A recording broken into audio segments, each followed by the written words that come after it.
gentlemen, it is time for the Street Fighter League Finals! Absolutely insane.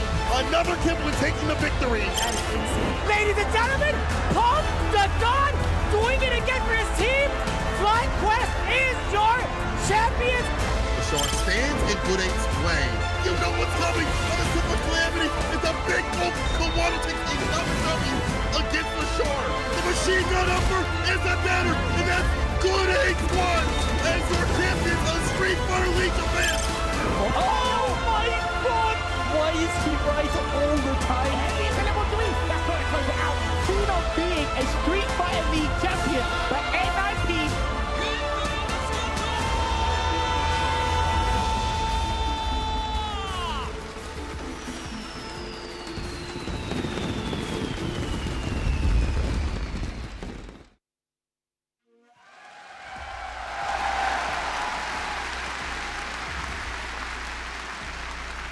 カプコンカップ11最終日、本日はストリートファイターリーグワールドチャンピオンシップ2024をお届けしてまいります。 Today is the final day, day 5 of Capcom Cup 11, where we will feature the Street Fighter League World Championship. そして本日はスペシャルなゲストにお越しいただいております。ストリートファイター6イメージソングをご担当されております篠原涼子さんです。ありがとうございます。本日はどうぞよろしくお願いいたします。 Today we have an absolutely legendary special guest here at the Ryogon Kokukan Arena, Shinohara Ryoko-san. If you guys remember, 30 plus years ago we had that brilliant Street Fighter 2 animated movie, and Shinohara Ryoko-san was the lady that sang that beautiful opening theme. Thank you very much.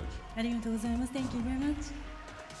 さあ篠原さんにはこの、配信が始まる前に、特別なライブパフォーマンスをしていただきまして、本当に会場がねめちゃくちゃ沸いて、皆さんがすごく温かくこう応援してくださるのが伝わって、すごい歌いやすくしてくださってありがとうございます。すみません。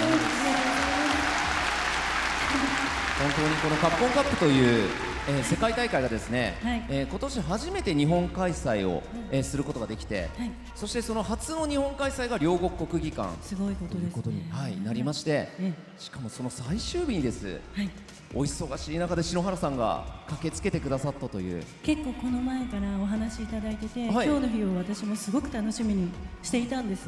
なので、もう今日過ぎたらちょっと寂しいです。いやもう本当にありがたいお言葉です。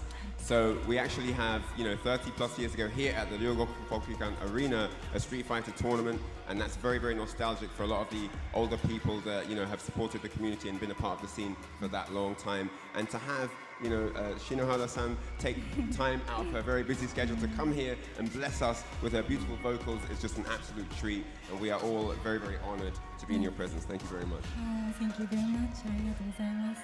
さあそして篠原さんにはですね、今こちらにいらっしゃっていただいておりますので、よろしければですね、今回のストリートファイターリーグワールドチャンピオンシップ2024の開会宣言をお願いしても、よろしいんですか？みんな大丈夫ですか？ありがとうございます。もしよろしければ、よろしければお願いしたいんです。お願いいたします。すいません。じゃあちょっとお言葉に甘えて私がさせていただきます。では皆さんよろしいですか？いきます。ストリートファイターリーグワールドチャンピオンシップちょっともう一回言っていい？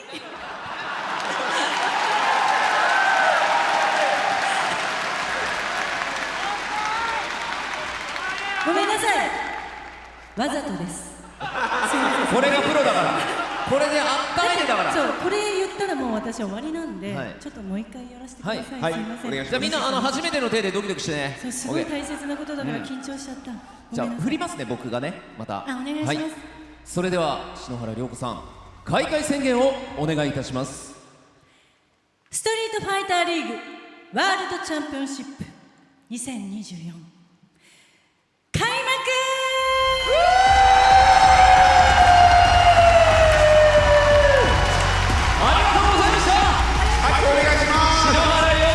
盛大な拍手をお願いいたします。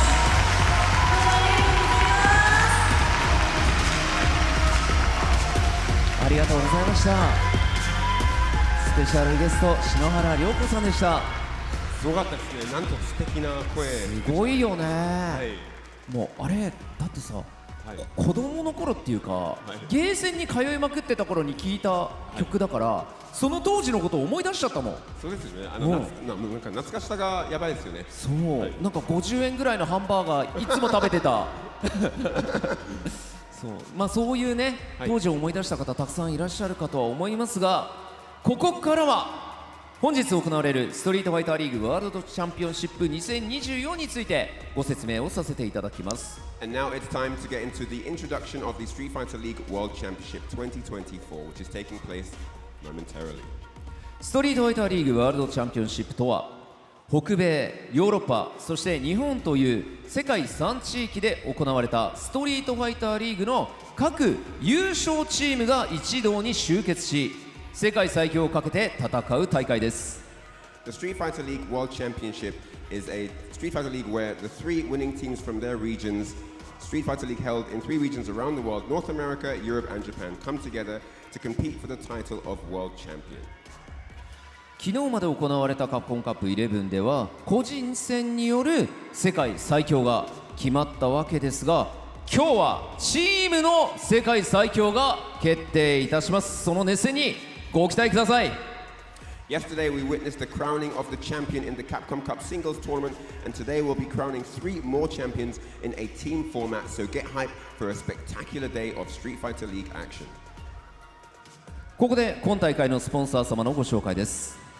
今大会のプライスサポーティングパートナー、プリント基板の緑の部分、絶縁インキソルダーレジストで世界シェアトップの化学メーカー、楽しい社会の実現に向け挑戦する人を応援する太陽ホールディングス株式会社から優勝賞金8万ドル、準優勝4万ドル、3位には3万ドルの総額15万ドルが贈呈されます。 And now, a word regarding the amazing and fabulous tournament sponsors. Taiyo Holdings Corporation Limited is the prize supporting partner for this competition and is a chemical manufacturer with the world's top share of the insulating ink solder resist.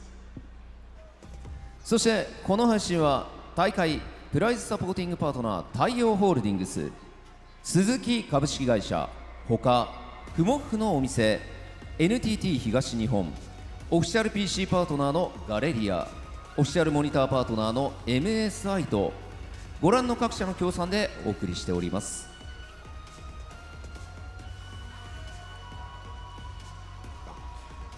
And then following on from there, our sponsors are NTT East Japan, official PC partner Galleria, official monitor partner MSI, Fumofu no Omise, and Suzuki Corporation. Excuse me. それではここでストリートファイターリーグワールドチャンピオンシップ2024の予選のレギュレーションをご説明します。予選は3チームの総当たり戦となります。上位2チームが決勝進出となり、こちらの3チームによって争うという形ですね。またホーム&アウェイ事前オーダー制を採用しております。アウェイチームはオーダーおよび使用キャラクター、操作タイプを事前に提出し、ホームチームはそのオーダーを見てプレイヤー、使用キャラクター、操作タイプを決定することができます。なお各チームホーム1試合、アウェイ1試合という内訳で2試合戦っていただきます。A home and away system will be used. The away team will be pre-selecting their characters and team order, and that will allow the home team to then come up with a counter strategy in how they put together their team order and character selection. 次に各試合の進め方についてです。各試合先鋒、中堅、大将と3マッチを行い、勝利すると各マッチに応じたポイントを獲得。大将戦終わりでポイントが並んだ場合、延長戦を行います。また先鋒戦、中堅戦が BO3、大将戦は BO5、延長戦は BO1 となります。 Each team will play 2 matches, one at home and one away. Now, regarding how each match breaks down, each set consists of 3 matches, the first, the middle, and the final. If you win, you'll be awarded points. If the points are tied at the end of the set, there will be an overtime match. 次に予選の順位決定方法についてご説明させていただきます。予選は獲得ポイントではなく勝利数で順位を決定いたします。3チームで勝利数が並んだ場合は1獲得ポイント、2獲得バトル数、こちらは得失点という意味ですね。そして、獲得ラウンド数の順に順位を決定してまいります。 The first 2 matches will be played as best of 3s, the final match will be a best of 5, and any overtime match will be a BO1. Now, regarding qualification in the preliminary round robin, ranking will be determined by the number of wins, not points earned. If the number of wins is the same among the teams, ranking will be determined by the number of points earned, then secondarily by the number of battles won, so points earned and lost, and then thirdly, number of rounds won, so points earned and lost in that regard as well. 最後に報酬についてのご説明です。今大会の賞金総額は15万ドル、優勝チームには8万ドルを贈呈、そして次回大会カプコンカップ12への出場権も与えられます。世界一の称号と豪華な報酬をかけた熱い戦いをこの会場全体で盛り上げていきましょう。 Finally, we move on to the prize pool. The total prize money for this tournament is $150,000. The winning team gets $80,000 and the right to compete in the next tournament, Capcom Cup 12. Alright, it's time to get hype as the intense battle for the title of World Champion kicks off. それではこれより選手の入場となります。 And now it's time to meet the players first up for the tournament.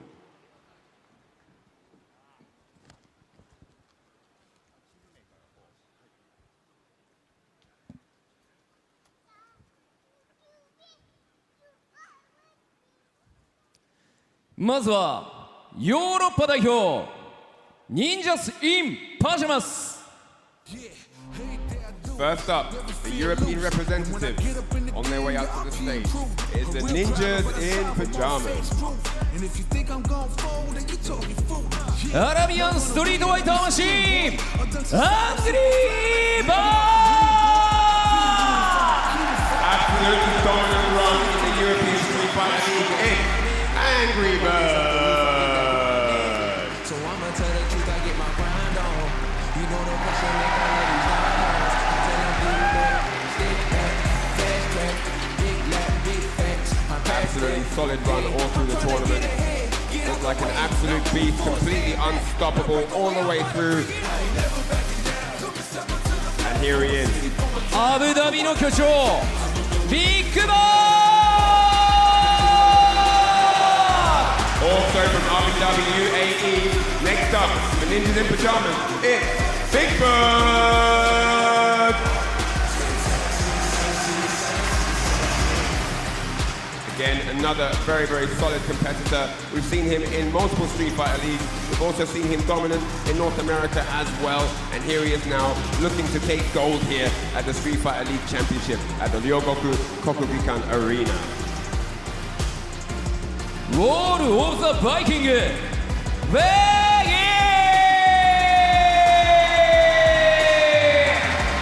With the aggressive look of determination on his face that has now been transformed into a smile all the way from Norway, it's Becky! Norway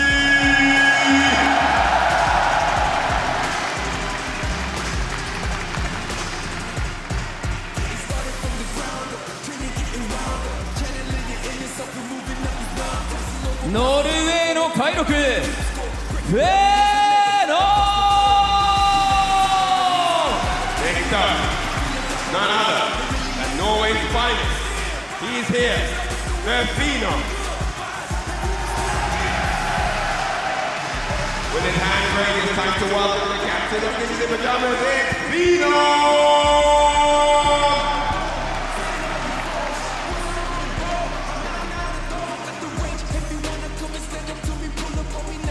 続いて US 代表フライクエスト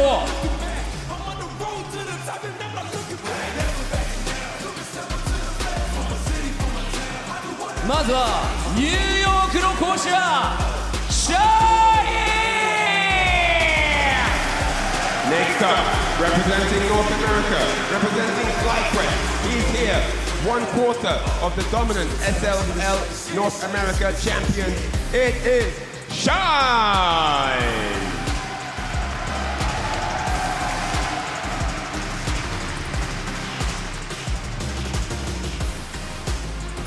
Sunshine State Ninja, Psycho!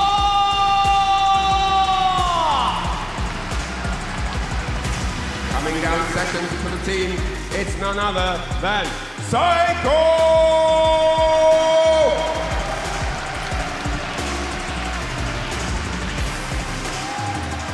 And what an impressive run he's had so far in the North American League, proving himself. He said he wanted to come in to prove himself, and that's exactly what he's done here as he slaps fans' hands walking into the arena here, the Ryogoku Kokugikan. シアトルのクラッシュカウンターヒーロークリス CCH! Next up, it's the crash counter hero. It's Chris CCH!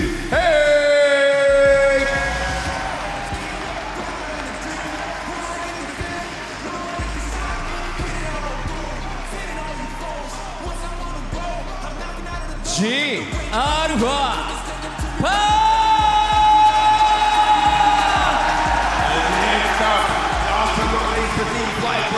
We've heard his choice words before. The ever so dominant Evolution 6x6 world champion. It's Paul!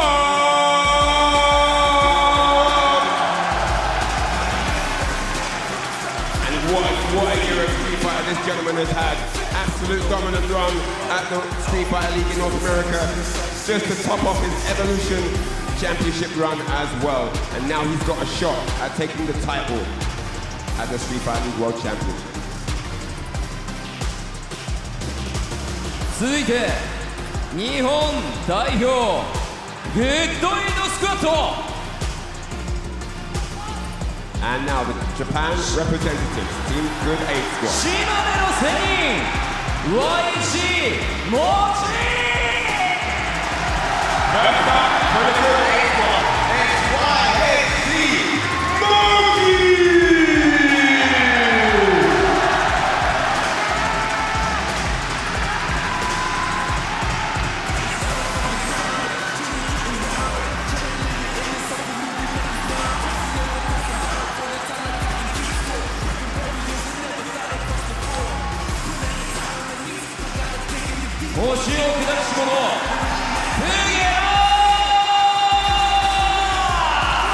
Next up, the Team Good 8 Squad, it's Pyjamas!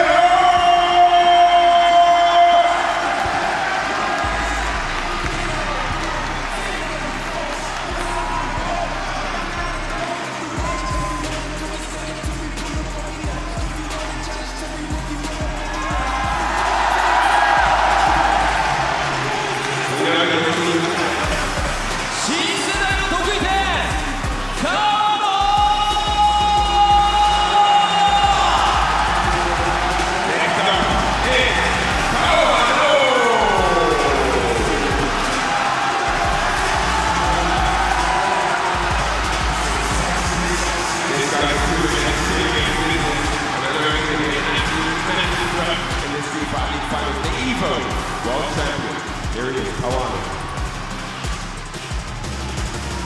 グッチマジメケヒーローガチカ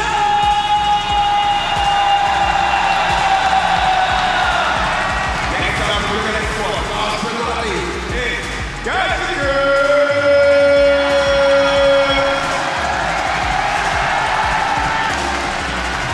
The Capcom Flyweight champion, here he is. The man who started off playing Street Fighter 2 in the arcade is now here to try to get the donkey at the Street Fighter League World Championship.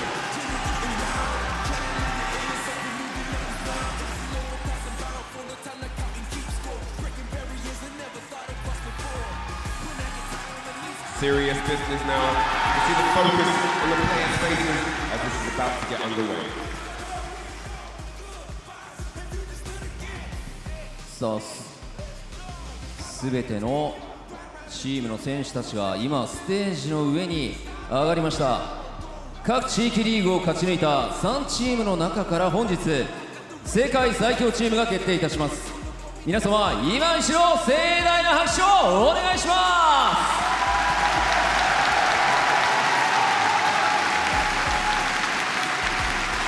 す。ここで予選の試合順をご紹介させていただきます。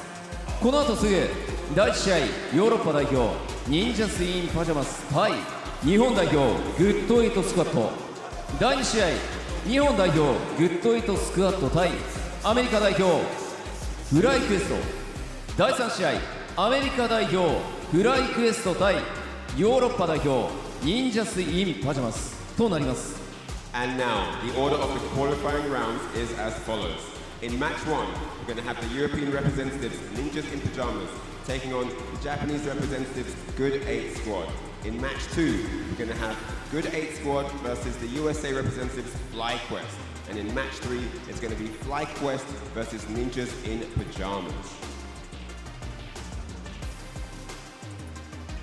ということで、こちらですね、まずは予選ということで、すべてのチームが、1回戦うという形になりますね。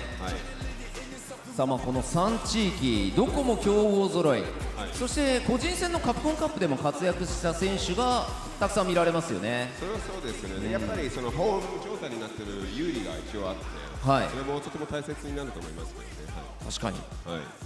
そして、日本のこのグッドエイトスクワット4人はなんとカプコンカップ11個人戦の方では出場してないということで、まあこの両国国技館でそのプレーを見せるのは初めてという、全員初めてというね、形になりますよね。まあパンクとかフェロム選手とかアングリーとかももう、触ってるので慣れてて、多分それもなんか有利状態になれるのかなと思って、もうそのまあ、みんなが目の前にいるのもそうですね。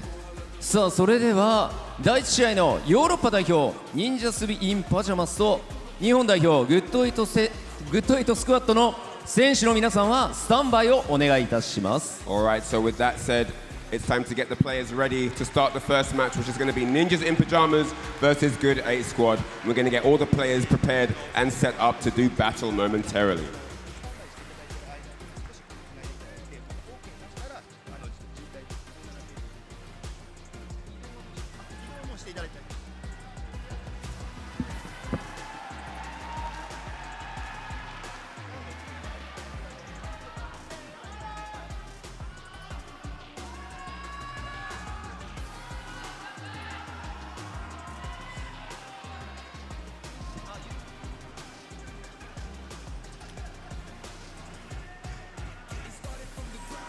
さあ昨日までのカプコンカップ11とは打って変わって本日はチーム戦、つまりチームメイトが後ろに控えた状態で対戦の方は行ってまいります。さあグッドエイトスクワット、そして忍者スインパジャマスの計8名が現在席の方に座っております。こちら、今回はですね、今までの日本のストリートファイターリーグでは、各先鋒中堅大将戦の前に、選手からコメントをいただいておりましたが、今回のですねワールドでは一番初めに、お話を伺って、そこからは対戦の方、どんどん進めさせていただくという形で行かせていただきたいと思います。さあそれでは、まずですねリーダーの方に今回のワールドチャンピオンシップに向けての意気込みを伺っていきたいと思います。ここにねマイクがあるので。 So as you guys know, in Street Fighter League we have the away team give their order pre-selected to a referee, and that allows the home team to cast their counter pick strategy in terms of which order their players go in and which characters are selected. But before all that gets underway, we want to get a comment from these guys and just find out what the vibe in each camp is right now. さあそれではまずは、グッドエイトスクワットガチ君からいきましょうか。ガチ君、ついにワールドの日が来ました。今日までいろいろやってきたと思いますが意気込み聞かせてください。やっぱ国技館で試合ができるってことをすごい楽しみにしてきたんで、僕らでやっぱ昨日までの熱い試合をずっと見て、早くここで試合がしたいなっていう気持ちが強かったんで、ようやく僕らの出番ということで、楽しんで勝ちたいと思います。応援お願いします。はい。So Capcom is really excited by the current Capcom Cup. All the action that's happened has been hyping him up, and he wants to do his very best here to get the win for the team. He knows that he has a lot of support behind him with everyone here in the arena, and he wants to use that energy to get the W here in the Street Fighter League World Championship. さあそして忍者ツインパジャマスのフェノムにも聞いていきたいと思います、ついにワールドチャンピオンシップの日が来ました。今の気持ち聞かせてください。So you guys have arrived here at the Street Fighter League World Championship. What are your thoughts going into the first match? What's the vibe in Camp Ninja in Pyjamas right now? It's all good vibes in the team, you know. We've been waiting for this now for a few months, and there's so many people here. I mean, this is a crazy arena. It's really hype when playing with this so many people. The energy is really great. So we're excited and we're gonna do our best as always.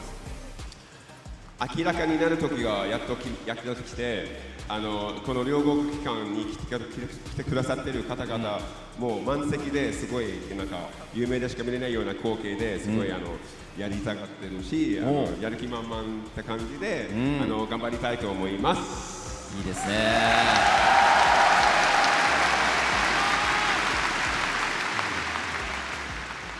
さあそれでは、まだリーダーに質問できるみたいなんでお話伺っていきましょうか。ではグッドエイジスカットガチ君から、はい、このまずは予選というところではありますが、はい、重要であると思います。ここに向けてどういった取り組み練習してきましたか？もうEU とアメリカのチームのキャラクターはもちろんなんですけど、オーダーだったりとか、そういう部分はすごい考えてはきましたし、あとね、ストリートファイターリーグ日本で戦ってきた、他のチームの分もここで頑張り出したいなっていうのは思ってたんで、そういうのをちゃんと常日頃思いながら練習はしてきました。So what are the thoughts in the qualifying rounds as everything is kicking off? You know, what's the preparation like? Is there a person or team player that you're keeping your eyes on?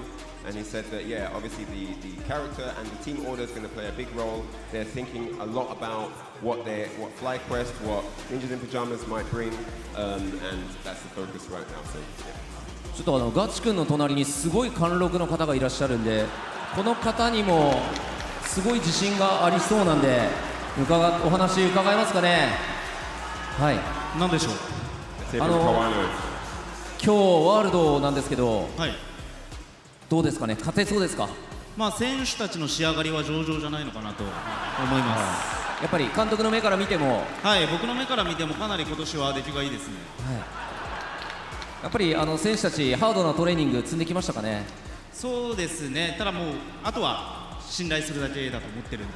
もう選手たちを信じて送り出すのみ。はい、もうあとは言うことはないです。ありがとうございます。川野監督にもお話を伺いました。Training with everyone, training himself and getting other players ready for the solo tournament in the 3 days leading up to this. And yeah, he doesn't really have much else to say other than he's just going to play his game. So, yeah. そして、フェノムにもお話を伺いたいと思います。このチームメイト、強力なチームメイトいますが、自信のほどはいかがでしょうか？勝てそうですか？ So obviously in the performance that we've seen in the European Street Fighter League, you have a clear, super strong teammate. What does this do for your confidence moving forward as a team? Are you, does this actually make you feel like kind of like invincible? It's kind of a weird question, but like, yeah, so what's the vibe now in terms of what other teams might bring in their order and their character strategy? I think our team is very complete. I think we have good character variety, and we're all very high level. So I think we're just overall a strong team, and so are the other teams as well. It's not just we that are strong. Our opponents are also very strong, and the US team is also very strong. So I don't think anyone is invincible, but I think as always, like I said, the one who perform their best will most likely have the best chance of winning. So I think that's the thing that we are focusing on. ですね、まず、4人とも強いし、それで緊張感は全くなしで、これからなんか他のチームのメンバーもみんなすごい強いから、それに集中しないで、ただ自分を出したい気持ちで頑張りたいと思います。自分の力を出せれば勝っていると。ですよね。それが大切ですよね。そうですね。はい。さあそしてなんとまだ、お話伺っていいとのことなので。川野監督、いいですか。はい、なんでしょう。今回のこの予選の、ヨーロッパ代表との戦い、アウェーからスタートとなるんですが、そこについてこのホーム&アウェー戦についてはどのように見てますか。正直厳しいなと思ってます。それはルール的に厳しいってだけであって、力でねじ伏せればいいとは思ってるんで。ただ勝ちたいと思います。ありがとうございます。力強いコメント。Basically, they're going to use their skill and brute force to get through the W. So yeah, he's confident. He's very confident. さあそしてフェノムにも伺いたいと思います。じゃあフェノムじゃなくてビッグバードに聞きましょう。このホーム&アウェー制、今回はホームから始まりますが、ホーム&アウェー制についてはどのように考えてますか。So obviously there's the home and away format. You guys are starting out on the home side. How does that change things for you? It's going to be very hard to pick our order. I mean, we don't know if we're going to start with me, Phenom, or Phenom, and then me, but home and away doesn't really change anything for us. In fact, it's actually even harder we don't like home. We don't like being home. We like being away. Because away, we just put our names, and that's it. Home, we got to think a little bit about who to play, but it doesn't really change anything for us. でまだそのホームでフェノム先方で行くかビッグバード先方で行くかまだ決まってなくて、で逆にアウェイの方がやりやすくて名前だけなんで、名前はいろいろ考えなきゃいけないから作業が多くて難しいって言って。確かにそういうあれだよね。アウェイの時はもう一番下にアングリーバードって書けばいいんでしょう。アングリーバードに任せればいいからそれで済むんですよね。はい。ありがとうございます。さあそれでは、準備できたということなので、ここで予選第1試合アウェーチーム日本代表グッドイートスクワットのオーダーを発表したいと思います。オーダーはこちら。 Time to announce the order of the Good 8 squad on the away side. さあ画面切り替わりますか。さあ先鋒ガチ君ラシードクラシック、中堅ムゲラジュリークラシック、そして大将川野豪輝クラシックとなりました。So Gachikun is going to be going first for the team, then it's Pugera second, and then Kawano is going to be stepping up for that big boss match in third. さあこのオーダーを受けてホーム側ヨーロッパ代表忍者スインパジャマスの先方の選手のオーダーをリーダーフェノム選手に書いていただくことになります。 Alright, so the referees now here with Ninjas in Pyjamas, and they're going to be collecting information about what their team order is going to be and the character selection.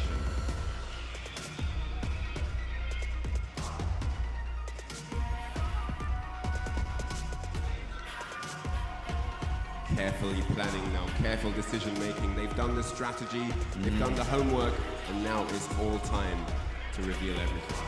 まずはガチ君のラシードに対して、どのキャラクターをぶつけていくかというところになるかと思いますが、フェノムもケンであったりキャミーであったり、そうです。そしてベギーは、ザンギエフ、そして、ビッグバードがラシード、アングリーバードが、ケン、ゴーキなど。そうですよね。どの辺の場合は、はい、ザンギエフ結構いい勝負があって、そうですね。レジも出る可能性もありますね。はい。デュアルケビンがね、はい、そうですよね。ザンギエフ苦手っていう感じで、はい、いつも苦しめられているというところもありましたが、レベル2の強さはいつもの強さはないです。So we're just discussing the potential picks that the Ninjas in Pyjamas might go with. Of course, we all know that Zangief is a good character versus Rashid, so that could be an option for Veggie to step forward. But then, of course, they might go the regular format with either Phenom going first with Cammy or Big Bird going first with Rashid. console to play for? Will we get the mirror? Also an option. I know that Angry Bird probably won't go, but oh, do I? I don't know. We might see Angry Bird step up and surprise them. So yeah, let's see what happens in the decision making. さあまずこの予選では、ポイントではなく勝利数が重要になってきますので、それぞれが戦って、大将先鋒中堅関係ないというところですね。1勝は1勝という形で加算されていきます。 So it's not going to be the points that decide the leaders, it's going to be the wins. Whoever's got the most wins is going to be who gets the advantage in first place. さあそれでは準備できたようなので、こちら忍者ツインパジャマスリーダーフェノム選手より先鋒の選手お伝えいただきましょう。お願いします。 It looks like we're ready to reveal the Ninjas in Pyjamas team order and character selection. So let's jump into that right now with Phenom. はい、お願いいたします。 All right, go ahead. Yeah, the first member of Team NIP to play is me. Phenom 選手が先鋒です。 さあ先鋒はフェノムとなりました。キャラクターと操作タイプはキャラクターだけちょっと聞いてみましょうか。キャミーです。キャミーで。クラシックのキャミーです。ああなるほど。先鋒はフェノム、キャミー、操作タイプはクラシックとなりました。それでは先鋒の両選手はスタンバイをしていただきます。 So, as you see on the screen, Phenom has gone first with Cammy in Classic. All right, players on standby, thank you. さあそれではここからは実況席の皆さんよろしくお願いします。これからも願っていきましょう。 All right, ladies and gentlemen, we had a fantastic time with Capcom Cup 11. Again, congratulations to Kakeru for taking the dub there and etching his name in Street Fighter 6 history. But now we have to close out this 5-day celebration with Street Fighter League World Championships, and we're kicking it off with the first seeding match here. Myself, Jammers, and Cola opening things up. Cola, talk to me. How are you feeling for this one? Well, it's very exciting. Good to see Good 8 squad on the stage again. They were the winners of not only Street Fighter League Japan in 2022, but also in the finale of everything. They had a rough season in the very first season of Street Fighter 6. Didn't even make it to the halfway point, but they're here. They're now after taking reject and looking very, very strong, very, very powerful. In terms of like the order, going down the list is what I expect overall. YC Mochi, you probably don't want to send up a Sim against a Cammy willingly.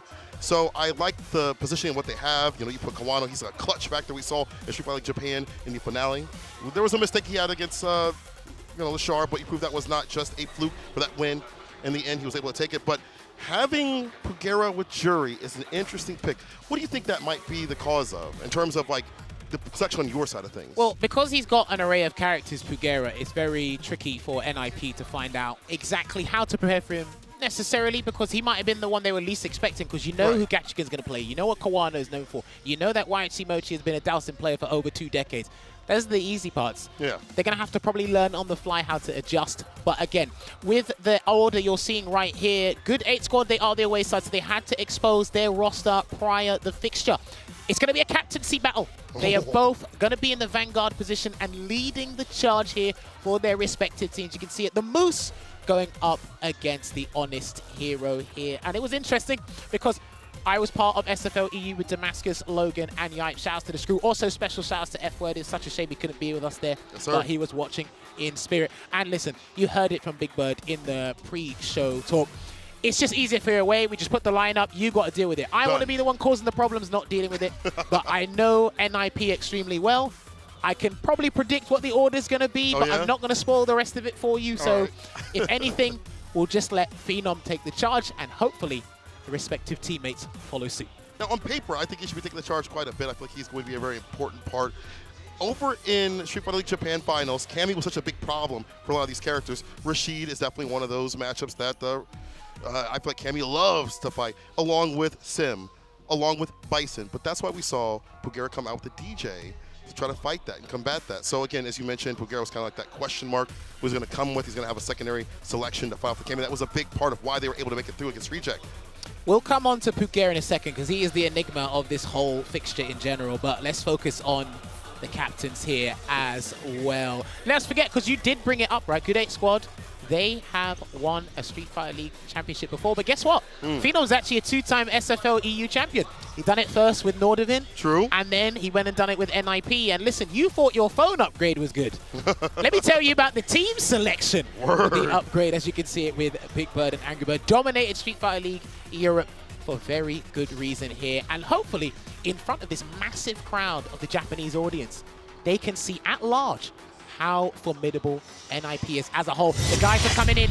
Ladies and gentlemen, the first fixture is going down here. It will be the Moose going up against the Honest Hero. The man that is a paragon of fundamentals going up against one of the strongest machines we've seen in the Street Fighter competitive era. Game 1, let's kick it off. Slightly similar in styles. You know, Gachikun more of a defensive sort of Rashid player, but also did shit with fireballs, but the perfect parry was there. Phenom was aware of how Gachikun would like to play, starting with the fireballs, and that's getting defeated already. Already up in the corner with that strike, though, which Cammy loves to do. Oh, misses the combo there, but he's going to get a conversion into the Eagle Spike. And one of the things I really love about Gachikun is his frame kills as a Rashid specialist. So keep an eye on how tight his execution will be. Fantastic perfect parry. Situational awareness on the different version of the Arabian Cyclone, and punishes accordingly there, Phenom. Better have that. I mean, you got a Rashid on your team. It makes sense. Gachikun is going to have to present something a little bit different. I think he is a little bit more on the fireball sort of gameplay, trying to initiate a little bit before he walks him down. I think maybe Big Bird's a little bit more active. As Gachikun does so, he is getting walked to the corner. Phenom going to lame this out. Ooh, he tapped and parry. Maybe that's for a little bit later on. And this is where the neutral is a little bit tricky, right? Because if you force Rashid to play fundamentally, he does get exposed in a couple of areas there, which Phenom is trying to look for a whiff punish when need be. But that's why Gachikun's being extremely patient and not wasting any space or any time. You can see it there. No button press, no whiffs. You see, as this match goes on, level 2 already built up. Big Looking forward to heavy kick. Maybe that was commitment against the crushing kick that he thought he saw or could come through. Preemptiveness does not work out here. Phenom's got to lead that lame style. He'll be working out, pecking away. Charges up the whirlwind shot. Going to use the air current to close the distance as well, so he can get a button in there. And he's going to get a conversion into the Eagle Spike again. Tried to get Phenom to shimmy, but he didn't take the bait. And fantastic discipline there from Phenom on defense, taking that first round. 15 seconds. Beautiful stuff from Phenom to lame him out. And playing in the jungle that Gachikun would like to play. You know, slowly walking him down, footsie-based style. You know him for it. Counter combo off the light starter. Ends it with the Oki. Gets a crouch fierce all in the gutty works. Ends it with the DP. Damage is racking up here. Phenom now pressing the issue as he smells blood. There you go. Crouching medium punch that counter hit, but he couldn't get a conversion there, Phenom. So he's just going to wait for one button to connect so that he can get a combo into that level 3, because he is firing on all cylinders, but there's going to be a counter hit with that punish counter drive impact. And we're going to get frame kill there. Can he get a grab? Not quite. He did have the frame advantage, but there's that grab I was looking for. And he's going to do a wake-up Delta Red Assault. Survey says, as Yites would say, because I'm actually not sure about this one. Hey, still alive. But good to not use the OD, so that's part to play with. OD he can't call the tornado. He can't call the tornado. OD dive kick. I think he's probably looking for that intention, right? At that spacing. Probably a fireball would have came out. Still committed to get the dive kick to get the first kill. First game here to Phenom. Now, there are a couple of characters that really are a nightmare to Rashid, and I know Gachikun has put in extensive work in this matchup in particular, outside of one or two other characters. And just to give you a fun fact, when you check people's CFNs and see what they invest the most hours into, I believe Gachikun has the highest amount of practice hours with over 2.5K. Oh, he's a real one. That was the last time I checked. He was playing Rashid, so you do need to do it overtime with no extra pay. Yeah. Well, hold on now. Let's relax on that. You definitely get quite a bit of extra pay when you play this character, especially with that level 2 when you have the secret sauce with that. Show me your pay slip. Hey, relax. You know, all I'm saying is, it's not going to bitch my character. Anyway, ODDP last season would have been a bust out to a side switch, so Phenom has to work a little bit harder right now. And there is the whip punish, looking for that crouching kick now. Gachikun pressing issue. The OD dive kick against a throw. Fantastically done. We'll go back to mid-screen. Oh, we've already seen significant improvements there from Gachikun's neutral, being a little bit more faster, more elusive, what we know Rashid for. And he gets that perfect parry punish into the spiral arrow there, St. Cola. Hey, careful now. Stand medium, trying to find that nice close range, commit to that forward medium punch. Level 2. Unfortunate, dump out the bar. And he went for a level 1 instead, because spin drive smasher should close it out. He was firmly aware, and he believes that he only needed the Super Art 1 to close that one out. And Gatchikun is falling behind Cola. Oh, get that walk-up jab again. Has initiated that lame style, and now he gets to confidently walk forward with these jabs and mediums. Perfect areas there. Let's get the knockdown, dash up, medium Tornado's slide. coming. Yeah, the tornado's coming. Got to. Make it safe and solid. Well, the Windy City Kid. That's the only time he's had to call it thus far anyway. Phenom's going to handle this really well, and he's just going to have to block and replenish some drive gauge. And he's going to try and set up the safe jump here. This is important, and he gets it. Safe jump coming.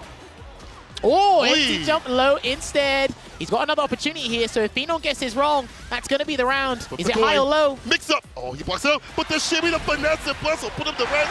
Fantastically done.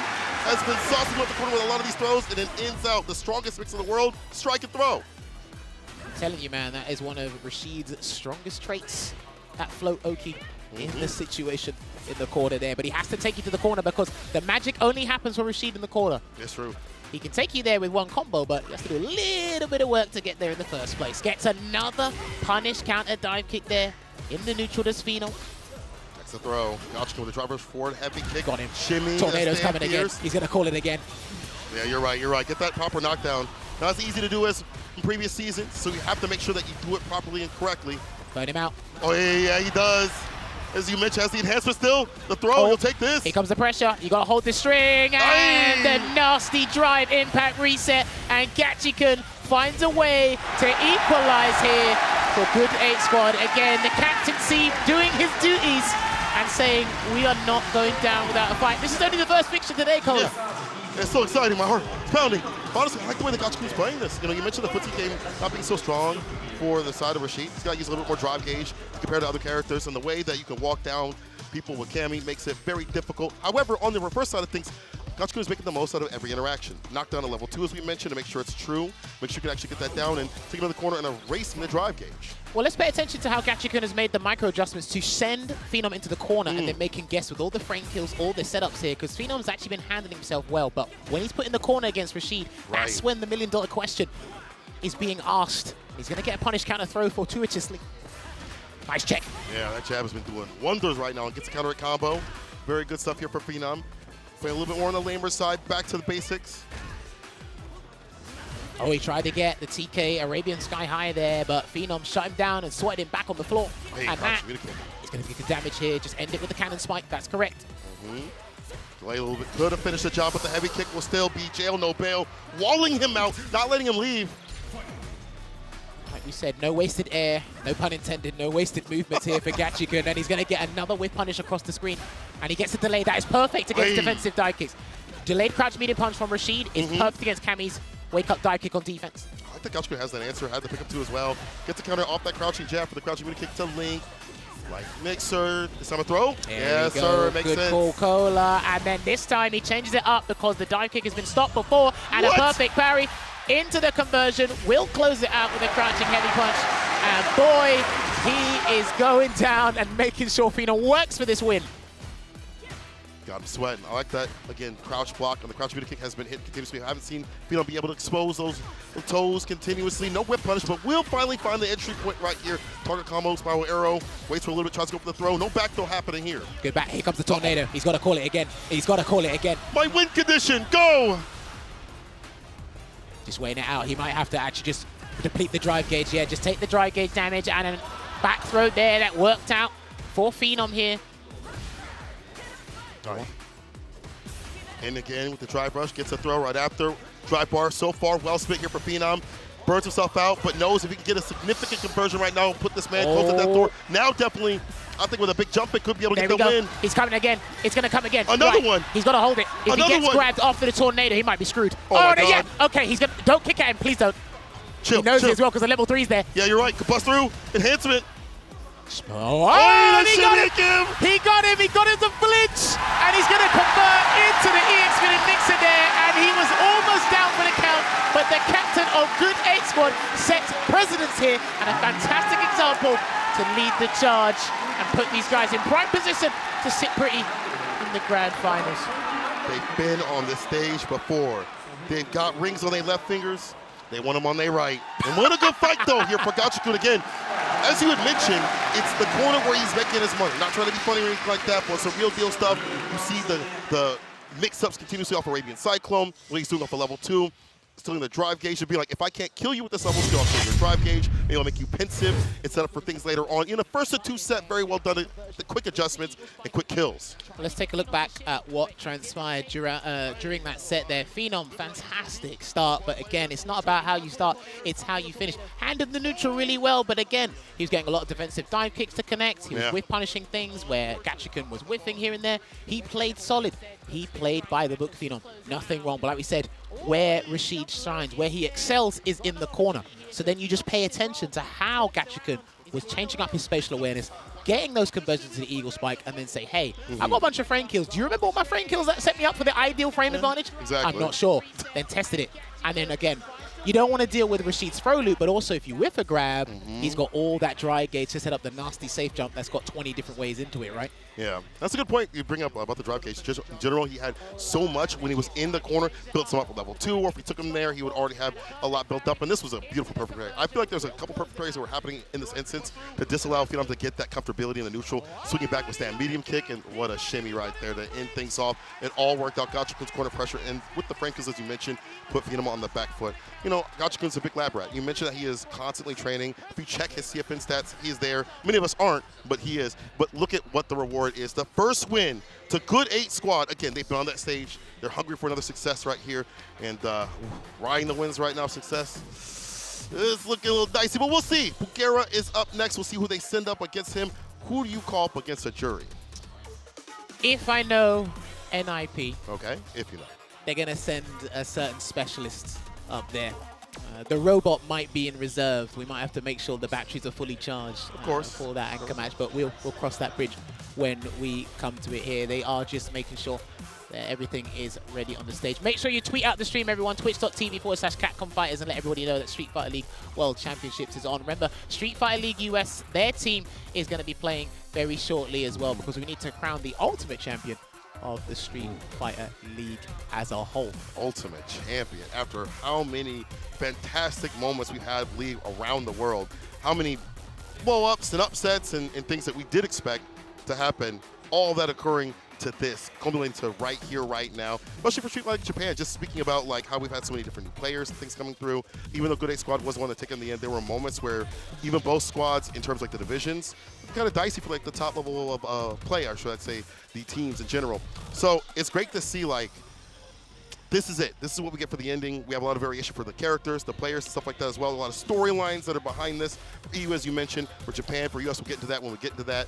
But I'm excited to see, even coming up next, what Bugera plays. If the JURI doesn't work out, maybe he'll switch to the Bison. Maybe he'll go to the DJ. Who knows what this guy's got? Well, this is the thing, right? We were actually basically repeating this over and over again during the group stages and yesterday, right? If you just look at how Season 2 started leading up to this point, how people have dropped certain characters, acquired certain characters, are changing as a solo specialist, people adding to their arsenal of characters like Mena RD, for a good example. Bugera was another one I wasn't sure about because he's the one I researched the least, because the last time I was checking, he was pretty active, like you said, with the Dictator. Yeah. But we're seeing JURI on the roster here. So he's going to start off with this. Now, again, this is a best of 3, 10 pointers, but it's all about the wins here. They need the big wins. And you have to remember, you can't necessarily, it's not a solo endeavor anymore. You have to think about the team. So 10 points won for you is 10 points for a collective as a team. That's true. Boosts morale, but also this roster here with Ninjas in Pyjamas, even if you drop 10 points, there's confidence there with the guys, and it's like, hey, we can bring this back. Yeah. Little bit of extra work, but it's not over. Listen, it's not over until it says victory on one of the respective sides. I agree. I think there's an element, though, of like, you want everything to be as picture perfect as possible. It'll never be like that, but you want as many points as possible, as many wins as possible. It comes down to that differential where you have to go up against another team. At the very end, when we calculate everything, you don't want to be hoping and praying to whatever's up there that you make it through. But, as you mentioned, sometimes you want to try some things out. I think Bugera being up here in the second position is fine. He's got the variance of the characters. I wouldn't put him in anchor. I put Kawano there. I think he's more clutch. I think first to 3. That makes sense. I think overall, for the way he wants to play on defense with bust outs and things like that, give him a little more time to shine, and like a first to 3 makes more sense than a first to 2. And that guy, I think, riding off that big win against Reject, against Lashar twice, is a pivotal point. But again, I got to give big love to Bugera. I keep talking about him because this guy is a big reason of why they won that finals, coming out with the DJ, countering the Cammy, and being just a pivotal point of like shooing away that character from certain moments and certain matchups and things like that, and clutching out in the very end. I feel like 70% was of him. You also have to remember, right, when it comes to Street Fighter League, just in general, respective leagues or the World Championships, some people do fear certain positions. Right. Oh, I don't really like the middle position because if my teammate loses, I have to kind of pick up and there's a little bit more pressure on me. Yeah. And then again, if that doesn't work out, then the anchor guy has immense pressure trying to bring it back. Or he's supremely confident saying, look, I can clean up your mess. Hit him with a nah, I'd win. Well, this is it, right? And then you can even say the Vanguard position is absolutely hellish because you're like, I got to set the tone. Yeah. If I don't set a good tone, what's going to happen, right? Yeah. So this is what's going to be interesting. And it will be... We'll see. Yeah, it should be... we should be getting the next match sorted. We're just waiting for our Japanese compadres over there. But we should be expecting to go back to the main stage. We go back to the main stage now? Perfect. All right, let's go back to the main stage.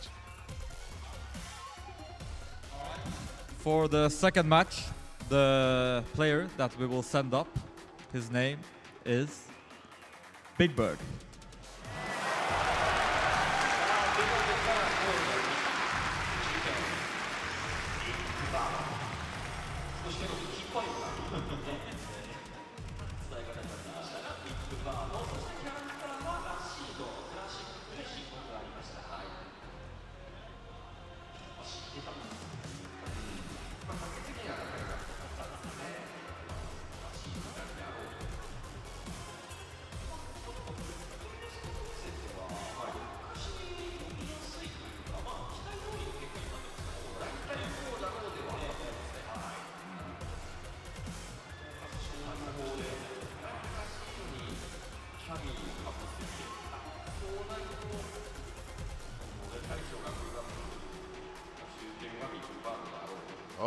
Okay, the biggest of birds coming out to play.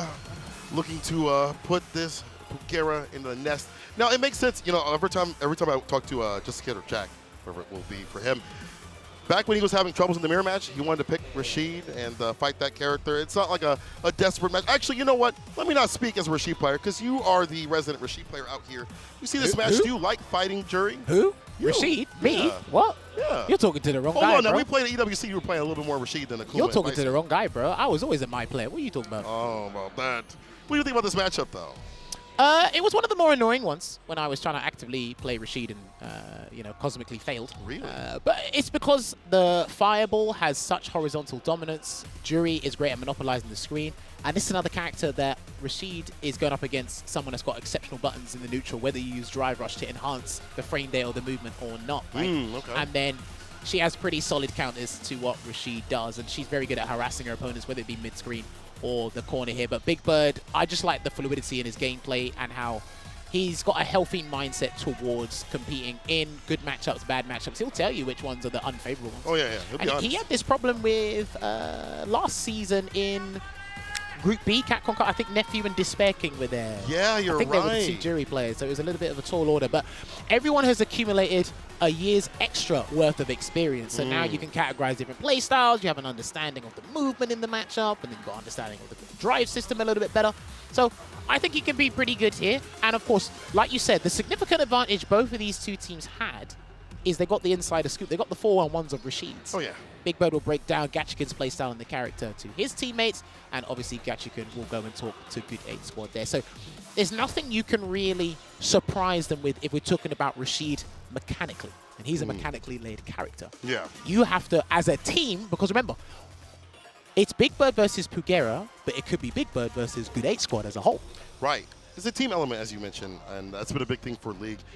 If you don't chill with your team, you're not going to make it through. If you don't have faith in your team in terms of who's going up and such, you're not going to make it through. If you're not going to listen to advice, the right kind of advice, be able to have an honest conversation, you're not going to make it through. Well, listen, I think you and I both know any kind of relationship you have, whether it's business, personal, if you can't communicate, we ain't going nowhere. We ain't going nowhere. And listen, Stay at the start. It makes so much sense when you have these difficult conversations, these strategy meetings, and whatnot to get it going. But hey, we're getting down to the second fixture here. It's time for the business. Will Big Bird be able to equalize for Team NIP, or will Pugera put these guys in a favorable position? And he's making a facial expression. There's something he'd do with the camera anyway. I'm loving this guy already. The Cosmic Buster going up against the biggest of birds. Start with the JURI. We'll see if he needs a switch or if this is the right pick. Sorry right. for the crouch fears. Yeah, trying to inch forward with that crouching middle kick. I wonder what, I was about to say, when that crouching middle kick is going to ring true here for Pugera. Her best button, if not, you know, at that top spot. Catching the walk backs, but we're wise with the perfect parry. Knockdown sweep, side switch. Gets the counter into overhead. Ooh, damn, that was great. You can set up that safe jump from pretty much anywhere and any given situation. Good delayed throw tech there from Pugera, but he gets the jump in. And I'm going to be worried about the jumping heavy punch against spinning mixer specifically at certain angles for Big Bird, because that will give Pugera an abundance of damage if he finds the opportunity, Cola. Yeah, it's true. Very hard to deal with. The sweep, excuse me, as a whip punish against the Stan Fierce.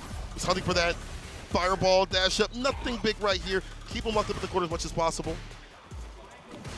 Both guys cannot whiff a button right now. Gets the delayed crouching medium punch, and is he going to set up something nasty? No, he's not. And he tried to get, and that's going to close it out. Punish! Not only did he avoid it, he found a punish and gets it before medium punch gets an instant overhead. Most people would wait for JURI to land, try and get that punish counter. He was laser sharp and got the conversion, but Pugera is going to call the super art one, get the forward dash, and then set up some Oki. Oh, he's just going to walk instead. He's close to the corner anyway, so that's fine. Oh, that hit! Dive kick! Maybe trying to call it a fireball. I don't know, but it works out here for Pugera. Maybe Cyclone, delays the light, opens up the crouching light kick, drive rush right after it for the knockdown. Frame kill for the throw right after. Momeo. Careful of the anti-throw tool. And he's going to get another throw here is Big Bird. Nice delay there. Hey, back throw. Get a counter hit. So he's got bar at the bottom. Another level 1. Ah, no, he got the drive gauge to get it done. Everapple triggering those big heavy punches with the crouch in there. Pugera ties it up. You have to be confident, man. After that accidental throw there for Pugera, he was confident he could take that round. Then another sweep with punish here. Keeping it simple before he builds on that momentum is Big Bird. There, that's what I was talking about before. The bane of every Rashid player right there. A jump in. Mate, I've seen the storyline with Gachikin and his anti-airs throughout Season 1. That was traumatizing. And he's going to get a conversion here. Yeah, that crouch middle kick is such a good stop sign tool. One of the farthest reaching in the business. The back though, could that happen? He will go for level 2. He does. It's time to activate. Okay. Slow the man down. Well, the air current's still there, and he can get a big punish. That's huge, because he did commit to the amplified spinning mixer here, and your reward, good sir, is going to get comboed into JURI Super Art 3. And if you guess wrong from this, he can take one grab. If you guess wrong, you're done. Oh, he said, I'm not taking nothing. No DP. Give me some distance, some room to breathe. The fireballs to lock him down. Big Bird a little more active with those projectile slight walk back. Gets the whip punish, gets a drive rush medium. That impeccable spacing there, and he's going to do the dual Kevin to close the distance, but he's burnt himself out. He's burnt himself out, and I actually think he walked away, but he did it to anticipate something else, and as he just let go of block, the DP came out from Pugera's side. I think that's what happened. Pugera runs the OD pinwheel to put Big Bird down a game. Pugera's defensive times have been fantastic. To jump out of the light mixer right there at the perfect time and get a punish. Having good wherewithal also to go with the throws and kind of hold things every so often up in the corner where other people might have faltered. Pugera so far with a game, and you see the team conversing with Big Bird every so often. Let's see if he can lock in and clock in. Oh, okay. Just a short intermission here. A little bit of popcorn. Sip of soda. Yeah, see, that's beautiful. Your captain using the specialist character as well, arguably top 3 in the game for me. And I don't know how much confidence is exuding from you now because you have that guy in your corner. That's ridiculous. Yeah. Okay, crouching middle kick able to play here. Off that low, catching these walkbacks every so often. Pugera. Tapping parry when you shouldn't. The throw is there. It's a punish counter 1, so that damage is done to the drive gauge. Throw? No, it's a crouching medium punch, but the throw comes after that. That's fine. It's not so fine now. Gonna burn him out here. Big Bird looking for it, and he just about gets the heavy spinning mixer, and Pugera tried to avoid the burnout. Pick your poison, but remember, if he hit you, you were gonna lose anyway, and he gets a perfect there to close that one out. All right, driver stub this time. We haven't really seen that too often. It's usually been a button. Renko kicks. It'll cancel anything else. Gets the knockdown off the Eagle Spike dash up. Walk back, stand fierce, Arabian Cyclone. The space trap with the light right after. Hard for some characters to contest at that range. Wow. Doesn't matter at this point because we are back in the neutral here, so Pugera's going to be out of range where he can contest, and he's going to activate the Feng Shui engine. I'm not sure if that's what he wanted, but we're in the mode anyway. I wonder how much he's developed this level 2. I mean, he has so many characters in his pocket. A level 2 JURI definitely has to have a little bit of sauce behind it to make it work. Stand fierce, it's all gone, or it's almost gone, I should say. Big Bird's trying to harass, so that's all off the table. All empty out in bar. Let's see if Big Bird can get a knockdown for that level 2 scenario. or maybe even level 3, depending on what the drive rush cancels are. Well, he's got low drive gauge, and again clips him out of the sky with the forward medium punch, and here comes, perfect parry, yes. Some people have learned that. That setup, a lot of people are getting more comfortable perfect parrying the first hit into a throw there. So really good stuff. Perfect parry again. Aye. Both turning blue. The knockdown is here. Drive rush jab to get right back in with a grip. Big Bird with another throw. Whirlwind shot. We'll go for third. The tech, the throw does not connect. Interrupts the overhead with the crouching medium kick. Spin that level 1 to win. Off the new target combo to seal the deal. Bulgara. Set point scenario. I'm not sure if that third throw was a good choice there to kind of just come in and try and be greedy was Big Bird, but we're going to potential match point like you said, Cola, so hopefully Big Bird doesn't let that dissuade him too hard. Oh, that clipped him, what? Oh my gosh. There's that heavy mixer, that was the entire choice. When it's that close, it works out a lot better. Is the OD fire able to lock him down? Doesn't go for the level 2 here. Right, Tornado's coming. Not yet. Oh, bust out. For a slight delay, no drive impact gonna hit anything at all. Bulgara gets a roll dive kick. The timings on this cat have been ridiculous for that to happen more often than not. Big Bird's on his last legs, Cola. He's got to be very careful. The next choice he makes, and that's a counter hit. And he has not done the double drive rush cancel combo here. He needs the insurance policy. Here comes the second wind. Please be careful. Back me up. He's just going to blow that drive gauge. Oh, he might be done. He actually might be done. He's got to do the whole thing. He has to do the whole thing. Medium spinning mixer, and then he's going to close it out with Super Rashid kick. And there you have it. That very last minute overhead just before the tornado connected there. And we knew what kind of colossal damage was coming after that. That's why most of the community is annoyed at the tornado, because of the damage you get after it. Get it now, huh? You understand it now? Huh. Yo, I will say this though.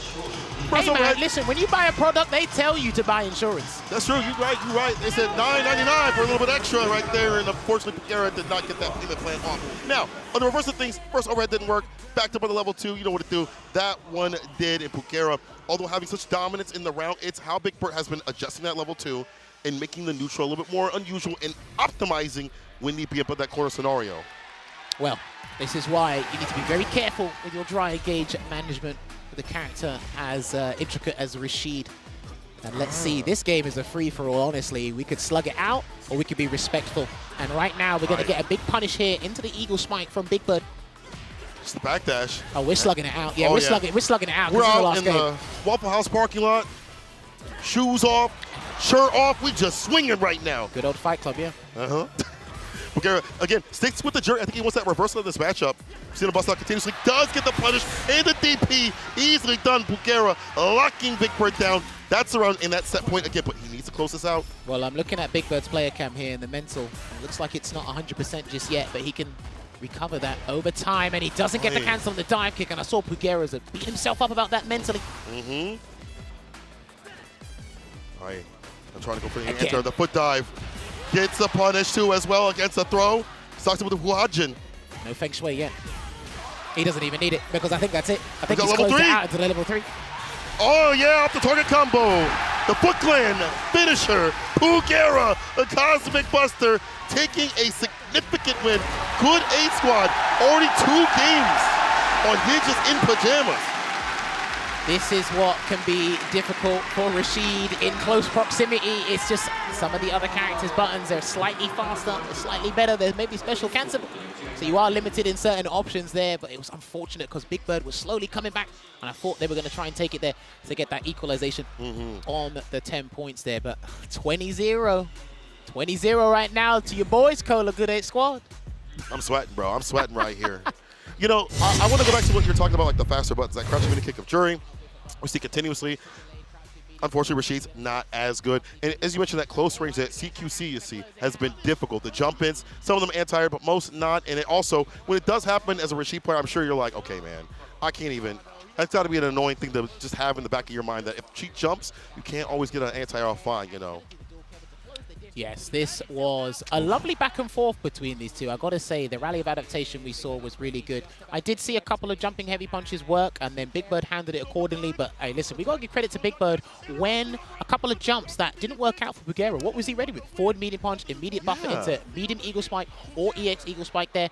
I think the whole situation with the tornado, favorable for Big Bird as always, but I think it was just when it was that final game, and I was just looking, I said, these two look like they're just going to slug it out now. I've been respectful. We try to play neutral. We try to get the advantage. It's like, yeah, let's just do this.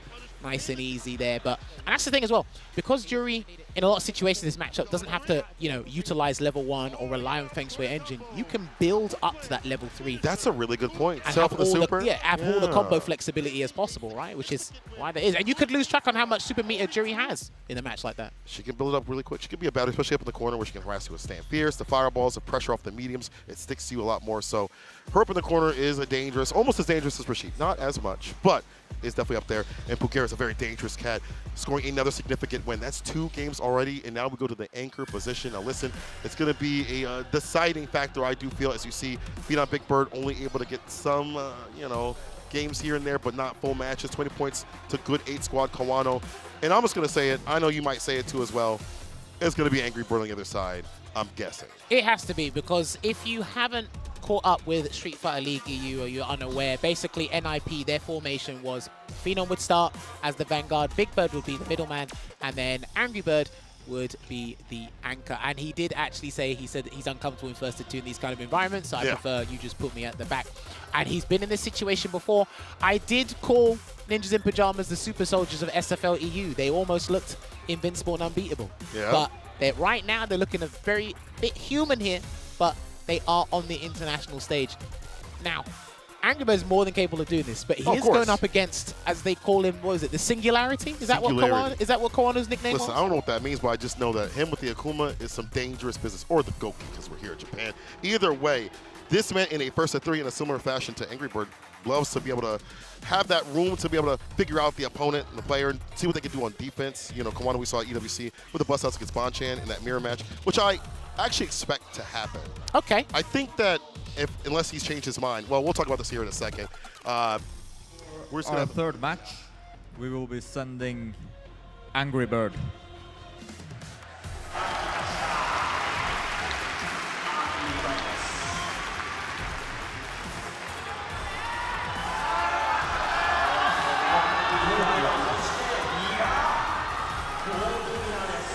So it is Angry Bird. And let's go back to my point real quick, though.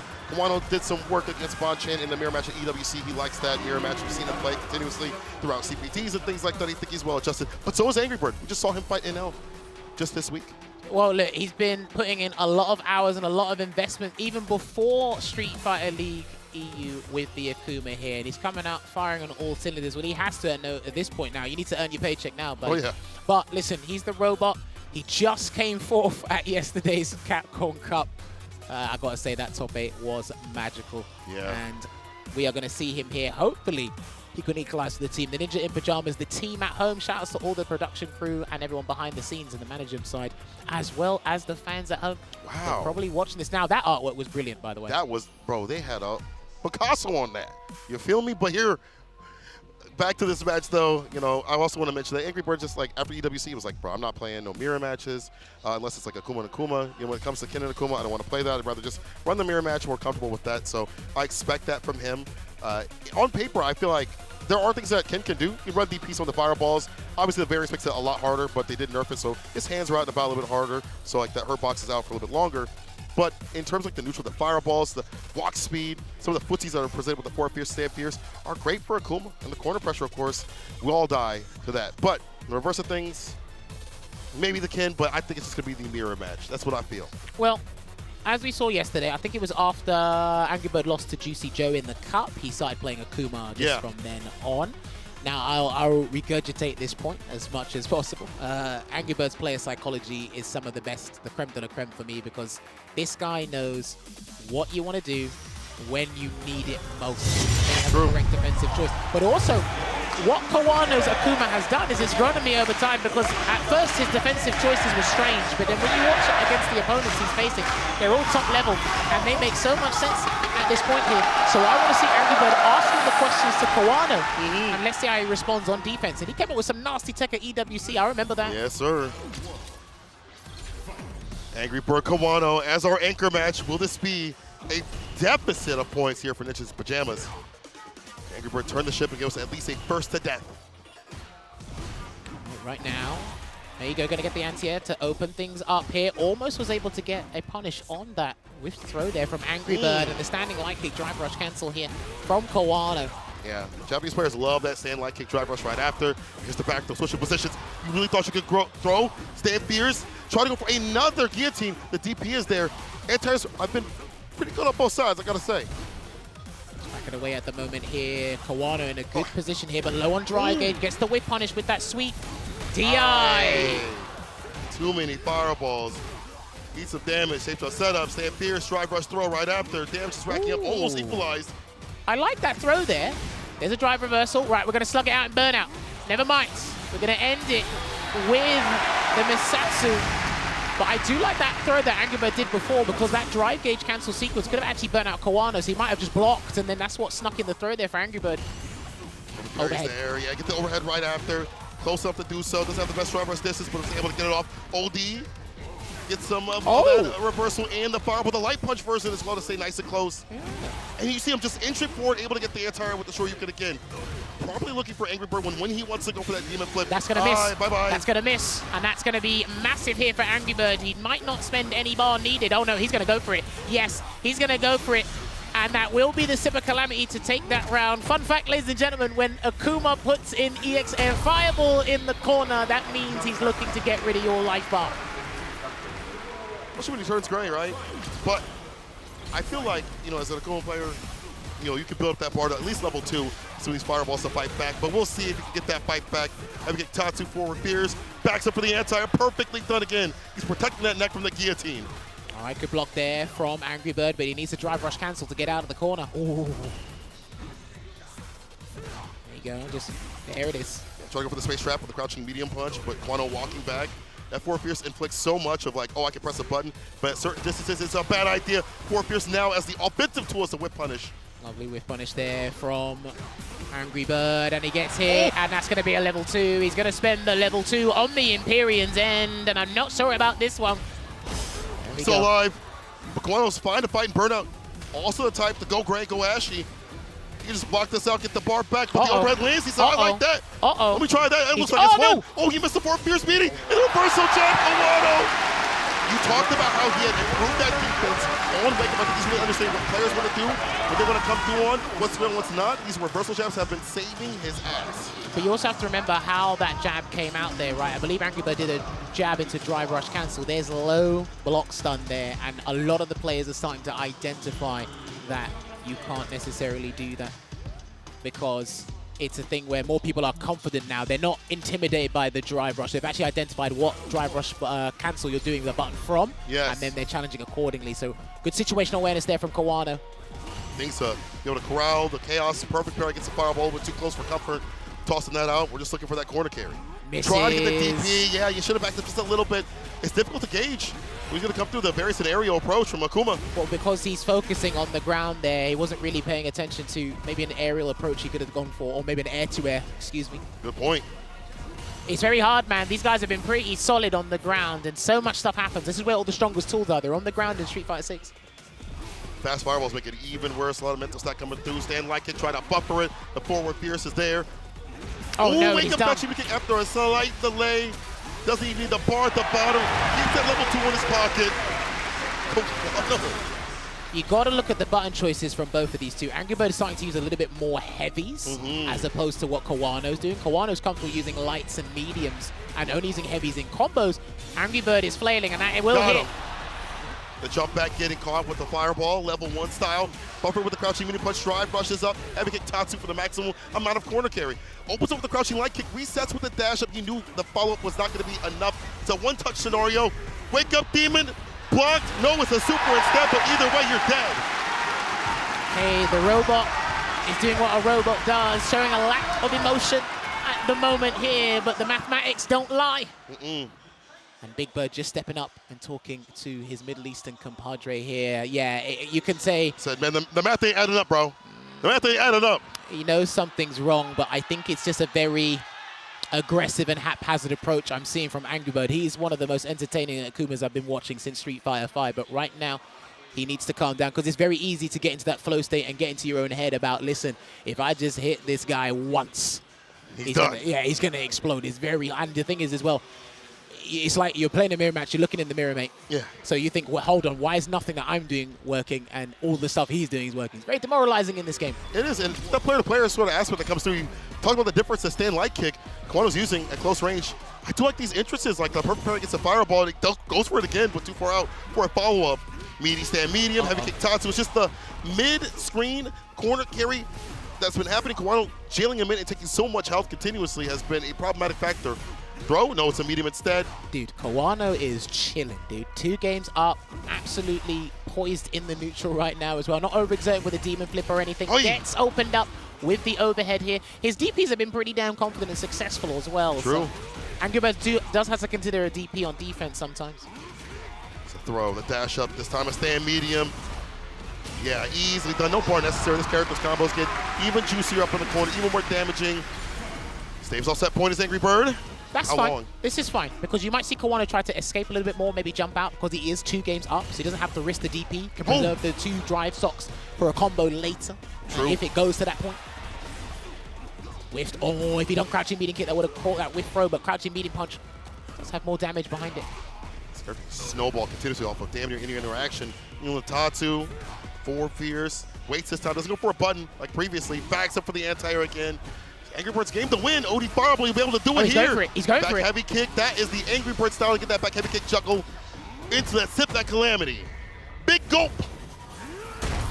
Just about Bro, alive. I called it wrong. Angry Bird wasn't able to get that kill. Overhit Will. What's a touch? The stand light kick takes the turn. This is mine.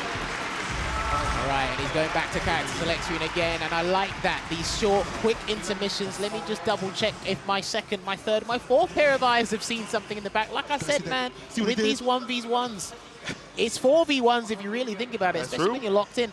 And right now, Good 8 squad, they don't need to say anything to Kawano. They probably give him the pep talk at the start. Yeah, say, listen, do your thing, chill out. Play your game.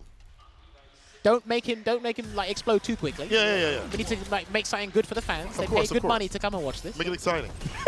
We just got here, and I feel like we're almost over. Perfect players coming through again here from Kawano. His side of things, raw sweep off the feet, works out for Angry Bird. See a lot of that walk back, walk forward. Get preemptive with it in. Oh, the crouching medium punch, but not a follow-up to make this man catch a case. Go, and there's a Shoryuken there from Angry Bird to just kill that momentum on Kawano's side, and he tried to do a demon flip. He's seldom done those in this set, so. Overall, too, as well, he's not really a demon flipper. That's more of a Shuto type thing. Angry Bird was ready to find a nice little punish. Odie Fireball at the bar. Backs away. Aye, sweep off the feet, though.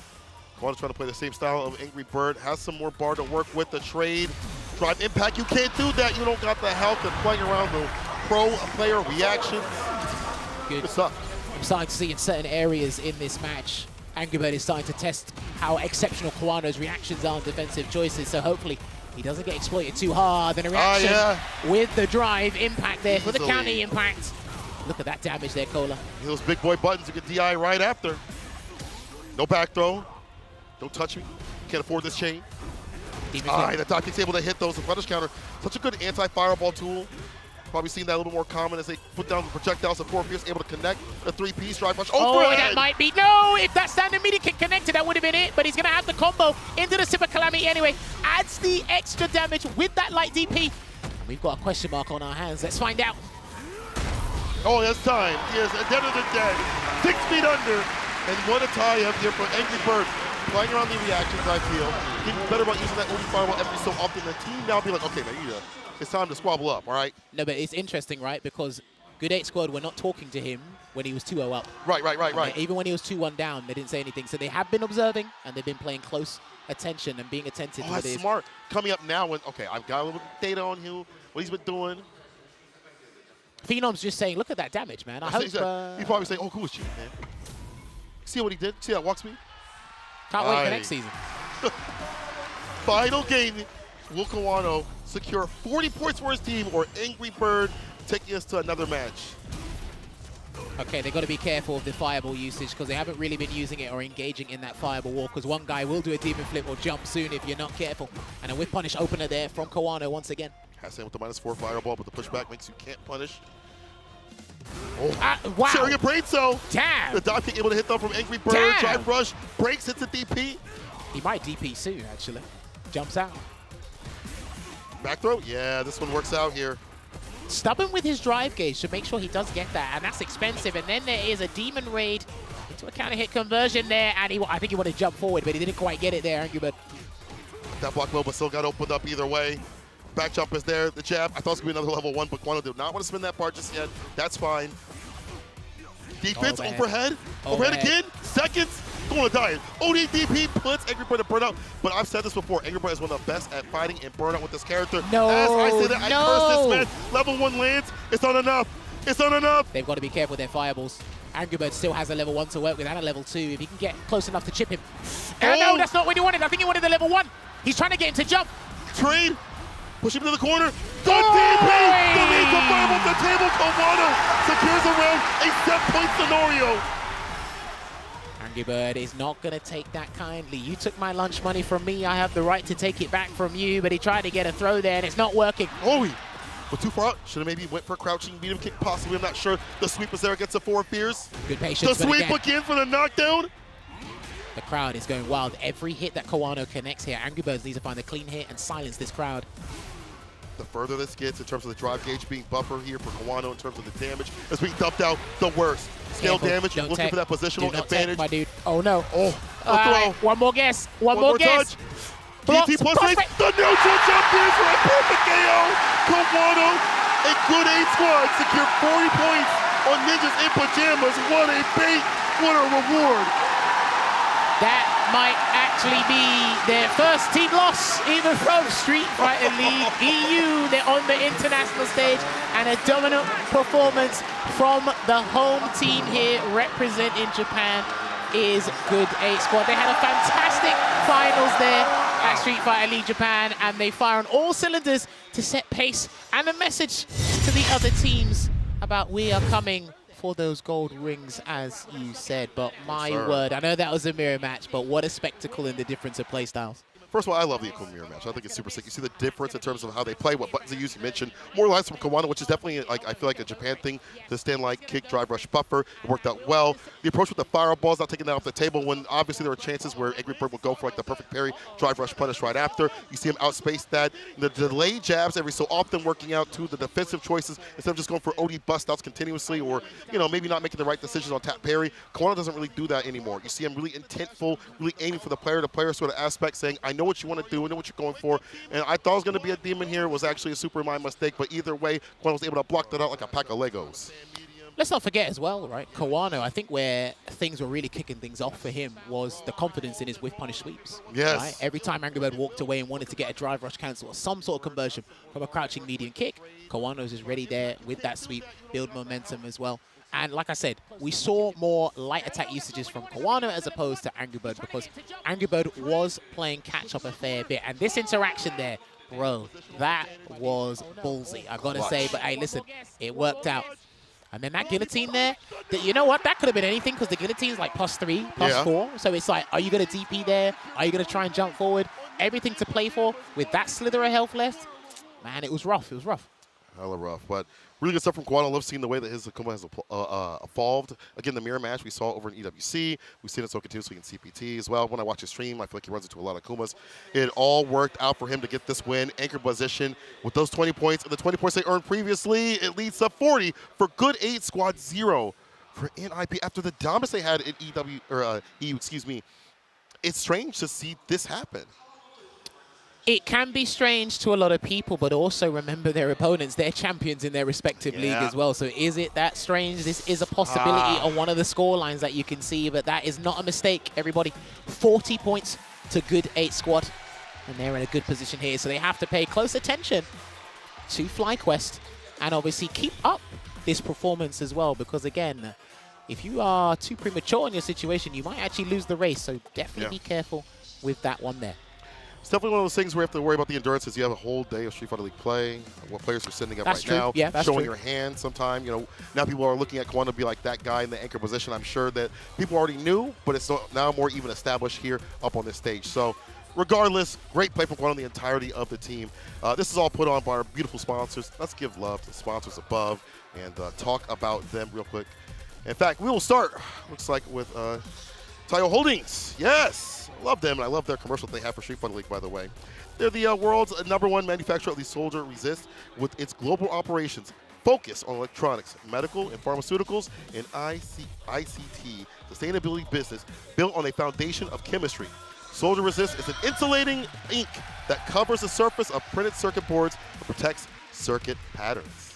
Yes, of course, and let us not forget as well, we have called out these sponsors for the vast majority of the time here at the Street Fighter League World Championships, as well as Capcom Cup as well. So I do want to give thanks. We should be able to show it on the screen right now. I do want to give thanks to our Storm Collectible sponsor here as well. We'll actually be showing that pretty shortly here. But again, we have several things that we must be going through here. We're just going to get word from our production team real quick before we do that. Now, it should be FlyQuest going up against... Is that FlyQuest going up against NIP next? I think... Because NIP have played at home now. Or does Good 8 Squad go up? I'm not sure, True, actually. they could do that. We could do that. We do have the fixtures here. We will get word on it as well. Okay. So, it is going to be a case where FlyQuest, like I said, they have watched Good 8 Squad get 40-0. Yeah. You want to follow suit, right? Because everyone's gunning for that grand final spot. And notice as well, right? I can't remember if Good 8 Squad were the exception here. NIP were dominant in SFL EU. So they sat in the grand finals, won the tournament. FlyQuest got to grand finals, won the tournament. Massive advantage there. Bandits almost brought it back against FlyQuest there. Now, was Good 8 Squad in the grand final, or was it Reject there and Good 8 Squad came back? It was Reject and Good 8 Squad, but the thing is, Reject had more points, so Good 8 Squad was in the away side. They were both in different divisions, so we had divisions. So Good 8 Squad was second? Yeah, they were second because of the point differential, not because they had ever played, because their divisions were separate in terms of like some of these teams, but it came down to them having a few less points. Wasn't like a huge deficit, but definitely there were a lot more points inside of Reject. They were the most dominant team, I think, in Street Fighter League Japan history, I think, for a long time, and maybe thus far. But Good 8 Squad was able to take it. But it's as you mentioned, FlyQuest, I'm sure, is like watching in the wings, waiting, taking down notes, and preparing and prepping. They've got a lot of good characters on their side that I don't know if both teams are ready for it. They've got the Terry, they've got the Kimberly especially, which is hard to find good Kimberlys. A lot of them are stationed in the U.S., so I'm wondering where your practice is coming from, your studies are coming from, and not only one Kimberly that plays differently, but two. So you've got Shine, you've got Psycho, then you've got Punk waiting, the God with the Cammy, and of course can't forget about Chrissy CH on the Terry. So it's a lot of things you got to worry about, think about here.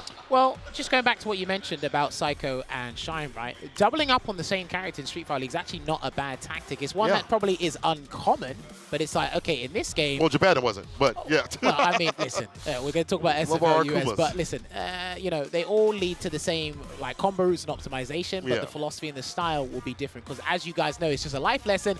Perspective is everything. So Psycho's perspective on Kimberly is different than Shine's.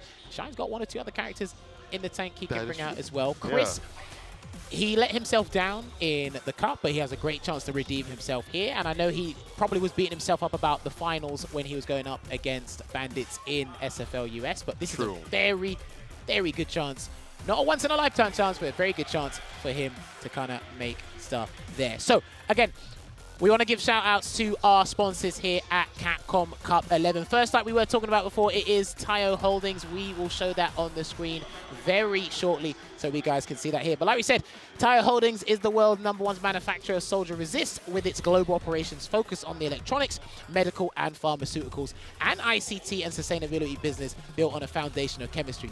Soldier Resist is an insulating ink that covers the surface of printed circuit boards and protects the circuit pattern. Taiyo Holdings supports our daily lives with technology through the development of electronics. Under the brand statement, happy people create a happy world, we support people who take on the challenge of creating a happy world. I like that.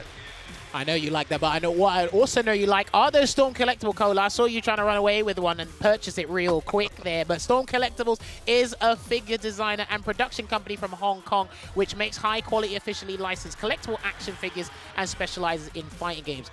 They bring the classic and iconic gaming characters back to life. Also keep up to date on the blockbuster games like Street Fighter series from Capcom.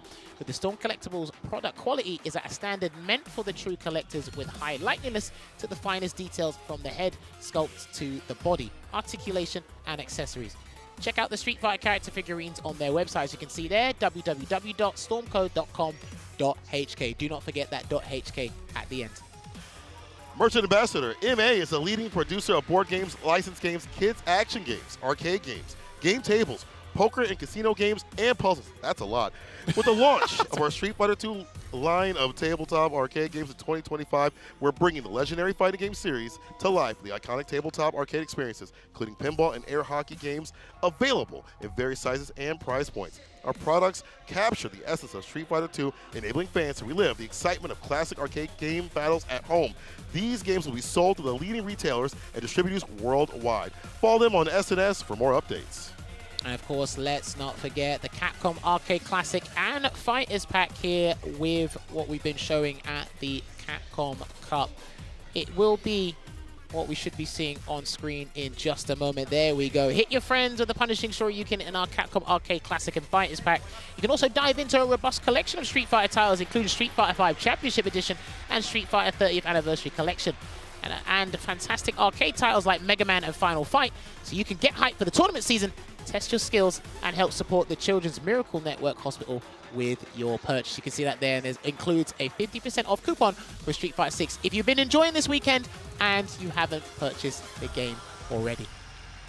Well, well, well. Good 8 squad coming through in the clutch right here in the hometown, powered up by the crowd and powered up by being on that stage previously, coming up that same sort of energy once again. Didn't have the season they wanted, but sometimes you got to get your ass beat to get your ass back in the seat. You feel me? Well, they got time to ruminate, re-strategize, and watch on, and then get ready to play on. But this is what the tables are looking like right now. 3-0, 40 points, +3 differential there for Good 8 squad. Phenom, unfortunately, his team with Nordovin didn't go as far as they wanted to, so he really wants to swap this around with Ninjas in Pyjamas there, but that is entirely up to them, and FlyQuest might need to do them a massive favor against Good 8 squad down the line here. But the Japanese soldiers of the Good 8 squad, they are showing you why they are some of the best in the business. 100%. Team cohesion, as you mentioned. We saw Kawano getting that love from Gachikun and that pickup after he had lost a few games. I think that was important for him to sit back, watch a little bit, gain more data as you had saw on the screen, and say, hey man, this is what he's doing, this is what you should be doing. At this point, we have even more matches to come through. In fact, after this break, we'll have even more Street Fighter League action coming right at you. Don't go nowhere.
Where dreams become reality.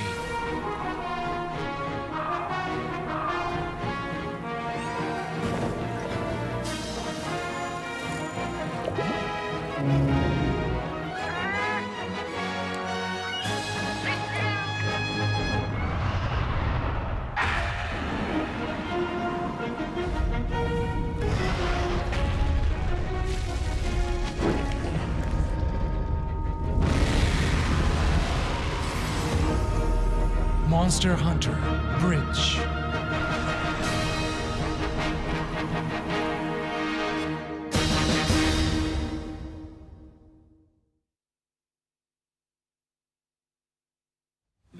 Show me what you have. What?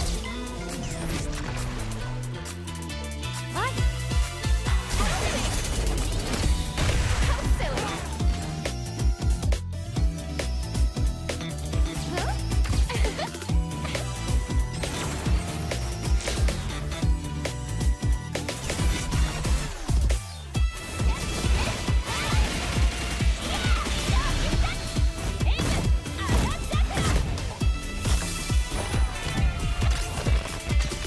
All right.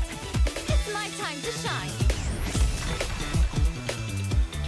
USA. No, this can't be the end for me. Here comes a new challenger. Mine wins.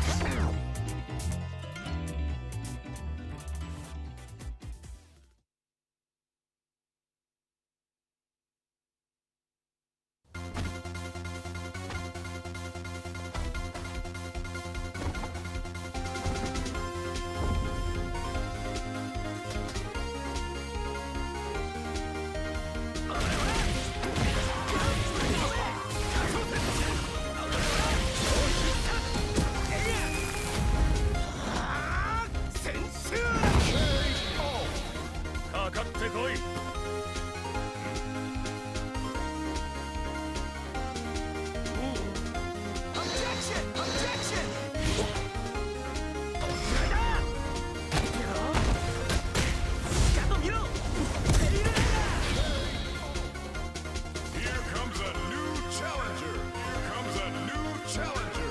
Here comes a new challenger.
トリートファイターリーグワールドチャンピオンシップ2024、これからお届けするのは予選第2試合。ホーム側日本代表グッド8スクワット対アウェー側アメリカ代表フライクエストの一戦です。それでは早速参りましょう。まずはアウェー側アメリカ代表フライクエスト。Alright, so next match, for match 2 here at the Street Fighter League World Championship, we move into our second game of the day. It's going to be USA's FlyQuest versus Japan's Good 8 squad. Japan is going to be coming in on the home side and USA's FlyQuest is going to be on the away side. And now we move into player introductions.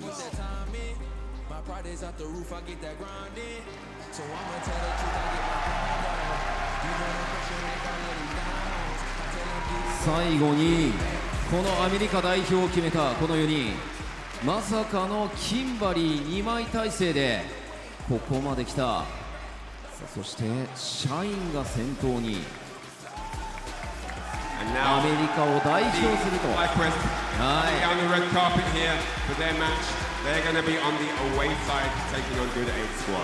クリス CCH、 そしてパンク最高。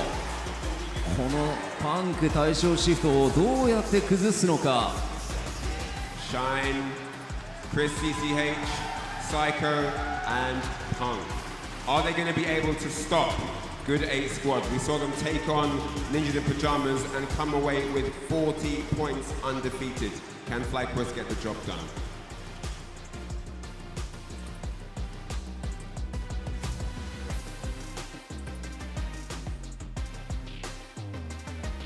対するはホーム側日本代表グッド8スクワット。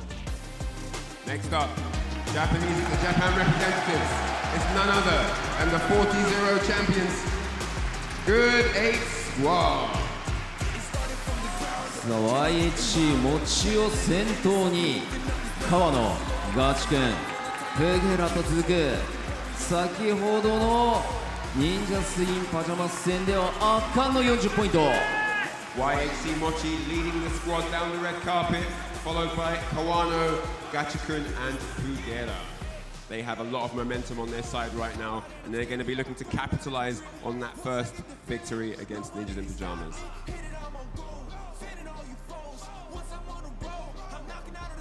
予選第2試合はホーム側日本代表グッド8スクワット対アウェー側アメリカ代表フライクエストの一戦となります。 This is going to be a match with Good 8 squad in the home position versus FlyQuest in the away position. それでは選手の皆さんスタンバイをお願いいたします。 Alright, all players on standby, please.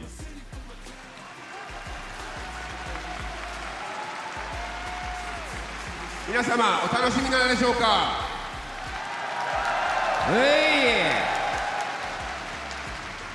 会場朝からかなり声出てますけど、まだまだいきますよ。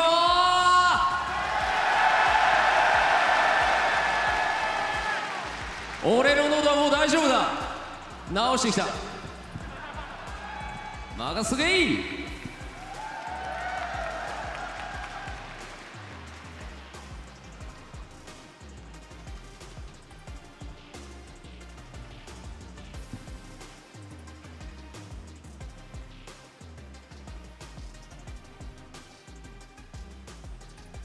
それではまずアウェー側アメリカ代表フライクエストのオーダーを発表いたします。オーダーはこちら。 Alright, and now it's time to announce the order of the away team FlyQuest here. 先鋒最高キンバリークラシック、中堅シャインキンバリークラシック、大将パンクキャミークラシックとなりました。 It's going to be for the away team order. It's Psycho going first with Kimberly in Classic. Second, it's going to be Shine, also with Kimberly in Classic. And then that big best of 5 boss match at the end is going to be the Alpha Punk with Cammy in Classic. さあこちらを受けてホーム側グッド8スクワットの先鋒の選手、主要キャラクター、操作タイプをリーダーのガチ君から伺いたいと思います。はい、今、少しお時間いただくということですが、ライアン、このフライクエストのキンバリー2枚オーダー来ましたね。はい、来ましたね。もうやるキンバリー、まあ、なんていうのかな、先方で行くこと、まあ、キンバリーすごい強い時ありますよね、先方で行くと。これ何が強いかっていうと、はい、パンクが大将で20ポイント取る前提で、はい、で2枚のキンバリーのどっちかが10ポイント取れば勝ちっていう考え方ができますよね。それはそうですね。そのパンク戦も、やっぱりその3先っていうのも、はい、すごいいろいろ変わりますんで、さっきの試合みたいに川野選手とアングリーバード選手、やっぱり 2-0 からスタートみたいな感じになったので、その3試合選手でパンクに勝つ、それができるかグッドエイトスクワット、そしてこのキンバリー対策、はい、果たしてどこまでできているのか、はい、お手並み拝見というところですね。そうですね。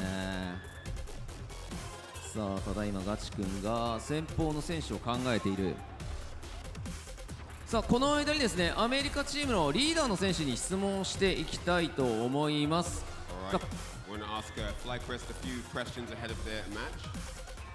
フライクエストにとってキンバリーというのはどういう役割のキャラクターですか？ So, seeing that you've put two Kimberleys to go first for your team, what's the strategy behind that decision?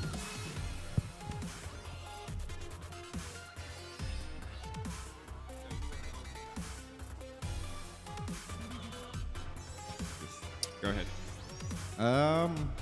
Our strategy is, I don't really want to give it away. Yeah, so I'm a. ところは作戦ちょっと言いたくないところです。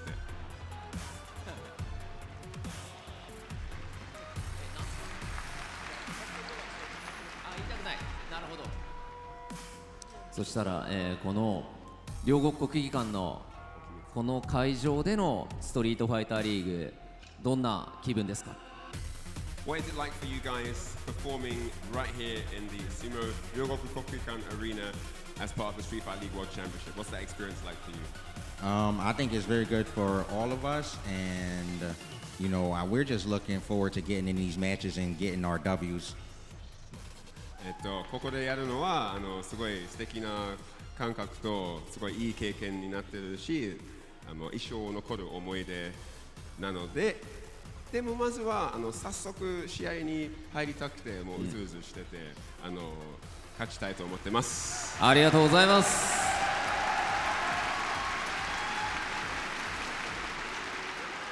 さあ、それでは、グッドエイトスクワットの、先方の選手が決まったということなので、リーダーガチ君に伺っていきましょう。先方の選手、申告をお願いします。はい、Good 8 Squad has decided their team order to counter the FlyQuest run of Kimberly Kami. And let's see what Good 8 Squad have to say. Gachikun, you're up. 先方は川野豪輝クラシックで。Kawano going first. Jacket comes off. He is ready. 先方は川野選手、主要キャラクターは豪輝、操作タイプはクラシックとなりました。それでは先方の両選手は準備をお願いします。Kawano going first with Akuma in, of course, classic, and he is definitely on this after the 3-2 win over Angry Bird. They are in the home position, they do have an advantage here, and they're trying to use it wisely.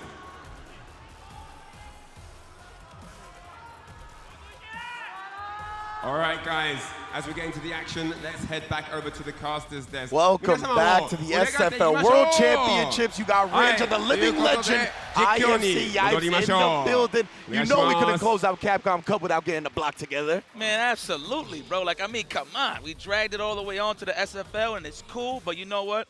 It's no love lost. We here so we could rock out and enjoy some of these matches, man. Yes, most definitely. And we're going to enjoy a barn burner, to say the least. Good 8 Squad carrying that momentum over from a complete sweep of Team EU. I didn't see that coming at all. But FlyQuest, they got the dangerous Kimberleys at the front, right? In a 2 out of 3 setting, that character is extremely potent. That's pretty much what Punk said in translation, not giving away the strategy. But in a 2 out of 3, definitely, I do agree with you. La mezcla, a.k.a. the mix-up in Spanish, is definitely key here to get these early points for Team FlyQuest. I mean, look, No, don't break it, right? You got Punk on the anchor position, and I know hype when I see it, when it comes to this crowd, and everybody is loving the gameplay right here. Now, one thing that I do want to add, just to be, one with the people, ain't nobody disrespecting nobody here. Everybody is rooting. Of course, Japan is like the favorite here, but everybody enjoys some good Street Fighter 6 here, and I'm excited. AKA, we got to kill those USA chants. Oh, yeah, most definitely. We most gotta definitely. kill 'em. I've never liked the regionality chants. If anything, chant for the player themselves, in my opinion. But that is beside the point at this point. Because they've sent Kawano up as the first player up against Psycho, right? Keeping Punk in the anchor position. I think they're going to save Gachi-kun for him. Because Rashid, the stand fierce, press back, and catch dive kicks sometimes. He's got some juice against Cammy, right? So that's what I'm assuming. But let's get into it. Kawano versus Psycho, 2 out of 3. If FlyQuest can put some points on the board and make Good A Squad bleed, can switch the momentum around. Already starting off with some clean perfection parries. Okay, Psycho, this is the download, but don't take too long to start the offense. And there it is, the Azuna drop. You can see Kawano is a master of the air fireball as well. He loves looking for the Go Hadouken in the air. Psycho already sliding up under that. It's going to be an interesting thing to watch going forward. Yeah, throw off those anti-airs. Goes for the dome. You ain't going to touch this good hair, and it's real, I promise you. That's facts. Looking for that whiff punish from the stand fierce. Wow, already, yep, advancing normals or DPs are the best options. There's a jump down fierce. Very nice. Absolutely. Psycho immediately off the first knockdown when he had a level 1, willing to spin it and then opening him up here. Had another driver's cancel available, and it doesn't matter. Baits out the ODDP. Felt like Kawano was going to want to dip into that well of wake-up reversals as well, huh? Yeah, made out of glass. Okay. Hell no. That is the glass cannon for sure. Quick corner carry. Now it's time for you to deal with the roulette wheel. What you gonna do meaty with it? stuff. Looking for the shimmy. Good answer back there from Kawano. The rock, paper, scissors in his favor. Indeed. Great call out from Kawano. Catching the dash back. Oh, and Psycho trying to wake up with a button, but Kawano keeping his driver's check on point until then. Thought he had conditioned Psycho to block in that moment, but Psycho with the stand medium kick. Buffer. Love that. Good snipe out there. Kawano pretty sure tried to walk up and block, but looking for that whiff punish at that range, but that doesn't even matter. We got all the cash in the world. Level 2, absolutely. Beautiful recognition from Kawano right there with the counter hit conversion off the crouch medium punch. My man is looking clean. Man, that's a hell of a first round pick, if you will, man, to go up against Psycho. Let's go for the overhead. No, we go for the throw. Anchored to point position, man. This dude is versatile for real. Oh, in the level 3 from Psycho early. This is going to be big, right? He's going to get the life lead. Obviously, maintain the drive advantage as well. And, of course, the install for Kimberly. Going to make her move and groove. Absolutely. Ooh, speaking of which. That's what I like to see. Oh, he tried to reset for the big damage. He tried to close it out ASAP. Not a bad decision there, considering you do have this lead. What a whiff punish. Good spacing here from Kawano. Trying to catch the tech there with the back roundhouse.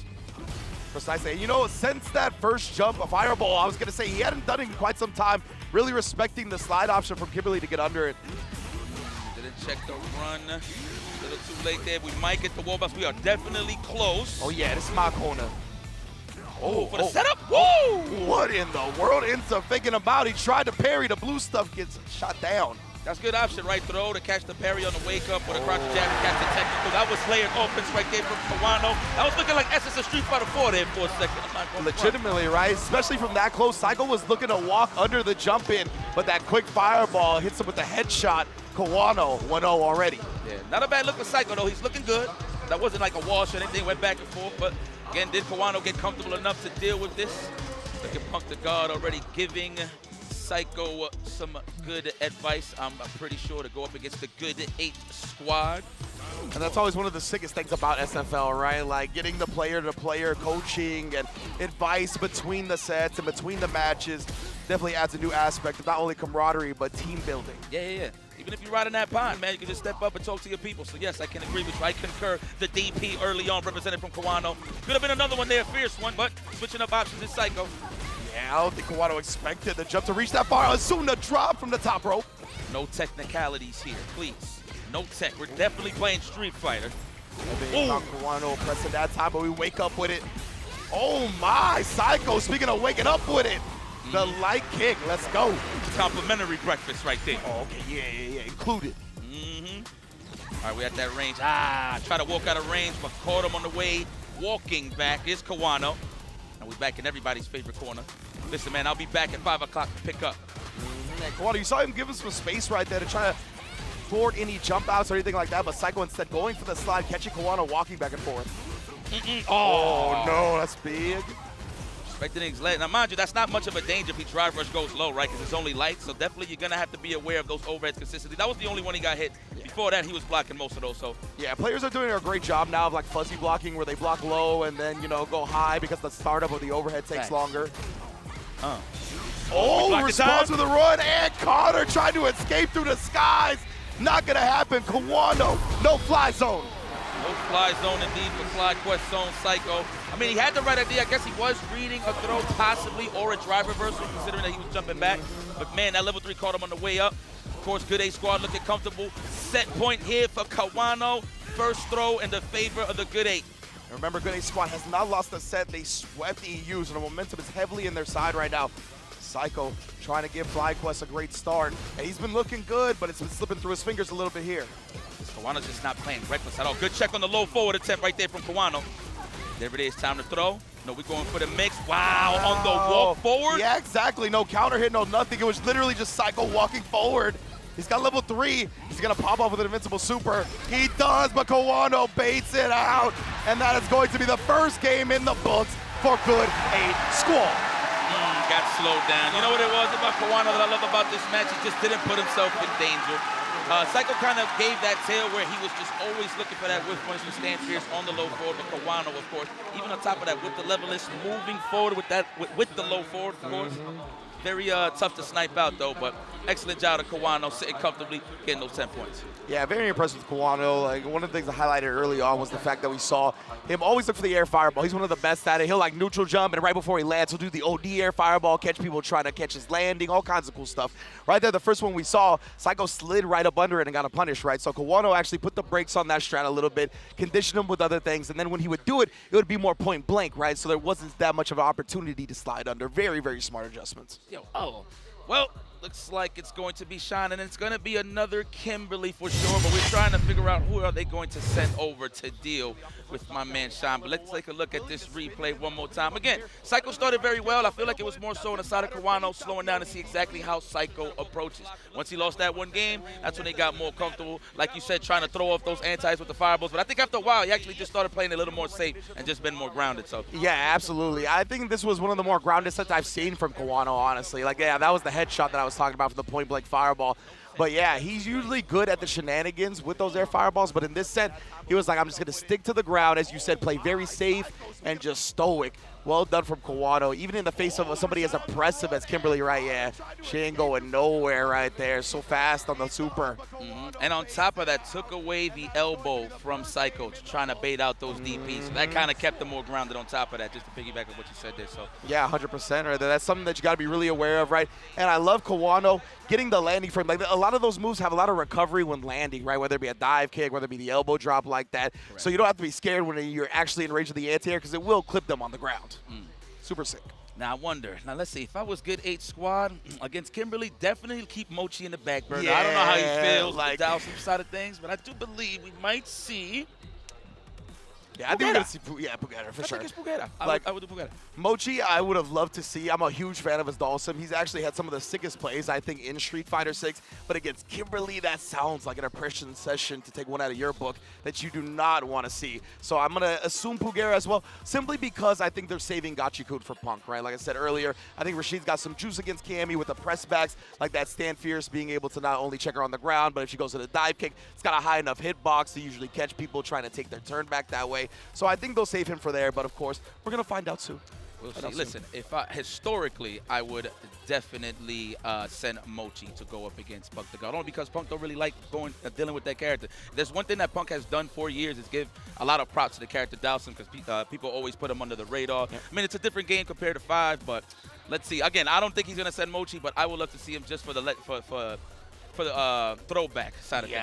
Yeah, that would be sick, man. He really does. He really has some of the sickest plays that I've seen so far. So I'm looking forward to it. Hopefully we get it. Pugera on the other end as well. Maybe they're rethinking that because he plays JURI and obviously Sean. And then we got a lot of JURI experience in North America with Nephew, Jack, and the like, right? So very strong competitors in North America right there. They might be looking to try to exploit the lack of matchup experience against Dalsum, because we don't really have many Dawsons in We North don't. America, right? When you think of Dawson off the top of your head, you think of people like Monsieur Crimson or YHC Mochi, not so much the stateside of things. Not to disrespect any of our stateside Dawsons, it's just, you know, these fellas have been doing it big for a while. Yeah, shout out to Doc Morales, though. I see you. I know Yes, you yes, want to yes, come up yes. with that sim, though. Louis Man as well. You know what Louis I'm saying? Man Not as well. stateside, but Dominican Republic adjacent, you feel me? No, now you had it right. You had it right for sure. But definitely we're about to get that announcement pretty soon. I think I'm going to have to safe to say it's Pugera. Good credit to Pugera for rocking out with us in Street Fighter 6. For a hot minute, I saw that he was under the radar, but they put him in the SFL and he's ready. But it looks like we're going to go to the stage right quick to see the announcement. 中堅は YHC モチダルシムクラシックで Look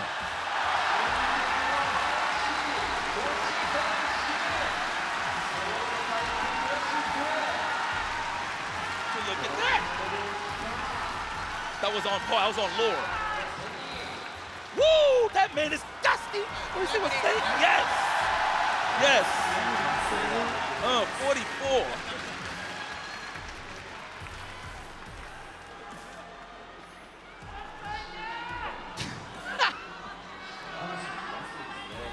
Ooh, Sean, you ready?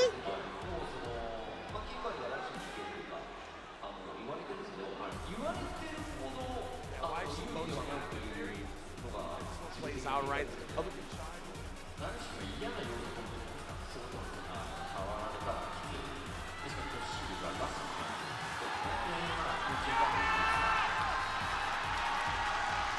YHC Mochi was the choice after all. We were speculating that the Dawson was going to stay on the bench simply because of how aggressive and mix-up heavy Kimberly can be. And, you know, the defense from Dawson leaves a little bit to be desired, but YHC Mochi says, I'm 44 years old. I got the experience to make up for any lack of defense that my character may have. And he's a Dawson specialist, right? We have known him playing Dawson since Street Fighter 4 has been a premier Dawson in the fighting game community. So my man knows how to navigate this character, and I can't wait to see how he does up against Shine's Kimberly. I'm surprised he don't got no white hairs on his head, considering he been playing Dawson for his whole entirety of the FGC. I'm gonna be real with you. Yeah, So, but back to what I was saying. He likes playing against.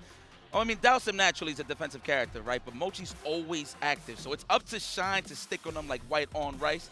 But it might be an annoying kind of thing for Shine if he's not getting what he really wants in terms of offense. But obviously, I think the main play here is the slide or a sweep for a whiff punish. That is, of course, if YAC Mochi is just throwing those frivolous limbs from full screen, but I don't think that's going to be the case here. Yeah, that's the thing, right? In a matchup like this, you gotta be really quick with your decision-making and processing speed. And Mochi, having so much experience on Dawson, he's one of the best at it, honestly. I've seen him manipulate people with the air yoga float as well, literally like using it as a footsie tool, floating in, floating back, baiting stuff out, getting punishes that way. So these players on Dawson are nasty. You just got to give them a chance. Shine, in his side of things, you cannot give them a chance, right? Like you said before, you got to get the QC going, close quarters combat, suffocate them so that they can get that range and utilize all of Dawson's amazing tools from a distance. I definitely want to see Shine. If he could snipe out an early defensive drill from Mochi, that is a perfect crouching fierce. So I want to see if he could take it to him. I want to see how you open up. You know me, I love some rush down, so I'm always about the epitome of opening somebody up.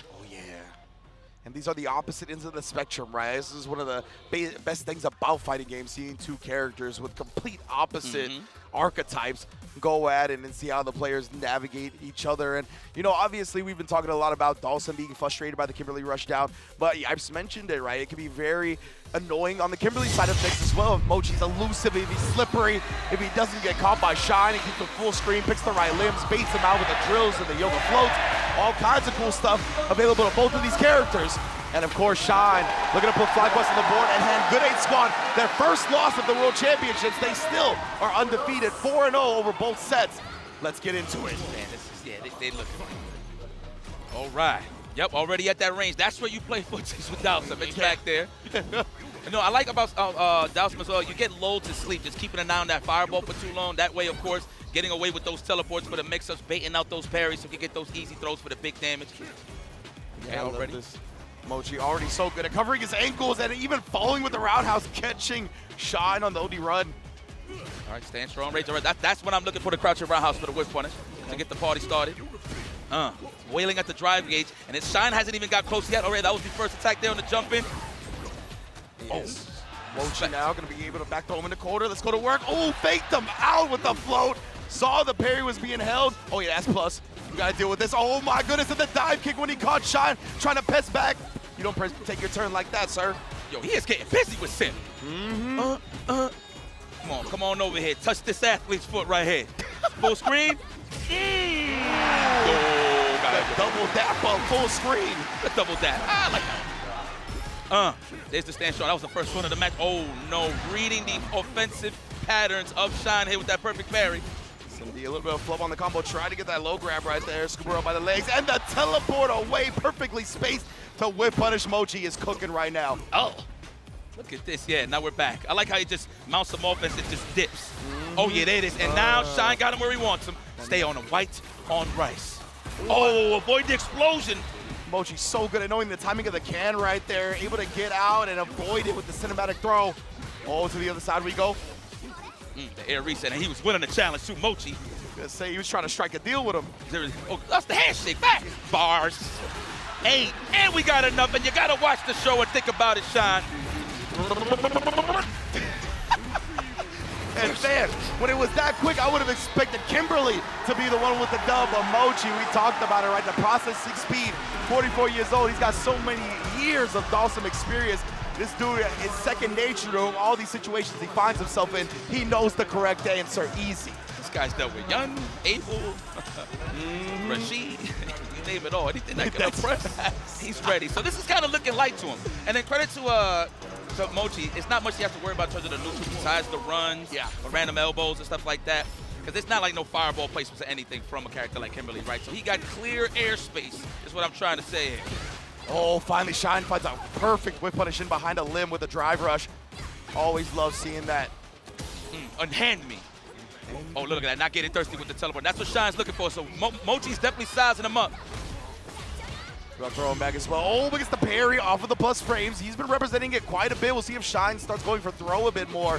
Try to take advantage of that or establish some different conditioning. There we go.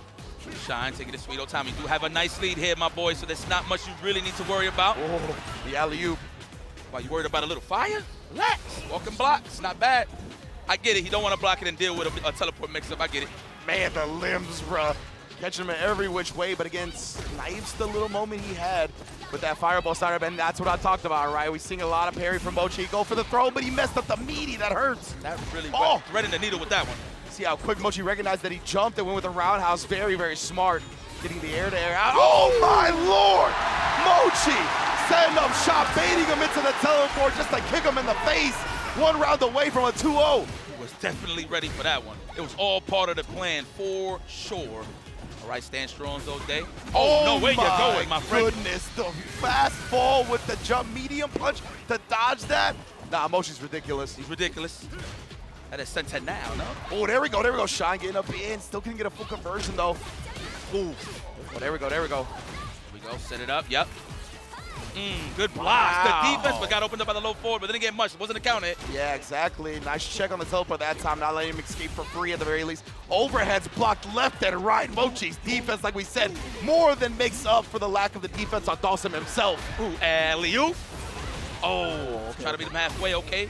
Overhead shot finally finds one. He had to do it raw, right? We saw it coming out from a lot of the block strings, the drive rush cancels, and Mochi's aware of that. So Shine switching up the rhythm, doing it raw in the neutral. Very, very smart adjustment. I see you, Shine. All right, here we go. We got to make this count. Let me get this 10 stack real quick. Oh, the delay. I would have attacked a long time ago. Good defense there to Shine, trying to open them up. Willing to spend that cash, knowing he get all that space. Yes, sir. Oh, but speaking of which, though, Shine and the juggle point conversion to the Kahuna. Kahuna. Oh. Nice catch. Oh, he did the crouch fierce as well, but Mochi too high up. Turn the needle with that one. Oh, this is pressure all day, and he spaced that out. Okay, met with the elbow, the ashy stuff. Yeah, Mochi had been looking for drill a lot in that sequence in the corner, trying to catch the press backs from Shine. Beautiful adjustment again. Get in there, throw, no. And that's what Shine was reading right there to get the big damage. That should be enough. And we got the meter to spend. There we go, tied up. What a way to show signs of life. Being more to the aggressor. He's noticing that Mochi's just trying to get him frustrated. Just wait, let him come to you. You got a solid lead. Not much Dawson could do unless he scores a knockdown. Yeah, exactly. Shine picked the spots much better there. able to exploit Mochi kind of committing to other options and getting in there with a teleport and just had the right offensive reads this time. It's all about that, right? Once you get the knockdown, you got to run the game, and that's exactly what he did. Even though Japan took a loss there, it was just one game, but the crowd is excited seeing what's going on here. Trying to check the drive rush, but hit the brakes real quick with a slide into the DMs. Oh, you don't want to hear it. Don't want to hear it. Mute him. Mute him. Oh! Oh, and it stay over there. The athlete's foot is just too strong with that roundhouse. Shine scores the throw. No technical here from Mochi. I feel like there's going to be a parry coming. Oh, speaking of technicals. Kimberly giving him some tough acting to Acton. Get that out of my face. Uh-huh. Oh, the whiff. Oh, okay. I see you, Shine. That's what I like to see. You got to go for the challenge in terms of trying to whiff punish those long limbs. He's switching it up, though. And then again, right. Perfect jump timing. But Mochi, the drill to counter, but not a big conversion. Now Shine's going to be able to keep this corner pressure going. Pain Candy, you already know. Tapping the parry, trying the overhead again. Such good blocks from Mochi and the air-to-air even, but no. Tried to put the roundhouse out. Wasn't expecting the Shine to jump yet again. But we see the aggression, taking it to the skies, doing a much better job here. Okay. Let's go, Shine. This is what I want to see. You can crouch your fist, that roundhouse, I do believe, depending on the range, but doesn't even matter. We here in the corner. Now it's time for the oppressive session. Plus frames. No technical still from Mochi. Teleport mix. Delayed throw, okay? Awaiting the parry, possibly. And or maybe Shine, a wake-up super. And Shine's been very disciplined defensively, right? We haven't seen any wake-up parry, wake-up super, nothing like that. Just tends to block it out here. He knows he gets one knockdown. He can really run the rest of the round, and he might have it here. Now, I'm surprised he hit his spender, but he's going for the kill. Yeah.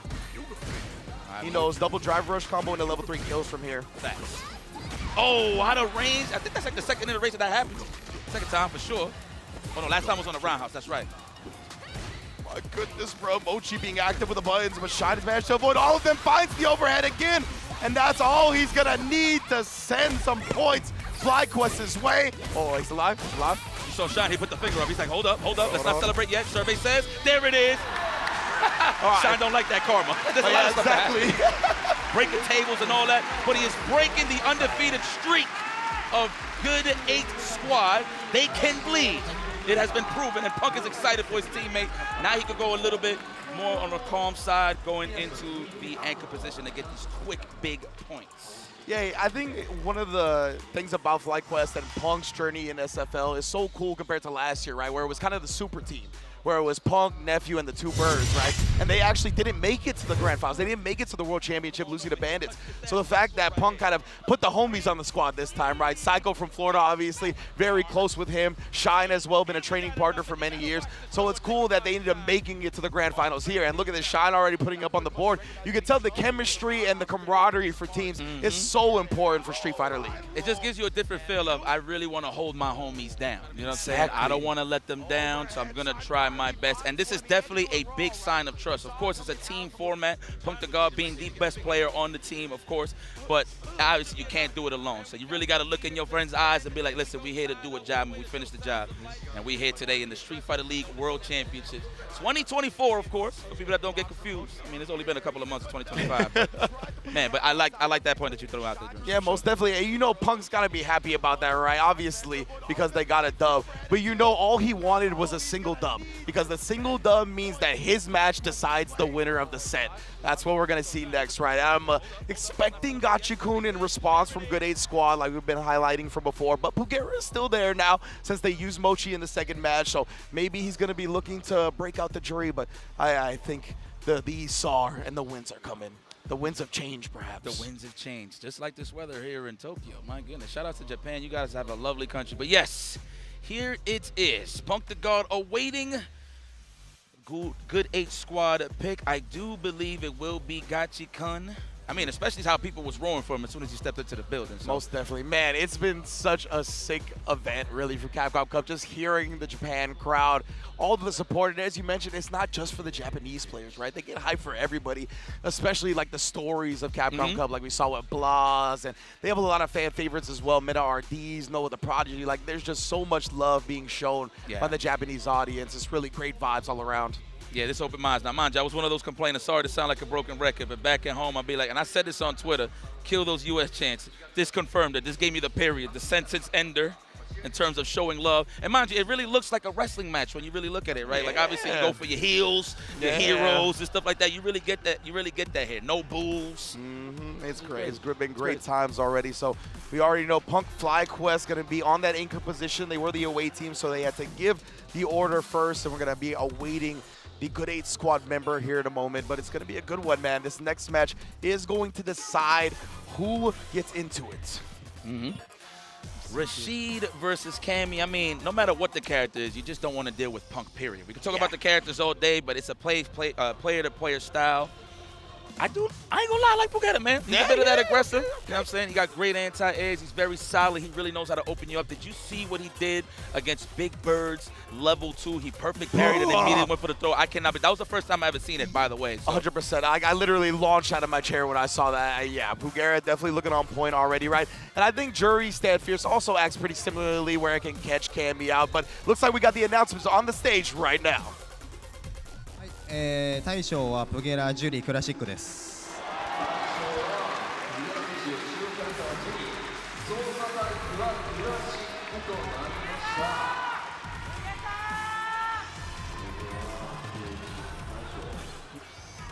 And they do go with Pugera. Yipes had the read. Let's go. The Cosmic Buster. I like that nickname a lot. Going up against the Alpha.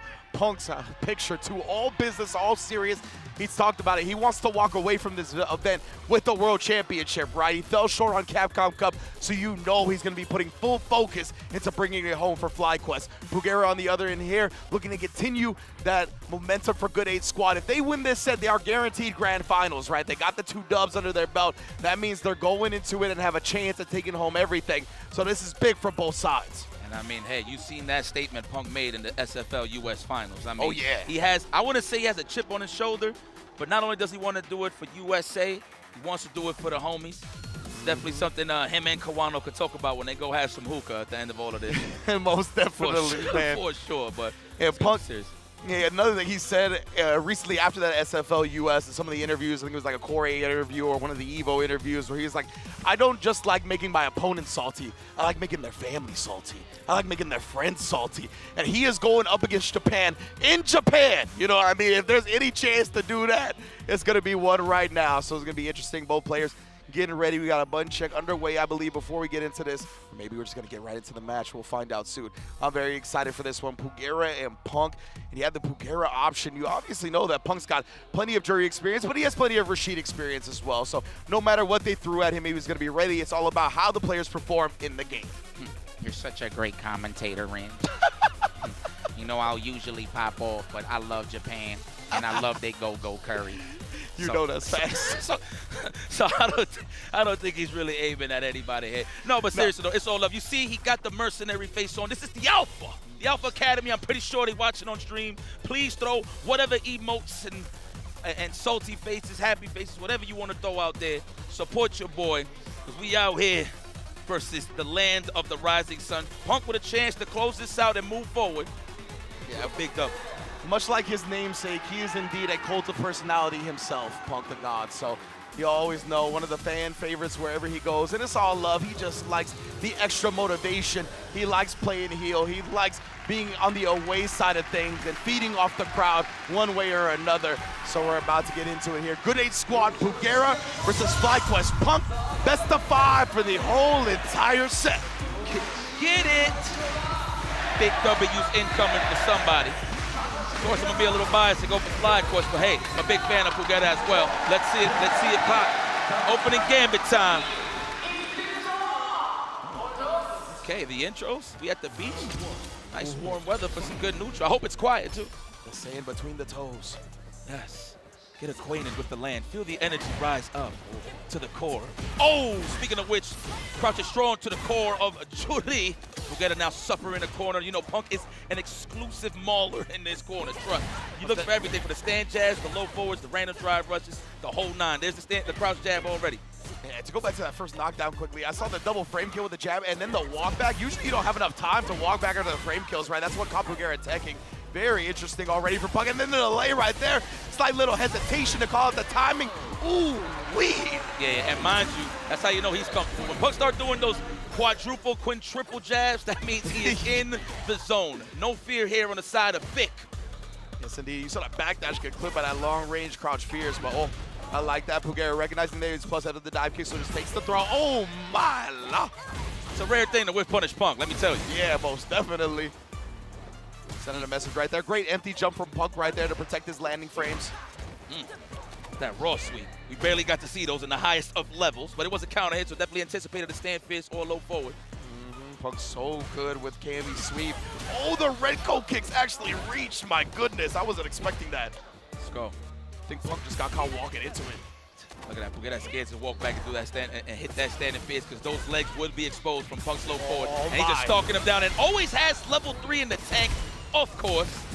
That spacing from Punk right there, that was one of the most well-spaced dive kicks I've seen throughout Capcom Cup, and what a dominant performance in game 1. And we talked about it, right? This best of 5 decides the entire set. Both teams have a dub going into this, with YHC Mochi falling to Shine and Psycho falling to Kawano. Gachiko's hitting him with the, you know, on second thought, I should have played. But hey, let me tell you what you need to do here.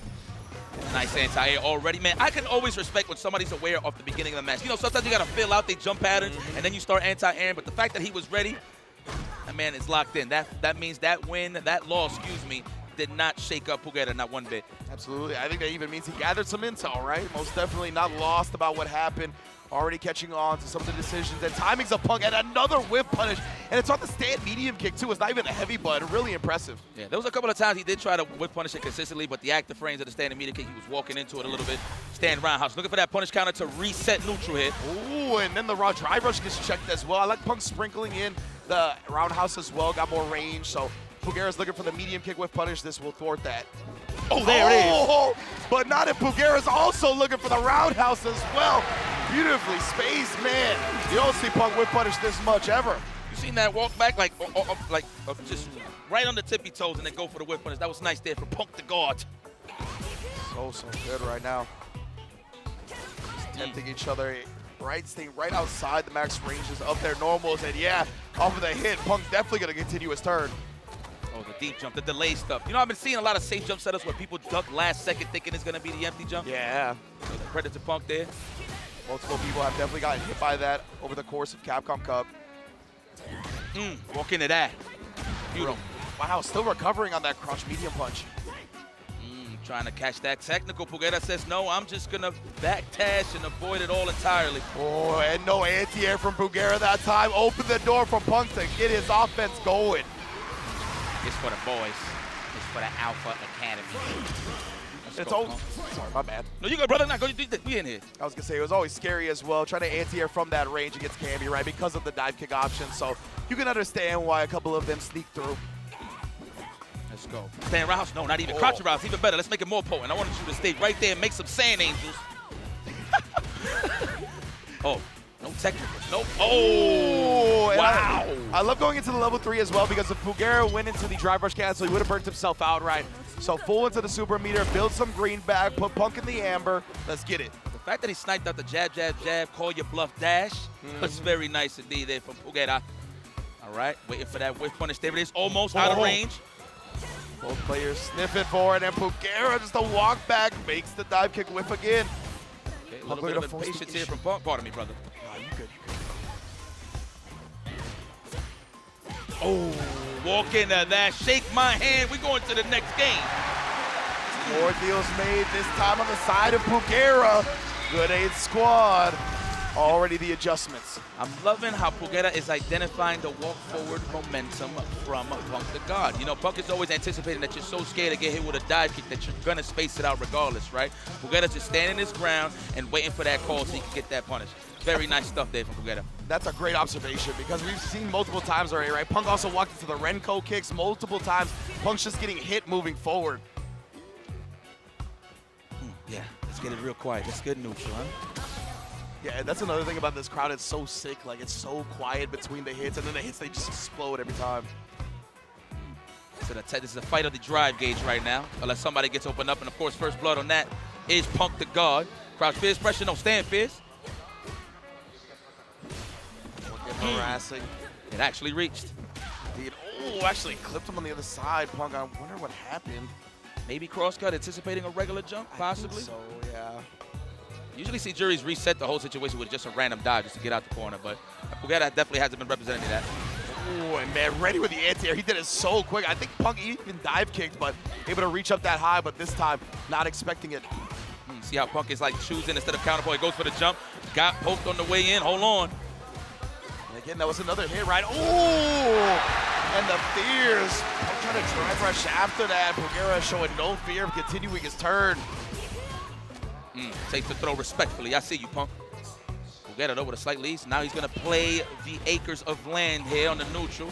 Doesn't have to really engage. Just wait until he gets those advantageous situations so he could go in. Speaking of which, though. For it.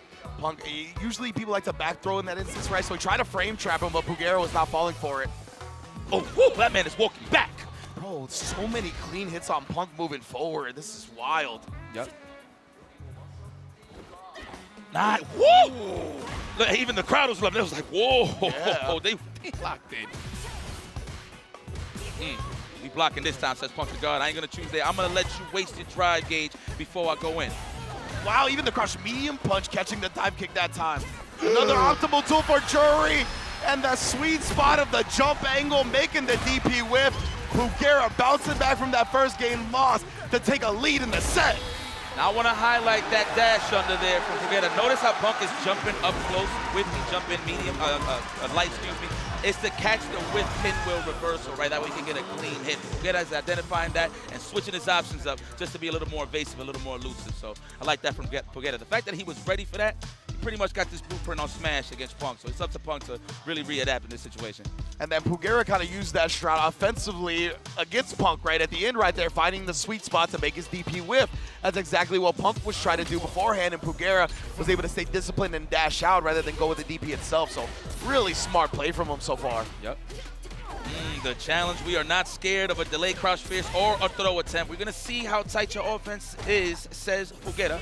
But now taking the onslaught of the alpha in this corner. Sand Angels. Tell me how that tastes. Face first.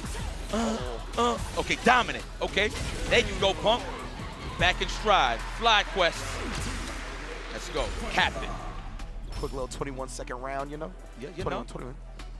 Gotta go places, man. Yeah, boy. Gotta hit this maximum bar after the set.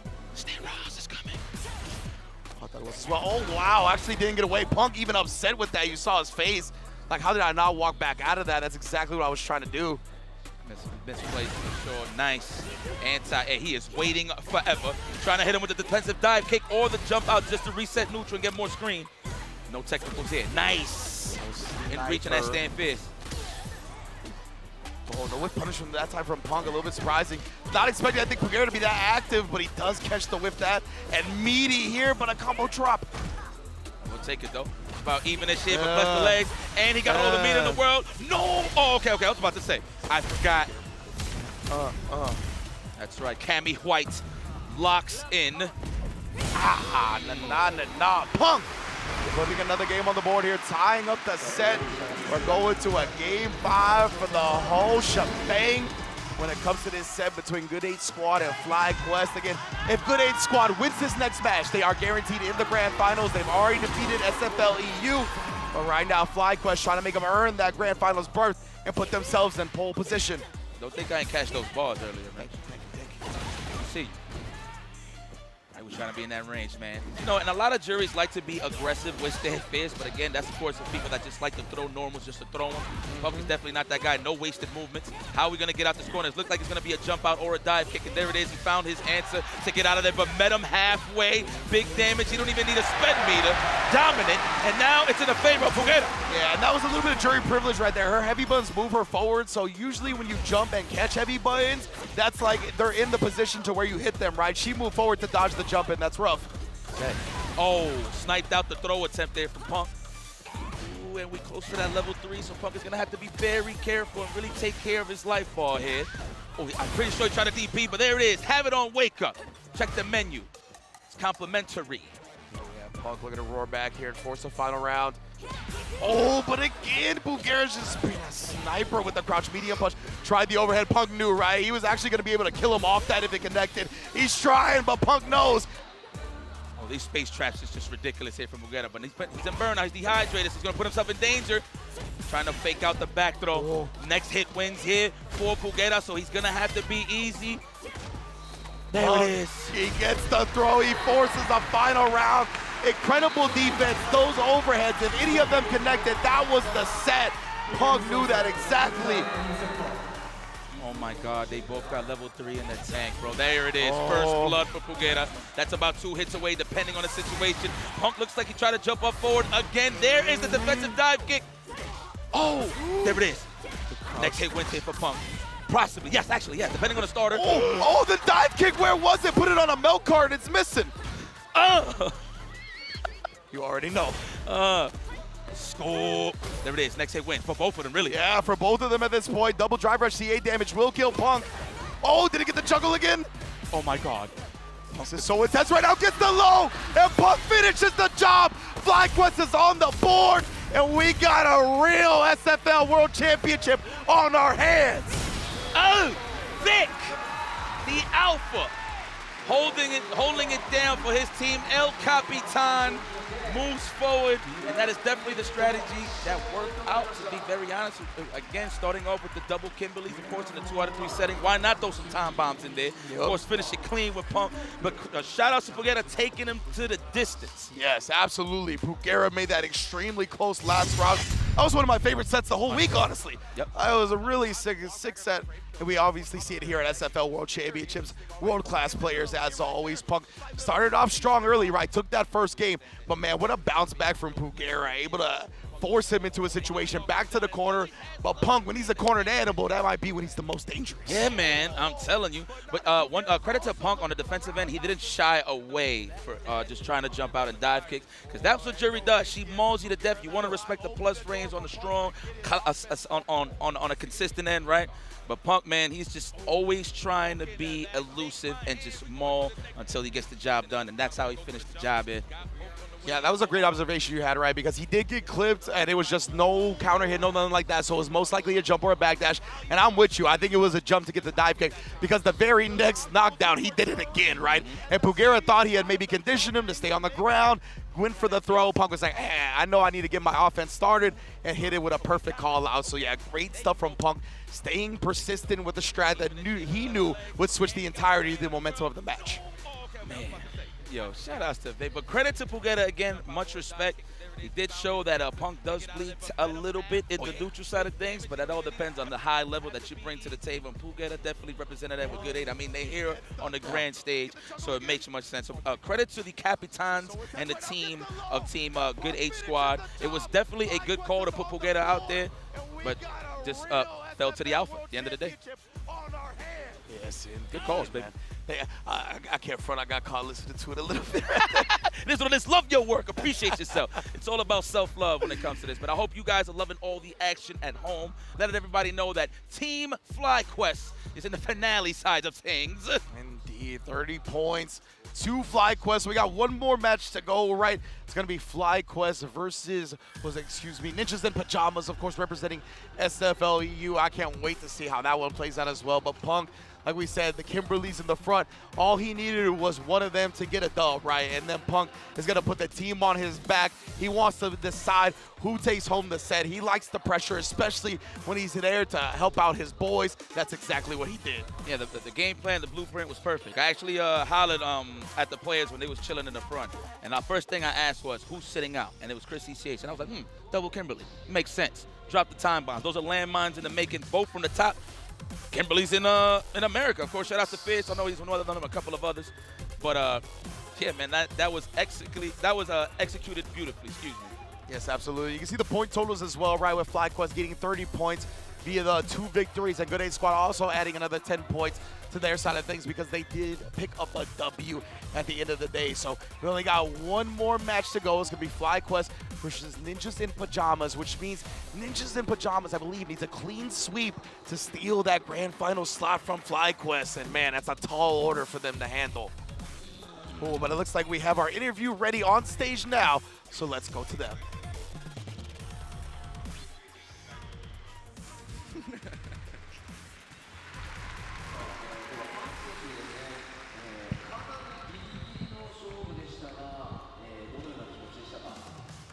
So, first question regarding Team Good 8 Squad's running order. Is that kind of the order you were prepared for, or were there any surprises in what they selected? Kinda. I expected to play either Kawano or Kugera. I know Gachi-kun was not going to play versus our team. I felt like that was just a guarantee. And yeah, I think YAC Mochi was a little surprising on a Kimberly, but you know, we end up getting the job done anyway, so maybe he should not go on that one.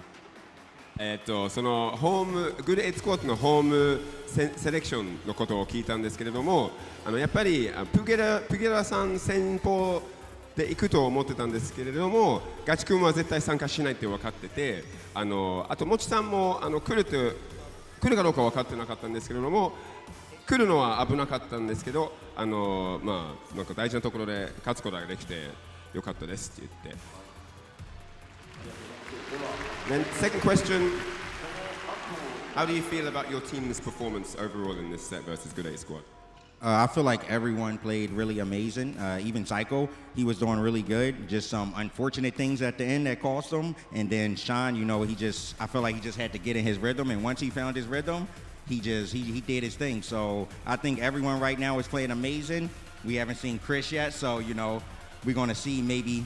I can't give away if he's gonna play or not, but we're going to see him maybe play, and I'm sure he's going to be doing his thing too. So, yeah, I think everyone played really, really good. そのチームの自分のチームの活躍について聞いたんですけれども、みんなすごい大活躍していいプレーを見せることができてよかったし、やっぱりその最高すごいいいプレーはやってたんですけれども、最後の最後まで行ってなんか運が良くなかったから負けたんですけれども、シャイン今回上がってきてすごいいいプレーをすることができてとても良かったです。でこれからクリス CCH はまだ参加してなくて、彼の参加することもぜひお楽しみにしてくださいってパンクから。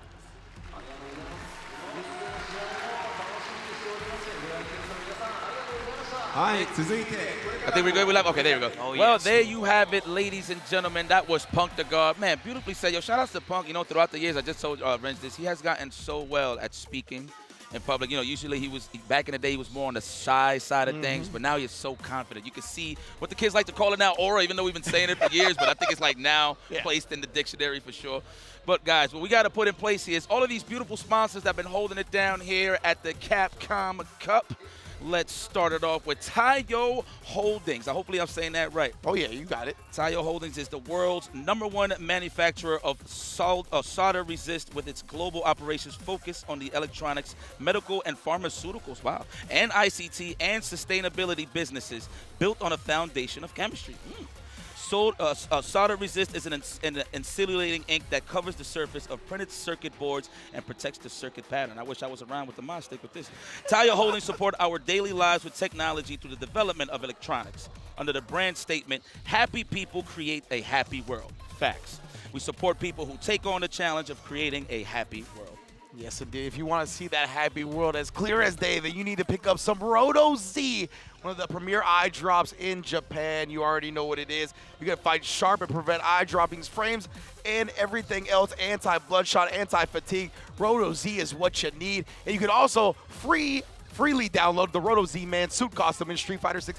Deadline is March 10th. That is going to be Monday. So make sure you get that download in while it's still available. Man, and whatever you rock it, whether you're on PlayStation, Xbox, PC, or mobile, Steel Series has you covered with unbeatable software and hardware options so you can pursue glory at the highest level. The Steel Series Arctis Nova Pro is the official headset of Capcom Cup 11. Premium high-fidelity drivers and sonar software make the Nova Pro ideal for any fight you take on.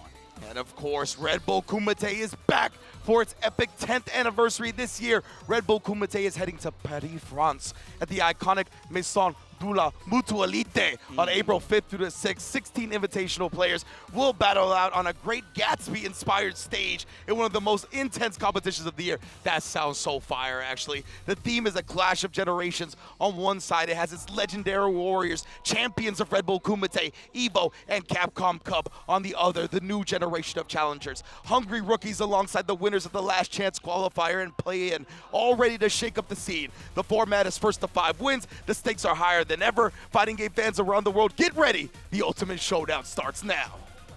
Man, okay. Oh, and we are not done just yet because we know that you got to hit your friends with the punishing Shoryuken in our Capcom Cup Arcade Classics and Fighters Pack. Dive into a robust collection of Street Fighter titles, including Street Fighter V Championship Edition and Street Fighter 30th Anniversary Collection. You got fantastic arcade titles like Mega Man and Final Fight in there as well. Get hyped for tournament season, test your skills, and help support the Children's Miracle Network Hospital with your purchase. That is amazing. Anything to help the kids, man, to just give them a brighter future is beautiful stuff. You know what I'm saying? So definitely, for sure. Well, I redeemed myself, right? Yes, you did. Yes, you did. Yes, you did. I wasn't there for the first go. But if you feel better about it, man, I'm just happy for you. But to be honest, I'm very happy that I had this opportunity to do it with my bro. We didn't do none of the group stages. For people that don't know, man, Ringe is definitely one of the best in the business. And I love this man to death. But thank you so much, man, for rocking with me. It's always been a pleasure, brother. It's moving forward, never backwards, as always. And you know the feeling is mutual. So we'll be right back with NA versus EU. Don't go anywhere.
Where dreams become reality.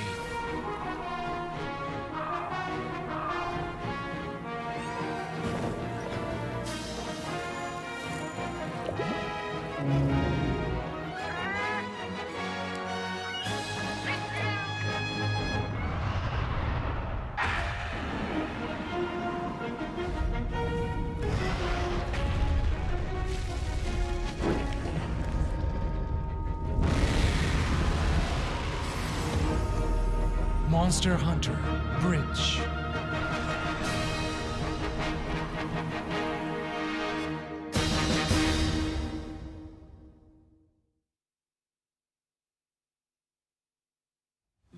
Show me what you have. What?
come alive real quick. Battle of the strong, survival of the fit. Take your best shot, hope you don't miss. Yeah, yeah, come on, everybody come alive.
Location is Osaka.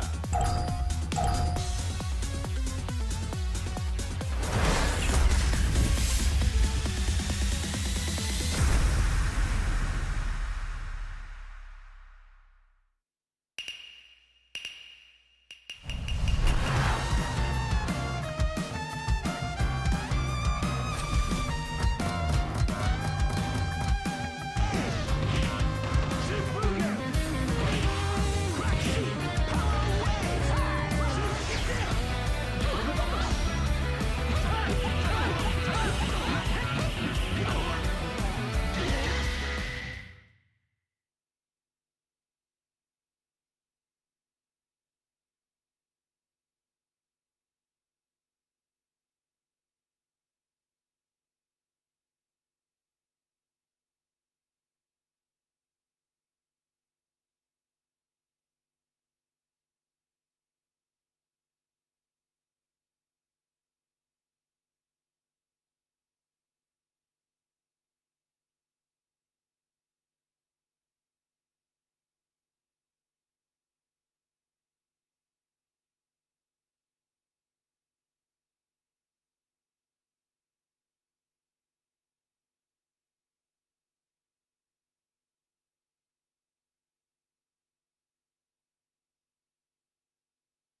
ストリートファイターリーグワールドチャンピオンシップ2024、次は予選第3試合となります。 Street Fighter League World Championship 2024. Next up, it's time to get into match 3. ホーム側アメリカ代表フライクエスト対アウェー側ヨーロッパ代表忍者スインパジャマスの試合をお届けいたします。 The representatives from America are playing from home, and the representatives from Europe are playing from away side. まずはアメリカ代表ホーム側フライクエスト From America, on the home side, first up is Team FlyQuest.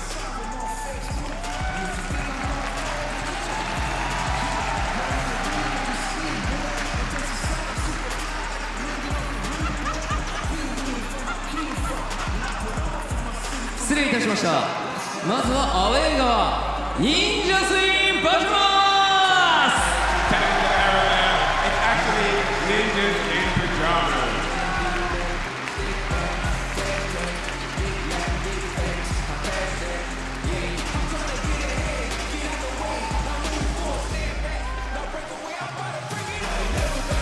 Ninjas in pajamas playing on the away side. Next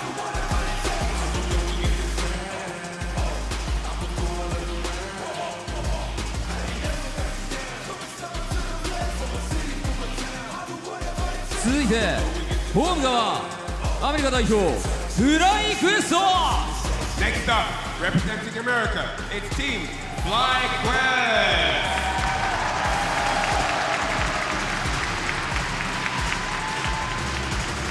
さあ先ほどフライクエストはグッドエイトスクワットに壮絶な大将戦から30対10をもぎ取りましたよね。そうですよね。これからちょっとティーム忍者ジンパジャマズはすごい難しい状況に入りますね。そうですね、はい、ただこの戦いでもしっかりと戦っていただきたい両チーム。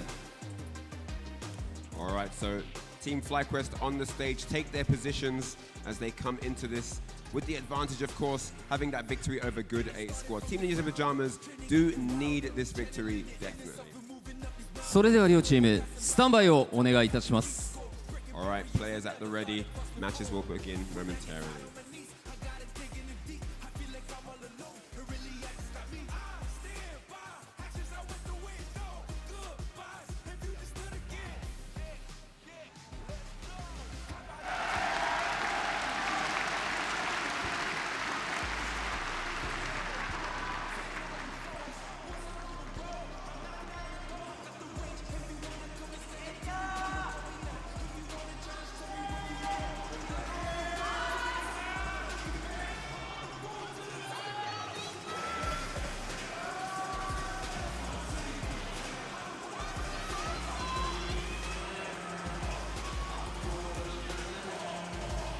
それではまずアウェー側忍者スインパジャマスのオーダーから発表させていただきます。 Alright, now it's time to look at the away side Ninjas in Pajamas team order.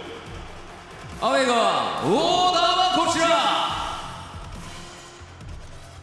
先鋒フェノムキャミークラシック、中堅ビッグバードラシードクラシック、大将アングリーバードケンクラシックとなりました。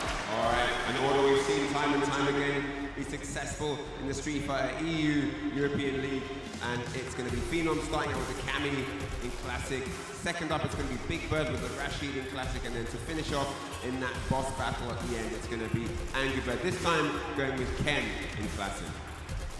さあこのオーダーを受けてホーム側フライクエストは先方の選手を決めていただきます。 Alright, it's time to find out who Team FlyQuest are going to start with. Punk is writing the name down for the referee. We're going to get into that in just a second. Who do you think it's going to be? では、このお時間の間ですね、忍者スインパジャマスの方々に質問していきましょうか。質問していきましょうか。はい、ライアンからありますか、何か。はい、ありますよ。Alright, so to Phenom. So, of course, you're coming in now on the away side. How is the feeling here in Camp Ninja's Pajamas right now? I mean, the score last set wasn't good, but I mean, it was so close. Every match was last game, last round, or something like that. So it didn't like I feel we played good, but we couldn't clutch out those games at the end. But now we have a tough task ahead of us with FlyQuest. So we'll see how it goes. とりあえずさっきのグッド8スコットの試合はその試合なんか一つずつ全部最後の最後まで行って、でも結局0点という状況なのでなんか今すごい勝利を目指しているところで、まあこれからどうなるかわかんないけどとりあえず1試合目から始めます。いい試合をねお願いいたします。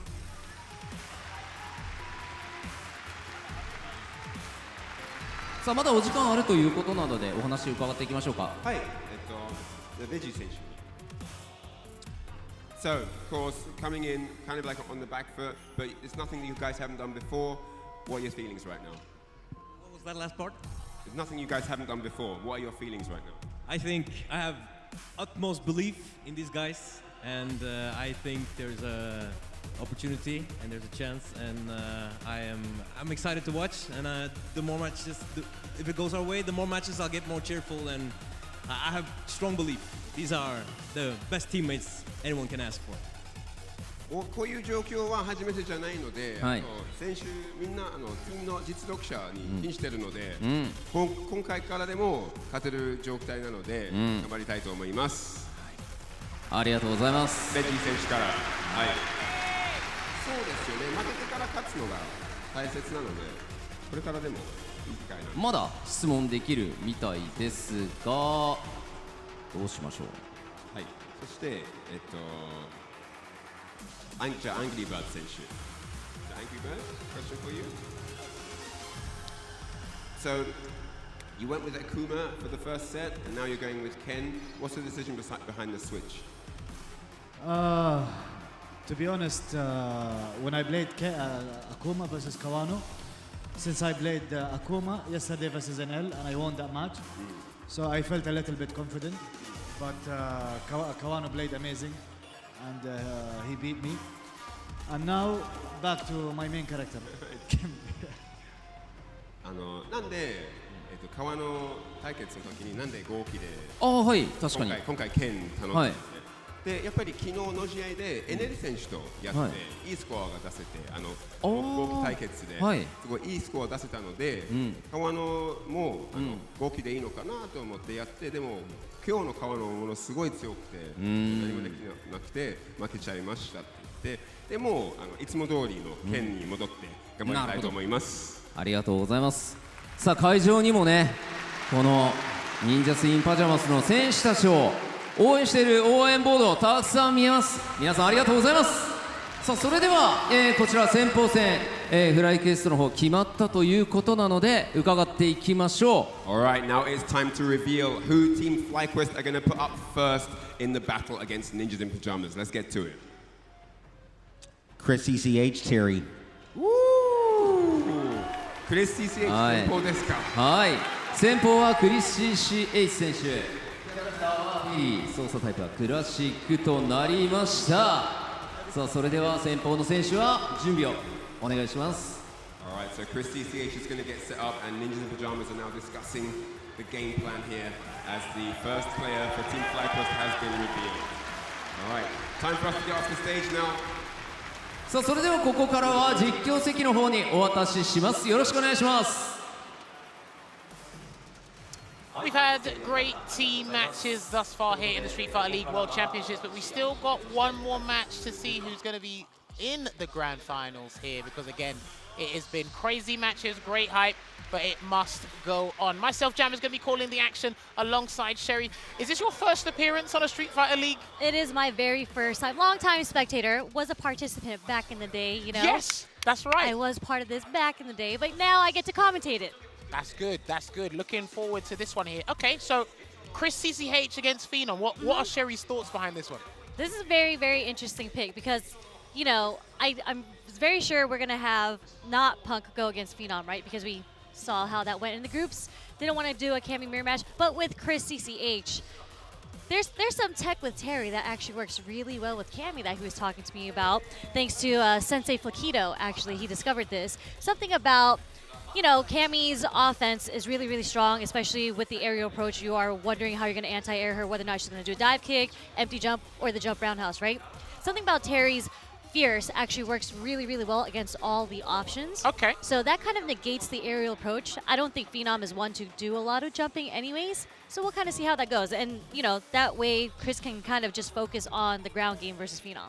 Well, let's tack on to the end of that very good point that you made there. Phenom, I had this long chat with him about Terry back when we were doing SFL EU. He actually has a lot of respect for the character at the time before it started to come to light that people are maybe underrepresented and underestimating this character. Phenom goes, well, Terry's got one of the best standing medium kicks in the game. The damage output is the only thing that's spoken about. He's got good movement. So I think he understands how strong Terry can be. So this will be a really good test to see how much knowledge you actually have, not just playing online ranked, because he might have bumped into Terry here and there. But this is probably something they did expect. Now, because they put Chris CCH here, that means Punk can theoretically snipe Big Bird, because they did play in EVO 2024 Grand Finals, and accumulate 10 points. So for those of you that don't know, NIP have got Nipwa. They've got no points. None. So they need to get a solid 40-0 to have any chance of getting to the Grand Final here at Street Fighter League World Championship. But with this formation strategy that Punk might be concocting or already has concocted, I think they only need to aim for 10 points here in this fixture. I mean, again, like you said, they need this, right? So Punk is going to do everything that FlyQuest is going to do everything they can to make sure Nip does not get one match. And then they're kind of smooth sailing from then. To the grand finals, that is. Easier said than done. For sure. But again, all these players have, you know, multiple Capcom Cup qualifiers on each team, so it's not an easy task. I don't think these two have actually faced each other in tournament before. I might need to go and double check something while we set this up, but it will be Terry Bogard going up against Cammy here. First to two. There will be huge question marks against Phenom to how much knowledge he actually has against an optimal Terry in Chris CCH. Chris didn't perform as well as he wanted to in the Cup. No. And he didn't do as well as he wanted to in the Street Fighter League US Final, so this is actually a very good turnaround for him to take his team, or at least propel them to the Grand Final here at World Championships. Hopefully. Kind of a slow start for him right now. Phenom on the offense, right? Okay. That low forward so strong coming from Phenom. And it's kind of hard for Terry, right? Because Terry has stubby buttons. He's going to have to find a different spacing to kind of fight against Phenom's Cammy. Well, he's got him in burnout here, but Phenom not going to be deterred by that, because if you attack Terry, that means you don't have to worry about that famous crack shoot burnout string there. And like you said, some of the buttons are stubby, but I do like his standing light kick. I do like his jabs as well. Standing medium kick, a very good poke, but again, they're only good neutral tools if your opponent gives you the breathing room. And right now, Phenom is harassing Chris exceptionally, Sherry. Very, very much so. There has been not a lot of great defensive reads coming from Chris CCH's side, and it is a first to two, so this is going to be the round straight into the level. Oh no! Oh dear! Oh, she's on the other. What? Oh man! Okay. Oh, not like there's this, a little bit of nerves that needs to be shaken off here right now between both players. But here's the thing. It's not a solo endeavor here. It's so not. Shaking off the nerves is absolutely fine. We need to see that adjustment very quickly. But again, 10 points is not just yours, it's the team's. It is the 10 team's, points. yes. That's the biggest thing about this. So having these execution errors, I hope that's the only ones we're going to see for the rest of this set. I mean, Chris, I'm hoping that, I know he wants to represent the team and do well for them, but he should take a little bit of, like, not the backseat, but relax a bit, because he can rely on his team. Because again, this is still an uphill battle for Nip to make it into the grand finals against them. Nice counter poke there with the crouching media punch into the burning knuckle, but Phenom said, hey, I can do that into a spiral arrow here as well. If he gets hit with a low, then that's going to be the round here. Chris, it's just these slight micro adjustments that Phenom makes in neutral. He walks, and just when you think, let me walk away and be cognizant of the crouching media kick, he catches you in that split second there. He's been doing that really well today. Ouch! There's the OD dive kick over the power wave. First time Phenom really jumps in on Chris, but look at the low forward usage. It's clipping every single time. Phenom has such a good read on when Chris wants to walk forward. And because he's going to highly fear that crouching medium kick, it means Phenom can attack his dry gauge and get bigger damage elsewhere. And if he gets one more hit, Phenom will win the game. Yeah. Whip punishes the no conversion. Okay, burning himself out with the ODDD. Yeah, he needs the string. He actually needs the string, but he needs to be careful of a reversal super from Phenom at some point. Yeah. Might as He well knows just it. be turning it at this point. And the dive kick is going to clip the crouch strong. Just like that, Phenom takes it 2-0 over CCH. He didn't even get to see the anti-air tech, not once. Because Phenom is very efficient on the ground, and like you said, he only jumps when need be, but they've accumulated 10 points. The captain doing Vanguard duties there and setting pace. Unfortunate there for Chris, because again, it was a shaky start, but a shaky start in a Street Fighter League fixture. That can have negative snowball effects there. But at least he can rely on his team. There's 2 more matches to go on. Don't know who's going to play yet. I kind of have an idea on who they might send up, but who do you think they're going to send up? I can think definitely Psycho had a pretty good performance. I know Shine won, but Psycho didn't actually do too bad. But we're going to take a look back at here. So Chris actually had a number of opportunities to get that famous crack shoot burnout sequence there, but Phenom, I think he's just pushed back far enough to actually be able to challenge. But I think, as we both highlighted, crouching medium kick, I'm not sure if one actually missed. They all connected, but the vast majority of them did actually connect on hit instead of block there. But yeah, you can tell by the face cam from Chris CCH, he's definitely someone who wears his heart on his sleeve. So if something goes wrong, we can see it live and direct on camera. Yeah, you see him shaking his head every single time he's getting clipped. Even just the timing of that jump in, Chris was just like, this isn't it. This isn't how he wanted it to go. Well, you say that in your mind, but then it's like you can't let that show on your face. You can't let that show in the gameplay. You have to pick up. But again, that was a very arduous task here. So unfortunately, Chris CCH will fall by the wayside and give Ninja in Pyjamas 10 points. So Big Bird is now going to be the middleman here, trying to follow suit, because like myself and Colin discussed before, the Vanguard game actually sets a very good example, sets a very good pace. You can make the comeback, like you said. FlyQuest can rely on their teammates, but in this team effort, you don't want to rely on your other co-workers to do your job. Yeah. And it's like, we all want to put in that effort and make sure it's a collective good result here. But yeah, Big Bird, this is going to be, I think Punk's going to step up to the plate. You think so? Think that's going to be the case. I could be wrong, but just because Angry Bird is sitting at anchor, I feel like they want Punk to anchor, because I think those were the 2 best anchors of all Street Fighter League seasons, right? Yes. So I feel like against Big Bird, it's going to have to be one of the other 2, Psycho or Shine. I think it's going to be Kimberly's. So just based on the play style between Shine and Psycho, I think it's going to be Psycho.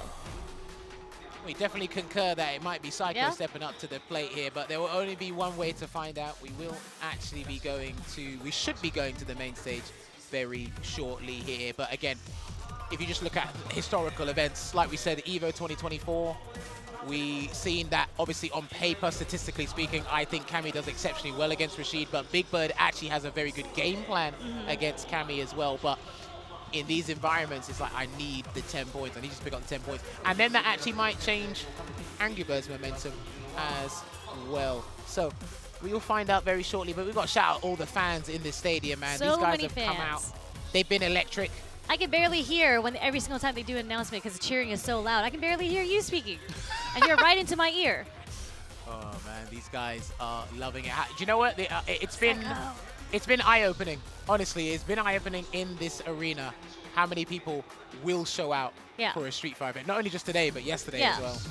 Literally, during the week, during like the work days, the arena was still had seats taken. Just everyone's such a huge fan, and it's something. It just changes the environment, the aura, especially during Capcom Cup. Hey, listen. All right, so we're going to go to the main stage right now to find out the next player announcement. Let's go over ahead.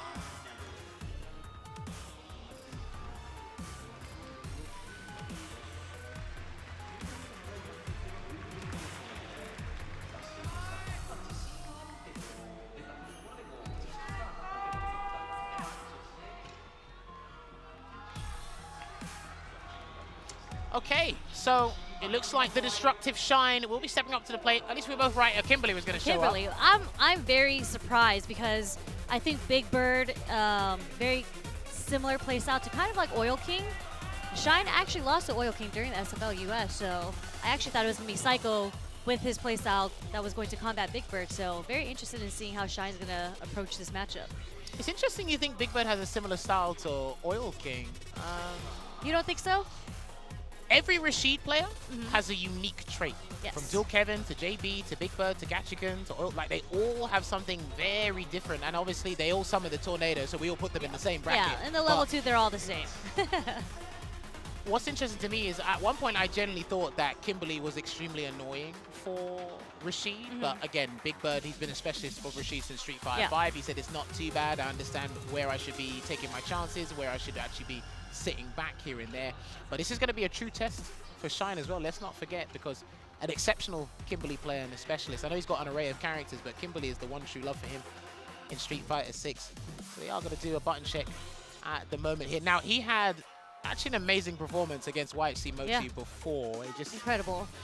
This is what you actually need. So hopefully he can build on that here. And again, this is going to be, it's going to be tense for Big Bird, but it's going to be difficult for Shine, just for different reasons here. But again, even if you potentially go 20 up at NIP, you still got to go past the Alpha. You do. And the Alpha versus the Robot would be, that's gonna be one way to decide things properly, don't you think? Definitely. And the way that Shine plays, at least, and as you mentioned, the team format is a bit different, right? Because now you get coaching. You're getting coaching from the Alpha right now. And whatever worked when Shine, because Shine, when he had to play against Mochi, he did lose the first game or the second game, and then Alpha, I think Chris CCH also stepped up, gave him some advice. And that's what's really, really cool about the team format, is just like, again, you're just not on your own. And when you're getting coaching, you're having your teammates, godlike teammates, tell you some advice like, hey, like in this sequence, you need to stop doing this, or you need to recognize this pattern. Having Shine have that in his ear, I think will do great for him if he is struggling a bit in this matchup. One thing I love about the coaching, and myself, Damascus, and Yipes, we learned this through SFL EU, is NIP's just communication in general was brilliant. But with coaching in general, you can actually tell your teammate that's actually in the pilot seat, hey, here's where you get free damage. Let me tell you where you can get free damage, and you worry about all the other aspects. That's why I like to say, instead of a 1v1, it's 4v1 in these situations here. But it will be the destructive going up against the biggest bird here. Kimberly versus Rashid.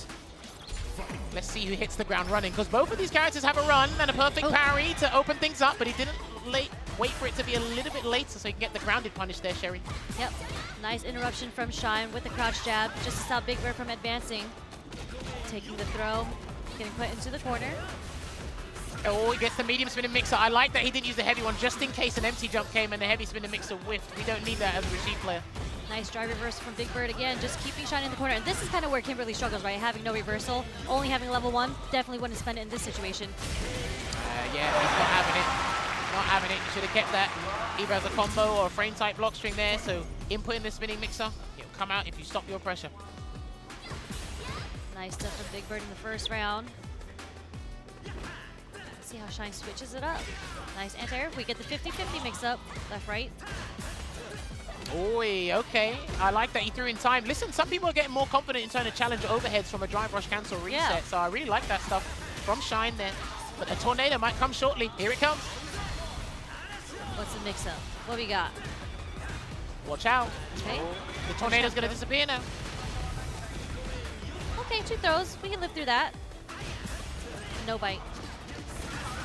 Counter hit jab, does connect. Oi, and a well-timed backdash here, and he will enhance his damage and his walk speed slightly. And because it potentially is the last round, he's got to get as much advantage as he can here, Shiny. Try to bait a throw. I actually respect that attempt, but he can still do something here. Not quite yet. No spinning mix-up because he's burnt out here, Big Bird. And because he risked the crouching medium drive rush cancel, it actually made things a lot easier for Shine to get the chip damage there. Yep. Beautiful stuff from Shine on the sequence follow-up from the level 3. Putting Big Bird into the corner. It's time for Kimberly to shine. Ooh, I see what you did there, no pun intended. Forward throw. Can he get another one? No, because Big Bird tried to run away there in the first interaction, and nice that might check. be the game. He's got a push and scramble to work with. Yep. Let's find out if this push and scramble takes the game. A pixel maybe? There it is. Oi, that's, oh my word, you're in trouble. Oh my word, you're in trouble. Oh, not enough. Nice check with a wake up stand light kick. How you feel about that? Well, I completely understand why Shine did that. It's because anything you do, even if it hits me, you have no health. So all I have to do is worry about pressing one button, maybe catching you with the drive impact, so on and so forth. So that was a well-timed button because Big Bird would have had to play frame tight. Yeah. If you done a back throw and then drive rush forward heavy kick, you don't know if Shine's going to be parrying. You don't know if he's actually going to wait. If you try and turn a raw drive impact, you don't know if a button would have stopped you and killed you anyway. So there's so many things that literally stopped him in the process there. Yeah, I think it was definitely a good great risk to take at that point because of the life lead with the wake up short. And here it is again. Whiff on the throw, didn't get the full conversion coming from Shine. Definitely needs to switch up some defensive habits here, Big Bird, because Shine's actually doing really well to exploit them here, and he's trying to run away. Gonna block it out. Shine. Oh, and that's what caught out Mochi before in their previous game, and he's about to build another boost and scramble, Sherry. And they should take it this time, or do you think it's a pixel? It should do the trick. There you go. This is going from bad to worse, out of the frying pan and into the fire here. Big Bird needs to do something. It is. There's a lot of scramble situations that are going on right now. Big Bird is pressing a lot of buttons and getting counter hit. I'm wondering if he's going to have to find a way to kind of slow things down. Yeah, he can't, because China's had massive success with that overhead today, and lovely check, but too far to get the standing medium punch target combo after that, and another standing fierce. I remember when they buffed that so it moves forward more, just as a button in general, and that's really throwing off Big Bird. This is not good. This is not good. A little whiff, but no whiff punish there. Okay, check with the low forward. Throw him. Yeah, now the tornado. He needs to throw him, and he call it now. Shine's just going to walk away. Yeah, he'll just walk away. No! Oh, no! He might lose. Oh, mate! The classic example. They're like, let me micro walk real quick. There's a slight invisible hitbox in front of it. And if you're going to hand me the victory, Actually so be hit it. his dome, yes. Very unfortunate for Shine there. Oh, mate, it happens all the time. And if Big Bird, if that's what Big Bird needs as momentum, then so be it. I'll take it. And people get so anxious to try to get rid of Yasar. But, okay. No, that is not what you want to do right now with the execution error. I can understand that, because I had that mishap when I was playing, and that was a very fortuitous trade there for Shine. And Big Bird's starting to get a little bit impatient. Big Bird is starting to get extremely impatient here. Are we going to see a level 3? Not yet. Now we are. Oh, mate. Just like he did against Y8C Mochi, the overhead comes in clutch, gets the combo, and he will combo into Ninja Star Cypher to accumulate 10 points here for FlyQuest. Shine has been playing an absolute vital role today, which might propel them closer and closer to that grand final. You can see it there. Pump absolutely loves that from Shine. What an important team member. Yeah, I mean, that takes all the pressure off the team now, right? Now it's all she wrote. I believe so. We're going to see FlyQuest versus Japan in the finals. But even before we get to that, we still have to watch the matches play out. Indeed, indeed. Because, again, absolutely stellar performance here. And just something about Shine knowing when you can use that overhead to come in clutch and do that. But, again, it was a good start here from Big Bird. He snuffed out a couple of areas where Shine might have tried to be a little bit cheeky with pressure, but then Shine not deterred. And I gotta say, man, I was saying this about, I think it was JURI yesterday. There was a character where I slept on their meter build during combos. Yeah. Kimberly's another character I think people do sleep on in terms of meter building for the super. She got long combos, she got some pretty decent buff, quality of life buffs. And again, for people like Shine, for people like Psycho, they are really illustrating to us how well they are. And again, getting those combos into the boost and scramble here, really working out. That was by Very accident, unfortunate, of course, yeah. Very unfortunate there. It does well. As a Rashid player, you just laugh at it, to be honest, really, because like I got a bunch of damage waiting behind me. I'm wondering what do you think the input was when he got that accidental eagle spike? He probably wanted to do just a micro walk and then walk away, maybe not press light kick, but it's like sometimes the movement you gets hold the held store, in the game. and then once you want to try and move forward, it just comes out sometimes. And that was literally just, you could see it as a no context eagle spike, but that's definitely not what he wanted there. And that's one way you don't want to lose, because you just get a free drive rush punish. Yeah, that's like the easiest thing to punish in this game. There's so much recovery on that, and that's kind of how Shine got things started. Yeah, honestly, that does suck. And it's like, when you look at the totality of the situation, it's like, damn, are we not going to make the finals because of a slight hiccup like that, which actually snowballed into something very disastrous for the rest of the team mathematically anyway here. So as Sherry said, we still have to play out this last game here. 10 points each here on the board right now. Phenom taking out Chris CCH, and Shine, what another vital performance from him going up against Big Bird. But the robot in Angry Bird, he still has a match to play. Yeah, for sure. And, you know, I wonder if the strategy kind of changes here now, right? Like, the 2 players left are now Psycho and Punk. You know, now that Punk doesn't have to play to make it to Grand Finals, maybe he wants to kind of keep things to himself with strategy. Why would you think Punk doesn't have to play? Are they not solidified into going to the Grand Finals? But wouldn't you want the points to get a better position? That's right. The points still count. This is it. This is what I mean. They It's still like count. Yeah. Every match counts, and you have to actually look at this as we still look at this as a solo endeavor. It's like, Yeah. okay, maybe not. Maybe it's a tactical situation here. Maybe we can throw off. But first of all, if Psycho's going to play, Ken just goes into Kimberly like it's not. I mean, ask Yeah. James. Shouts to James Chen. Like we Yeah. could write a whole dissertation Absolutely hates on Ken that versus matchup. Kimberly. But I'd say if you want the points and have a better chance at cementing a solid position on having that That better makes position- sense, yeah, because remember, it is a total point system. yeah, because remember, right? SFL US, FlyQuest, they got to the grand final and won the whole tournament by having that grand final advantage. I think I'd want to do the same thing here. So if the Alpha has to step up and do the business here for the points, that's exactly what I'd do. Yep, 100%. Makes sense. That's so cool. This format is so cool.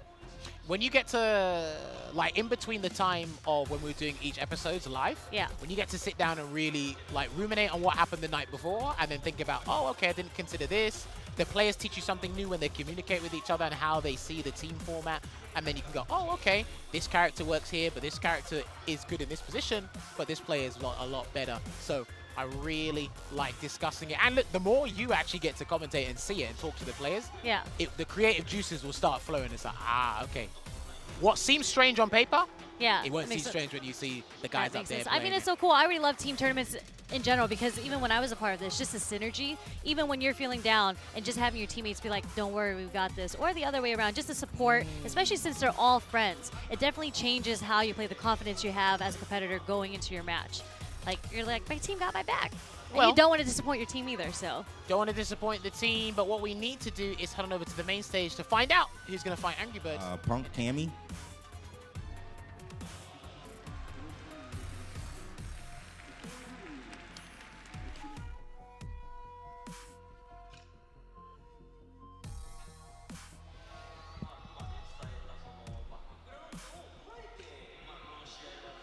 Well, there you have it. The Alpha stepping up to the plate. The captain of FlyQuest going up against the robot in Angry Bird. Again, these guys accumulated the most points for their respective teams in their respective leagues. 180 versus 200, right? 200, 210, something like that. It was around the 200 or over the 200 mark. But what's interesting here is I actually can't see Good 8 squad, but I'm pretty sure they want a certain robot to win. Do they? Yes, yes. I mean, that would make sense. So Angry Bird, I think he's the one who holds the record for the most Street Fighter League points ever won. In from general, a single player. in general, yes, for Street Fighter League EU, he basically made it his stomping grounds. That's what he did there. But Punk's trailing right behind him. I think Punk only lost one set. He lost to Mena during the league, but that was the only one he lost. He did lose a tiebreaker to Lex, but outside of that, he dominated every match also. Listen, just like yourself, he was in the early days of Street Fighter League US, and he's just been a veteran, a seasoned pro in competitive play. He's So been no in ma- all the Street Fighter Leagues from what I remember. no matter what format or environment you put him in, he will be ready. Now, one thing I really like about Punk, especially in these environments, is the more familiar he is with you, the more confident and comfortable he can get. And Angry Bird is someone he talks to on a regular basis. They've played each other at the highest level. You guys saw it throughout a lot of events in the previous year for Street Fighter 6. But like I said, he needs to win here. And if there's anyone who can pile on the pressure psychologically and in-game extremely well, it is Angry Bird. So let's see if he can test his decision. He did say the Ken's going to be here. Lock in, stay tried and true. This is going to be such a good match. These are two titans, two huge anchors going against each other. Punk versus Angry Bird. Look at how excited the crowd is for this. All right, let's get down to it. Best of 5. Punk, I want you guys to keep an eye on his player cam because this is a situation where he actually can put his team in a very favorable position. That's high pressure. Or he could embrace it. Take your pick. Definitely a test of footsies here. Just look at the confidence in Angry Bird's walk up. Same with Punk. A little too far for that throw. Does get whiff punished by Angry Bird. Already taking Punk to the corner. All right, there you go. Just going to marshal him in the corner here. No drive rush cancel there from Angry Bird because he is a character or a player, like we said, who doesn't. He's not afraid to put himself in burnout by his own admission. Quite good point. Okay, early ODDP reversal. Oh, okay. I'm not sure if he missed his Shoryuken input or he just let go a block there, but okay. Okay. Funky ways of escaping. Nice movement from Angry Bird, setting up the whiff throw there. I'll give Punk the benefit of the doubt. He got out of the corner, but I'm not sure that hooligan is what he wanted. No, absolutely not. But we'll roll with it. Okay, nice crouch block last minute. Punk's gonna need a couple more hits if he wants to take this round. Well, he just needs a stand light kick, does Angry Bird. And he tried to get a whip punish there with the sweep, but the fireball will trade with the dive kick, and he takes that first round. You did notice, Sherry, that it's a very unorthodox start there from Angry Bird by not moving, just being stationary at all, but now he's gonna shift gears here, and let's go up to gear 2. Yeah, I've seen that's kind of how he starts out a lot of the first round of first games. He really just wants to see what the opponent wants to do. How do they want to approach him? I think it's a little bit more robot's comfortable. good at downloading things. Yes. Ouch. And he's going to lose because of that. Yeah, he tried to save himself from the burnout, but again, if your opponent can identify you're trying to save yourself from burnout and they got the right resources, like, all right, thanks for the round. Yeah. I'll just mentally check out and go to the next round. I mean, it is really a 50-50 decision that you have to make at that point when you're on the brink of having to make that decision. So if they hit the burnout or not. Could have been a stand fist there on the whip grab from Punk and no drive rush cancel, but he's throwing out all these kick buttons with malicious intent, and he's not going to get the full cinematic or the damage here, but he'll take it regardless.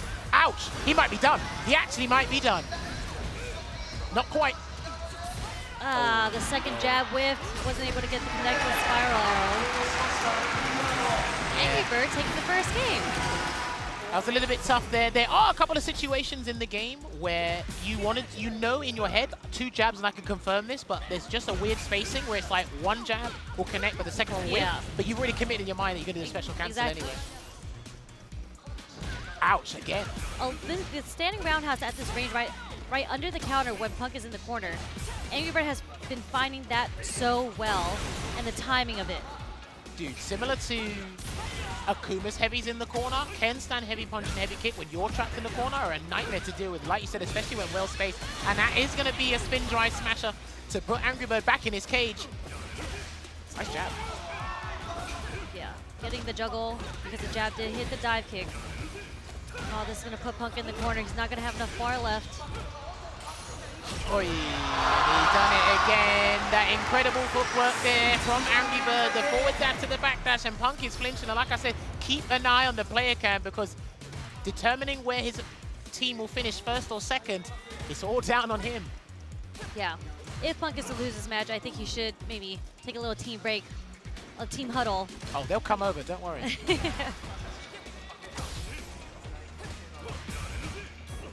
jump away. Angry Bird has been doing a really, really good job walking back and walking forward and blocking in time, forcing Punk to throw out buttons like that. Well, Punk's still waiting for Angry Bird to whiff a fair bit so he can get that whiff punish sweep, and then we work from there, but there will be a drive rush cancel conversion into the spiral arrow here, and Angry Bird just still trying to make sure he holds his ground here and acts like a sentinel. That is brilliant. That was fantastic spacing there. Michael walked out of the dive kick range, gonna get that conversion into the Super R3. He can burn out Punk, or he can wait. Let's find out. Yep, went for the burnout. I mean, even if Punk was to reversal there, it was still in Angry Bird's favor. There it is. Yeah. We have Psycho talking to Punk. All right, yo, look, all you gotta do as Cammy is you just gotta walk back a little bit and make him whiff a little bit more. What you're known for, right? Yeah, that's right. I know how to do that. You need to do your own abridged series. I reckon that will get millions of views if you do your own Street Fighter abridged series. We need to give you all the compilation of mid-match talks. Hold up, that's why Psycho went to go talk to him. He's like, yo, just go with the Kimberly pick. He'll never expect it. Hey, he loves this character. He actually does. loves this character. There were so many players I didn't realize loved Kimberly, and they really want to play her, but at I mean, competitive she's really level, fun, but like as you mentioned, as on a competitive level, it's pretty difficult to be consistent with results with her. well, if he's going to throw off Angry Bird, this is a good way to start. So we'll see how it goes. It is potentially the last game here for FlyQuest Punk. Again, Punk is obviously great with every single character, right? But Kimberly does have that fierce, as you mentioned, that got buffed. Unfortunately, as you said, the stand fierce, it did get whip punished there, but there's the backdash. But theoretically, yes, fierce did get buffed, but also the stand medium kick was a really, really good poking tool from Kimberly. But Punk is not finding a way to open up Angry Bird. He is a wall right now. You can tell that Kimberly is a little bit rusty, especially going up against someone who's a tried and true main. He did win EVO 2023 with this character here. I know his spacing is fantastic. The fundamentals, they scream out when Punk is playing, but he needs to turn this around and he needs to do it fast, and he will get the new way twister. Oh, caught him. Okay, I didn't think that would catch him. Yeah, I didn't see anything come out, but okay. Doesn't get the punish on the landing recovery frames from drop elbow. Dude, he's always used that standing heavy kick correctly there as Angry Bird. It's been heavily successful. And another Shoryuken to break the momentum from Punk. This does catch him. All right. Now, I'm not actually sure if this is going to burn him out or leave him with a slither of drive gauge. And my question has now been answered. There's the burnout. Are we going to see the reversal super here? Interesting drive reversal. Yeah, might as well. Why not, right? Interesting. Punk is not going down without a fight here. He's not being overly aggressive with Kimberly because, again, going up against Ken like that, he will punish you for that over-aggression. And that's just not Punk's playstyle in general. Ow. What an early read on the fireball there, getting the DI punish. Okay, low forward counter hit. What's the schmicks? Okay, gonna get full conversion here, and gonna get the new way twister. Is he gonna combo into the SA2? No, he's not. I think he's blocked. I think he is blocked. The Kimberly's working? The Kimberly is working. At least the screen doesn't lie. 2-1 here. Man, if he turns this around with Kimberly, that will be nothing shy of amazing. Okay, all right. We're getting the spacing down. Jump in. All right, gonna do the run slide, take it to the corner here as well. But yeah, it's interesting because I don't know how much experience at top level Angry Bird has against Kimberly outside of maybe Japan when the guys came early to practice. So he's definitely learning on the fly about Punk's Kimberly and the meticulous spacing he shows off all the time. Oh, what a delay on the medium punch there, and it does connect on Punk. No bite. Kimberly's best button, stand medium kick. Oh, and another stand heavy kick being thrown out there with such aggression. I wonder when Angry Bird's going to dial up the aggro meter here. And a good block on the overhead. Letting it rip to get the pressure off of him, Angry Bird. There's a whip punish. Oi, and that's going to combo. Punish counter. He's there, he's ready. Punish counter, stand medium kick into Shinbu Jinrai. Listen, man, those single hit confirms are brilliant. Yeah, we haven't seen a lot of standing medium kicks come from Angry Bird yet, though, right? I think this is kind of the first time he introduced that into the offense/defense part of his play. Well, I mean, it's kind of interesting because if you're learning about Kimberly's spacing, why not try all the buttons, right? He's got a good set of buttons anyway, so. Yeah, the stand medium kick is definitely one hell of a button. Oh, okay. Forward throw. Is that done? Oh, wow, okay. Throw out that stab fierce with malicious intent. He's got all the bar. Dragon Lash Flame is there, but it's going to be Shinbu Jinrai instead to guarantee and cement a victory here for Ninjas in Pyjamas. And that was a great set, regardless of the outcome here, because it was unfortunate. If Big Bird got that 10-point up, we would be in a different timeline or outcome in the multiverse, I can tell you that much. But they've done all they could there. Nevertheless, I had fun. Well, I mean, those were some really good matches. Of course, the Kimberly pick was very unexpected. I was not expecting to see that come out from Punk. I mean, he's played a plethora of characters. Just Kimberly was an interesting choice. Well, maybe it could have been a situation where I'm 2-0 down. We're already in the grand final, but we'll work our way back. Because again, all that happens in the grand final with your seeding is it determines if you're in the home or away side. And if he's comfortable starting on the away side, then it means, okay, let's try and warm up the Kimberly for a potential pick in the grand final side. Or we'll just stick it out for the Cammy either way here. But we're going to take a look back at what transpired here. So pretty much, yeah, like you mentioned at the start, Sherry, very weird start from Angry Bird, just being stationary, not moving, but then picked up the pace. Yeah. But we got to love the fact that Angry Bird was basically super aggressive, hyper aggressive with those standing heavy punches and stand heavy kicks. I mean, that's what Ken is known for, right? But Angry Bird is just his usage of the heavies are so smart, because he's not just doing it over and over and over again outside of the last round. He did scare him, and he conditions you to block multiple heavies over and over again, and it makes you fidget, because you're just like, I don't want to block all these heavies. That's a good word. Fidget is a good word. Burnt out, you know? No, I 100% get that. And then obviously, interesting switch up with all the characters he could have picked, using the Kimberly there as well. But it looks like as time went on, Punk's like, no matter what you do, I'm gonna have to try and make this comeback here. But again, I don't know if he probably could have started with Kimberly and then swapped over to Cammy. If that was an option, but I feel like when Psycho had leaned over, he's just like, you know, the power of the Kimberlys.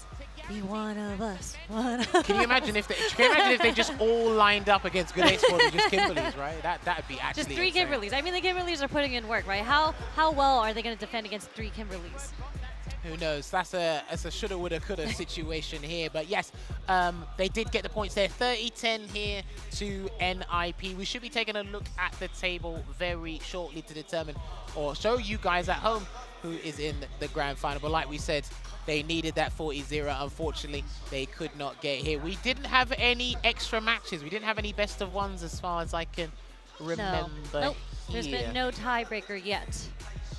I know, that's a good point, yet, because there is still the grand final there, which will happen in a couple of minutes. Not a couple of minutes, but it will happen later today as well. So we are looking at that match order on the screen, but I wonder if we can look at the table real quick. I don't know if table of points? Yeah, because that's the main part I want to see so we can discuss the final outcome of what's been happening here. But you know what? Great character representation as well with the Terry, double up on the Kimberly, and then obviously Rashid, Ken, Cammy, you see that all there. Shouldn't it be a double up on the Kimberly? You know, Cammy was used for 2 of those. True, it was a double up on the Cammy. Yep, that's right.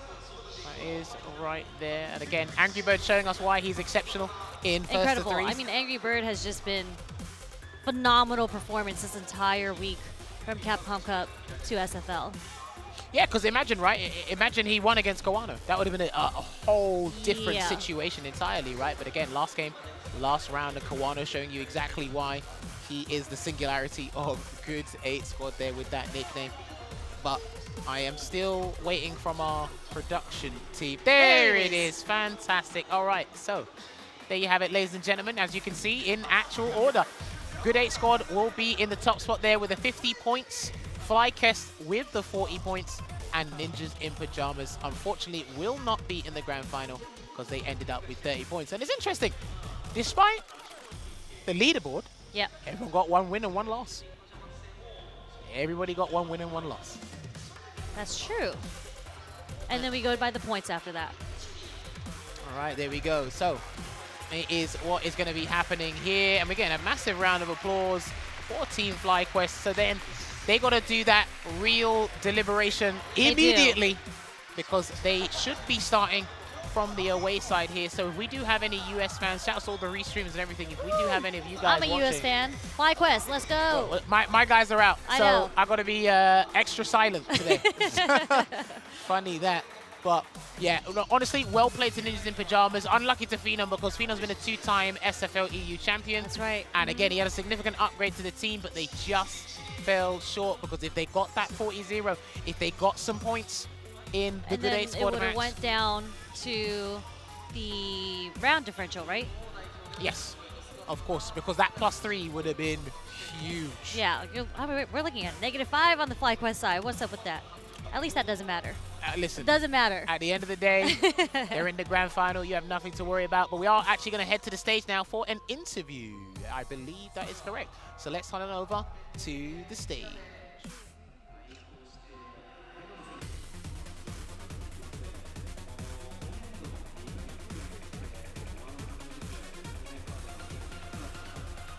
So, how has your performance been so far? What have your feelings been up to this point in the World Championship? You've had a few games now, you've played everyone, you've seen all the different styles.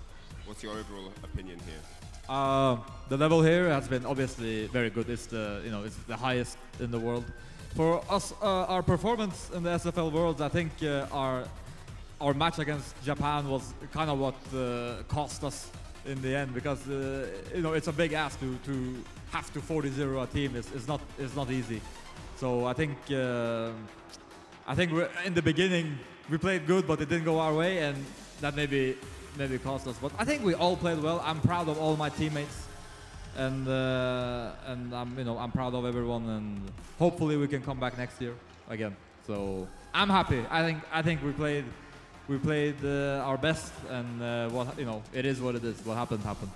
はい、最初ですね、フェノム選手がやっぱりその日本のチームと戦った日々がやっぱり痛くて手応えがありと言いまして、でやっぱりそのチームのパフォーマンス全員がいい感じいいプレーを見せられることができて、みんな全員強かったからしょうがないっていうところも一応あって、でやっぱり経験としてすごい楽しい機会にもなれたし、来年も来れたら来たいって言ってました。はい、フェノム選手から。はい。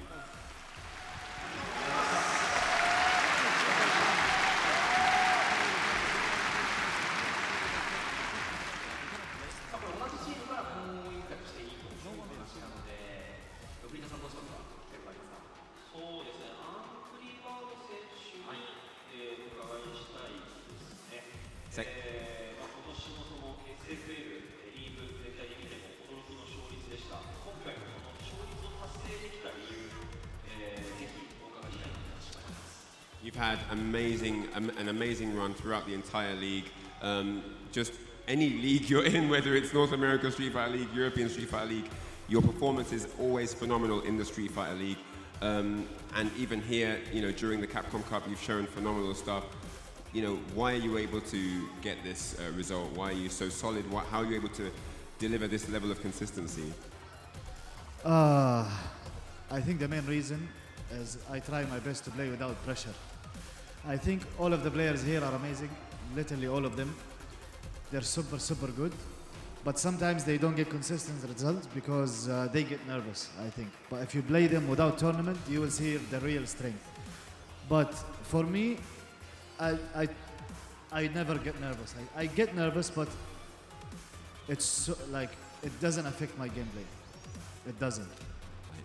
まずはアングリーバード選手から大会になると、緊張感は一切なしと言ってで他のみんなもすごく強くて感動しているところも一応あるんですけれども、やっぱりその最後の最後までいくと緊張感でミスしたりなんか違うことをやりたかったことと違うことを出して負けたりするのがそれで勝ち続けられない理由として一つの彼の意見なんで、でも彼の場合は緊張感一切なしなのでいつも実力 100% 出せて、はい、それで勝つことができて頑張ってるっていう感じです。ありがとうございます。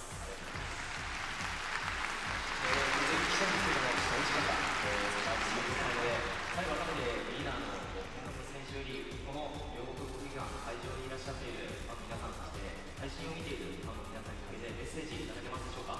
So from Phenom, we'd like to ask you for a comment for all the people here, lovely people that have come to the Ryogoku Kokukan to watch the tournament, and to all the fans watching all around the world. I want to thank everyone for coming here to watch. 皆様、誠にありがとうございます。見に来てくれてありがとうございます。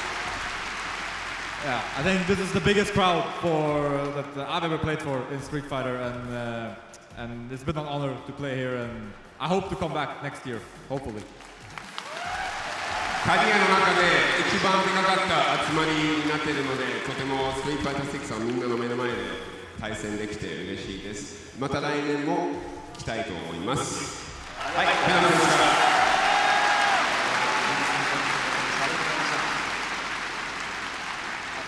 Well, we're back. Thank you for the interview, Phenom. It was a pleasure watching you guys, and as he mentioned, it's a beautiful arena to perform for. But here we are with the grand finalists. We have first place, Good 8 Squad, and we have second place, FlyQuest. Yes, and FlyQuest will be starting away on the away side, so that means they're going to have to expose their roster, which I don't think they're too annoyed about. I think they'll kind of embrace the challenge, and they'll be fine. Because if they can accumulate some sort of points in this first half, then they can probably nip things in the bud with a solid 40-0 if they go into it on the home side there. But you know, Good 8 Squad have got a plan. They've done a bit of data collecting when they went up against FlyQuest earlier, because that's what it's all about, gathering the data before we actually put the crosshair on you and take out the bounty here. So, of course, that is all of our preliminary matches done. So the grand final will be coming very soon. But before that, we got to thank all our lovely sponsors here at the Capcom Cup 11. Sherry, there's one you've been dying to read out for me, so talk to me. Yes, indeed. Suzuki. Suzuki is standing behind the people who love Endeavor and Challenge, and pleased to collaborate with Street Fighter to deliver joy of the game to as many people as we can. This time, we will be putting our booth in place on the second floor of the Ryogoku Kokugikan, the venue of Capcom Cup 11, to showcase a special edition bike, GSX-8R, tuned by JURI, themed by her character. Check this out at Suzuki's official SNS. Much appreciated for that. You still need to get a picture with that, by the way. I got my picture. Oh, you got it already? I already got it. All right, cool. Alongside that, you can actually get a 6-scale figure there with Chun-Li. You can see it. The second figure in the 6-scale figure project lineup, which is based on a brand new illustration by Acuman, is now open for pre-orders. The figure is based on an illustration by Acuman, one of the creators of Street Fighter 2 and the original designer of Chun-Li. The illustration was originally featured on the cover of the Momochihama Chosai Pharmacy Collaboration Medication Record Book, which was originally published in 2022. A new full-body version of the illustration that shows Chun-Li's beautiful and dignified standing pose from the head to toe was created especially for this project and has been faithfully brought to life in figure form by the Japanese figure manufacturer Max Factory. I definitely want that. I need one of those. But the premium scale figure maintains the same luxurious and exceptional quality as the previous installment, so don't miss out. Pre-orders are open until the 12th of March 2025, with the figure scheduled to be released in October the same year. Pre-order soon on the Good Smile Company online store or at authorized Max Factory retailers. All right, don't forget, if you guys have been enjoying Capcom Cup 11, next week we are going to have the Reject Fight Night X Seijam Slam Street Fighter 6 International Championship. The event, featuring 4 teams of professional creators from Japan and the US, is set to take place on Sunday, March 16th local time. That is JST local time, don't forget that. 10 players who had advanced through the popular commentator Seijam Slam will clash with Reject Fight Night and will be delivered live from Japan. Tickets for the event will be available in 2 phases. The first phase until March 5th, which is completely done, and the second phase started from March 9th. The event will be streamed on the Twitch and YouTube channels of Seijam, Capcom USA, Street Fighter, Capcom Fighters, and the official Reject YouTube channel. For further updates, please check the respective X accounts of Rejects and Seijam. Not only that, we do have the Capcom Arcade Classics and Fighters Pack. So make sure you hit your friends with the Punishing Shoryuken in our Capcom Arcade Classics and Fighters Pack. Dive into a robust collection of Street Fighter titles, including Street Fighter V Championship Edition and Street Fighter 30th Anniversary Collection, and fantastic arcade titles like Mega Man and Final Fight. Get hyped for tournament season, test your skills, and help support the Children's Miracle Network hospitals with your purchase. All right. Much appreciated to everyone that makes events like these happen. Hopefully you guys at home are enjoying the action. So we are going to take one more break. But when we come back, it will be the Street Fighter League World Championship Finals between FlyQuest and Good 8 Squad. You don't want to miss it. A new team is going to be crowned. Those rings. And if you don't need one, I know a guy who does. But we're going to take a short break. But when we come back, it will be the grand finals. We'll see you very soon. Don't go anywhere.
Red Bull gives you wings.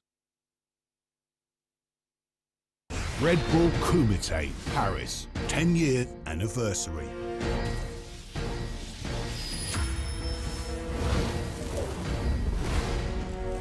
Who is next?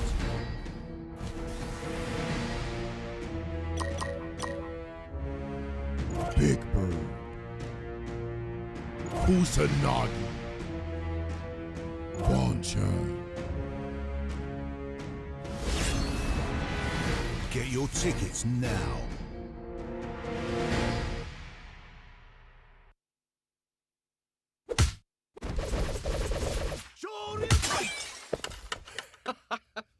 Red Bull gives you wings.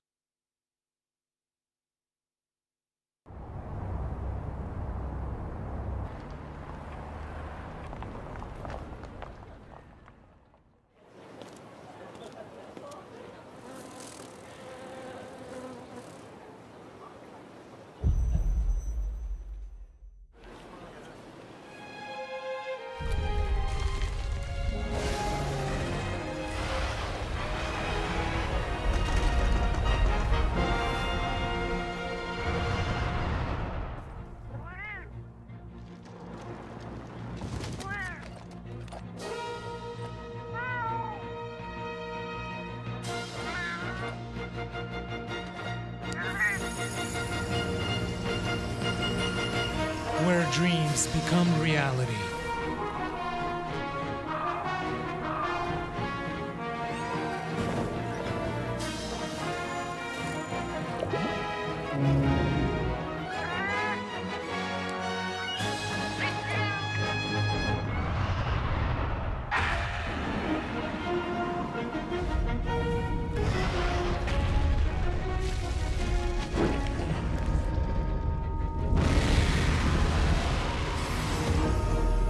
Monster Hunter Bridge.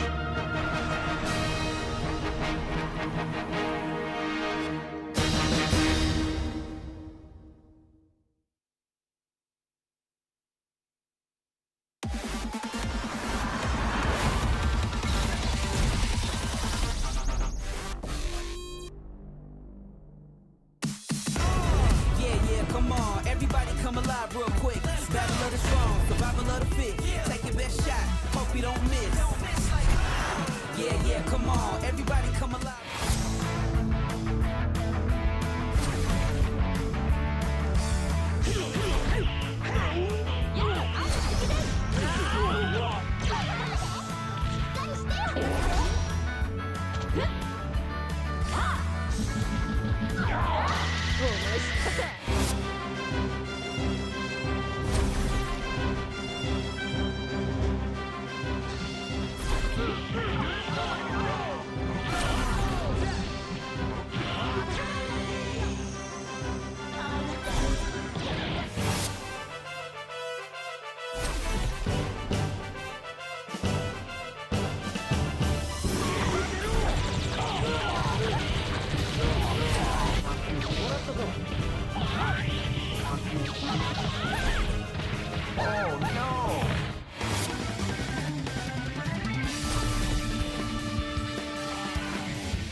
baby.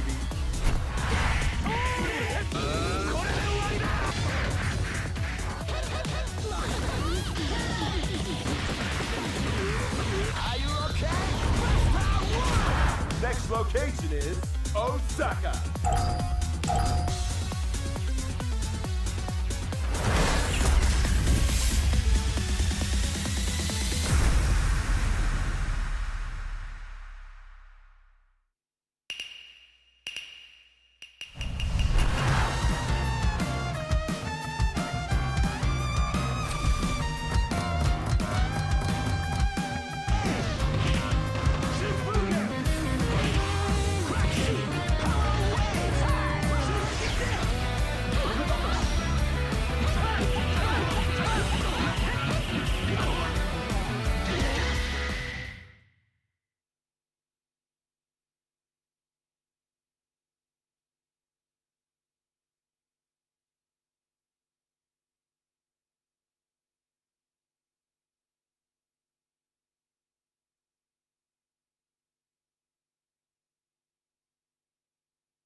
会場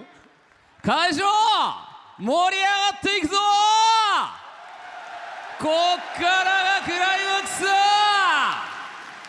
Get hype, people, it's time. The moment you've all been waiting for is here. ストリートファイターリーグワールドチャンピオンシップ2024決勝戦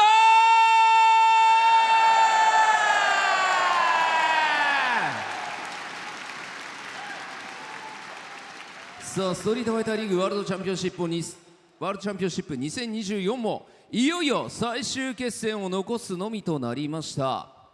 The final showdown of the Street Fighter League World Championship 2024 has finally come. アメリカ代表フライクエストか、それとも日本代表グッドエイトスクワットか、2024年シーズン世界王者の称号をつかむのは果たしてどちらのチームになるのか。It's going to be one of these two amazing teams. Is it going to be the US representatives, Team FlyQuest, or is it going to be the Japanese representatives, Good 8 Squad? The Street Fighter League World Championship for 2024 has come down to just these two teams. ここからの入場、最高の声援と歓声を頼むぜ。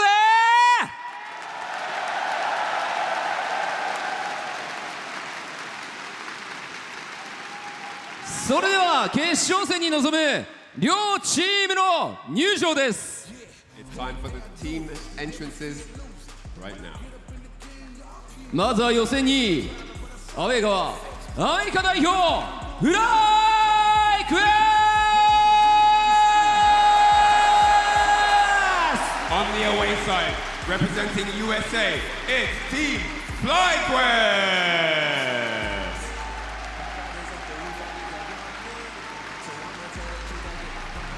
さあまさかのパンクまでキンバリーを出してきたこのフライクエスト、ストリートファイターリーグの歴史を大きく変えるか。果たしてこの決勝戦グランドファイナルで何を起こすのか。FlyQuest on the stage now, getting ready for the final match against Good 8 Squad, who will grace the stage momentarily. And the crowd are getting hyped up for this grand final. They can't wait to see the action go down.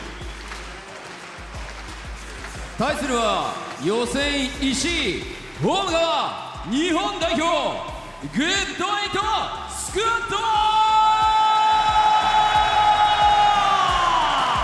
Representing Japan, the clear home favorites here at the Ryogoku Kokukan Arena. First up, YHC Mochi leads the charge as the team walk the red carpet, followed by Kawano, and then Gachigan, and then there you see him, yes, it's Pugera, none other than Team Good 8 Squad!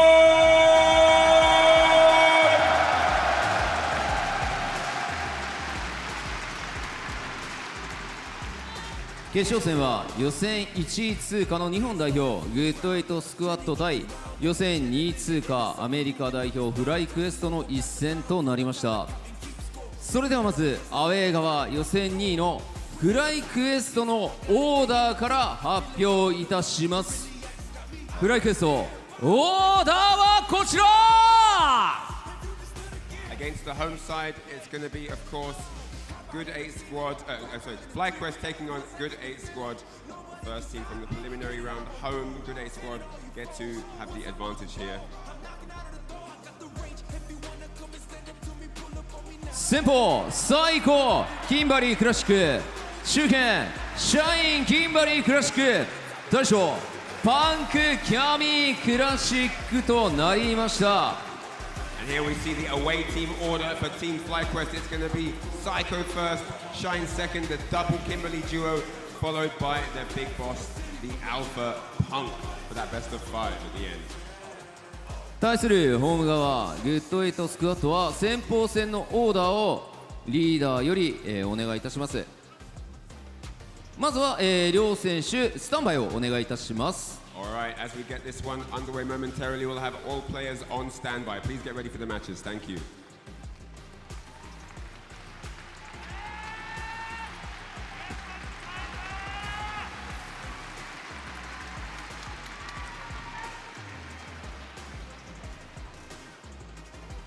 さあ先ほどの予選では一巡して大将戦接戦により僅差でこのフライクエストが勝利を収めたこの組み合わせ。しかし今回はどうなるかですね。そうですね。はい。ホームのチームから一言お願いしていいかどうか大丈夫ですかね。そうですね、こちら今先鋒戦の、準備を、はい、していただいて、はい、OK ということなので、もう決まりです。はい、じゃあ先鋒戦の選手を聞いてからまだということで、じゃあ少しお話を伺いましょうか。伺いますね。はい。じゃあホーム側からいきますか。はい、ホームグッディスコットから。はい。じゃあガチ君。はい。ついに世界一を決める決戦までたどり着きました。今の気持ち聞かせてください。いやめちゃくちゃ緊張してますよ今。緊張してますか。すごいんですよ。ただもうこんだけのファンの方お客さんに応援してもらえたんで勝てると思います。じゃあもっと緊張するために会場の皆さん大きな拍手と声援をグッドエイトスカットに。 Alright, so for those listening in English, he asked Gachi-kun, how has your journey been here? You finally made it to the grand final. How are you feeling? And Gachi-kun said he's extremely nervous. He's been nervous all day, but they finally made it to the grand finals. And thanks to the cheers and support from everyone here in the arena, he's feeling very powered up. さあそしてフライクエストパンクにも伺いましょう。この決勝の舞台、今の気持ち聞かせてください。Alright, so ahead of the beginning of the grand finals, how are you feeling, Punk? Sorry again. Ahead of the grand finals, how are you feeling right now? I'm feeling amazing. I did take a loss to Angry Bird, but I never beat that guy, so it's okay. And I'm just ready, and I think all of us are ready to win this tournament. とりあえず、幸せな状態で、一応アングリーには勝てなかったんですけれども、アングリーには勝ったことがないので、いいやみたいな感じでそれはそれとしてね。それはそう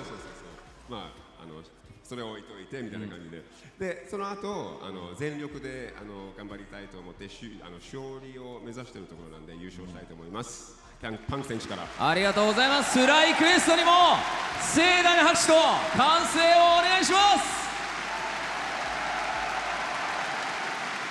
本当に長きにわたるリーグ戦、厳しかったリーグ戦を勝ち抜いて2チームとなりました。果たして世界一をかけてどちらがどのようなスコアでどのようなドラマを紡ぐのか。それではグッドエイトスクワットリーダーガチ君より先方の選手、使用キャラクター、そして操作タイプをお願いします。Alright, it's time to reveal who the first player for Team Good 8 Squad is going to be. 先方川野キャラ号機でクラシックです。Wow, Kawano Classic, and the jacket comes off again for the grand finals. This man means business. 先方は川野選手。使用キャラクターは号機、操作タイプはクラシックとなりました。先方の両選手は準備をお願いします。Alright, it's going to be Psycho versus Kawano for the first match here in the grand finals. なおですね、こちらストリートファイターリーグワールドチャンピオンシップ2024決勝戦は、こちらグッドエイトスクワット対フライクエストという一戦になりましたが、レギュレーションの方からご紹介させていただきます。決勝戦も予選と同じくホームアンドアウェイ事前オーダー制となります。先鋒戦、中堅戦、大将戦を一巡とし、各マッチに勝利することでポイントを獲得していき、70ポイント先取したチームが優勝となります。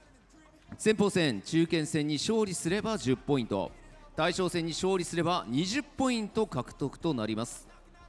予選順位が高いチームが1巡目ホームとなりますので、今回はグッドエイトスクワットがホーム側、大将戦を終了ごとにこのホームアンドアウェイは入れ替わりとさせていただきます。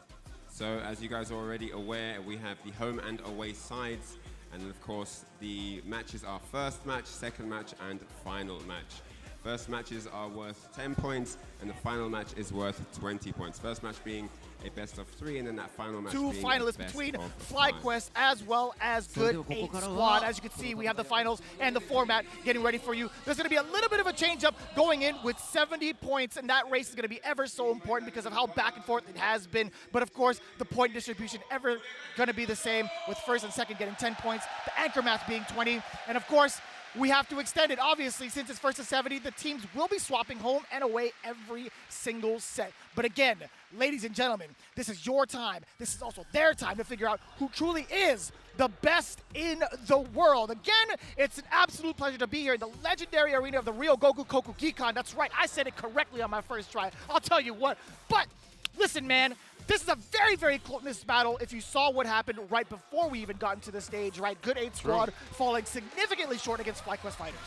Yeah, you saw that, unfortunately, FlyQuest falling short to Good 8 Squad. They were just on that hot streak, defeating Ninjas in Pyjamas to start things off. They very dominant score, but that shows me that Good 8 Squad riding this wave of being here in these hollowed halls with the crowd behind them. Not that the crowd isn't behind everybody out here, but definitely hear a little bit more reverence for the Good 8 Squad. They want that second win, bro. They got the rings on the left hand, they want it on the right like Thanos, and they might be snapping away the competition. You know, nobody could disagree with that, that is for sure, but there's so much determination from the side of Good 8 Squad, right? One of the things I was talking about with the FlyQuest fighters group is that, you know what, I don't think a lot of these cats are going to be ready for the double Kimberly matchup, right? If it's not one, it's the other. And I felt like there was a lot of confidence coming out from them as well. So it's going to be a very interesting kind of development to see how Kawano has adapted, or at least further adapted, to continuously punish Psycho. This is the second time that they've been matched up today. Yes. Here we go, people. We're going to get right into it. Kawano, Psycho, Good 8 Squad, FlyQuest is our final match. Let's get it. Game number 1, Psycho already starting things off with T aggressively, the perfect parry against the lead gap, forced down. Love seeing people go for that perfect parry and the punish right after, people perfectly dealing with that. But here's the throw, Psycho up the corner. Before we get that heavy kick started, there's a forward throw, but not a back throw. Kawano did not commit to that back option. Trying to catch the delayed button. Psycho actually just trying to catch Kawano in place. That back walk speed from Akumo just so impressive to get away from that type of pressure that Psycho's slowly trying to implement. But Kawano not having his chance to strike. Psycho finding a wake-up jab. Oh, trying to the anti right there, but that's a problem. The change in the jump arc, that dive kick, so difficult to deal with that aerial approach. We saw previously Psycho falling to the air fireballs, especially that light one, but Psycho trying to get that lick back too far for the jab to hit. But the crouching medium punch from Kawano will ring true. That 6th frame with the quickness. And there was a straight hit. Psycho had actually called it correctly against Kawano, checking the walk back. It's just too far in place to actually get that proper link, or the chain, I should say. Kawano now on the offensive does get the throw, spacing it out with the fireball. Still Psycho maybe trying to thread the needle with perhaps a slide within slide range, by the way. Yeah, it's the variance of that heavy fireball so fast. Charge it up to get a little bit of variance. Try to go for the DP. Unfortunately, the bait is there, the elbow drop, just outside the range in a different area code. Back him up just a little bit, get that spray can. That was a meaty crouching medium. Drops the rest of it, but hey, either way, Psycho still has a lot of time to recover. And okay, the big bust out instead. Okay, air fireball the trade, trying to go for seconds right there with the crouching medium kick. Gets the throw right after it. The fireball to lock him down with the perfect parry helps him inch closer and closer. There's bar at the bottom. Psycho won't have to use too much to kill the likes of this 9K cannon. And I agree with that. Just one single hit. Psycho slowly trying to encroach on that space, but the drive rush does get destroyed. Excuse me. Level 2 incoming. Kawano with a big first game. Momentum still on his side from the last time they met. You see that distance with that crouching medium punch. Slight little disjoint. Excuse me. Bigger disjoint than Ken, so it's a little bit more magnificent. But still, Kawano was in the proper range, so it wasn't strange to see him utilize that button to stop Psycho's approach, whether it be slide or drive rush.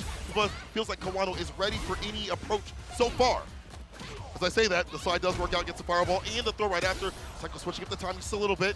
You can see Kawano taking to the skies just a little bit to possibly catch Psycho trying to overcommit to maybe that slide, but hey, this one actually works out. Another OD bust out. Kawano has been so successful with these big uppercut reads on defense. I feel like he's gotten so good about that defensive ODDP.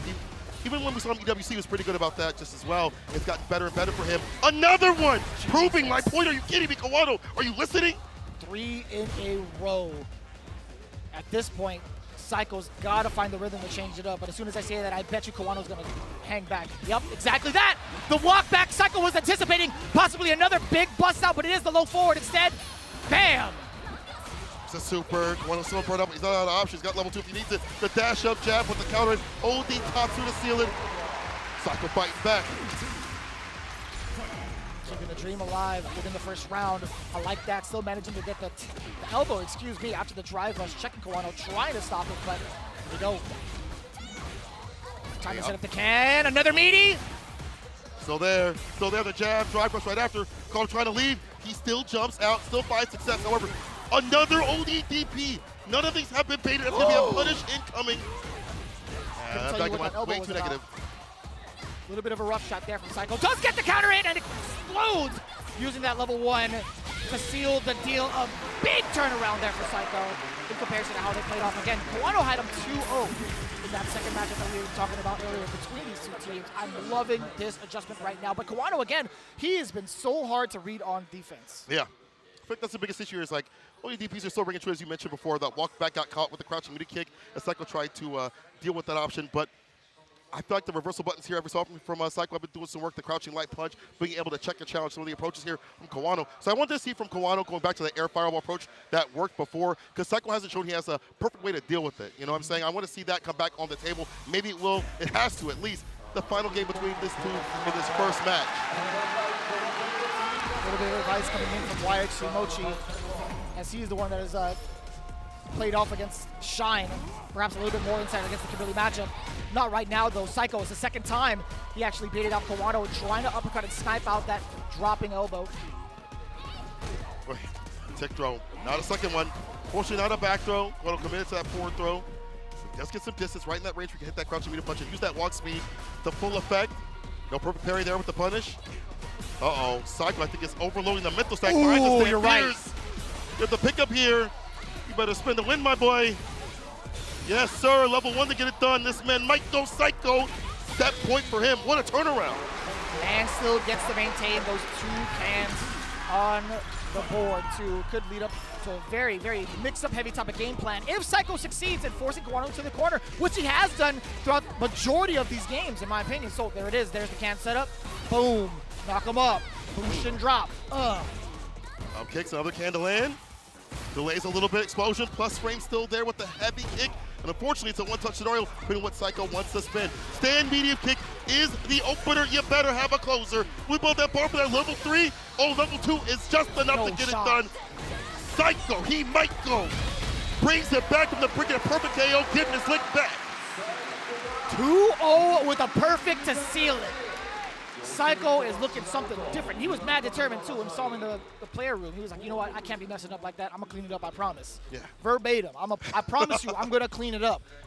But Kawano, a little bit of a rough shot. What a change-up, actually, in comparison to what we've seen in their first interaction. But that adaptation level, man, Psycho, we've talked about a good amount of time over at Street Fighter League US and how he's very much so heavy in the read-based stats. Yes, yes.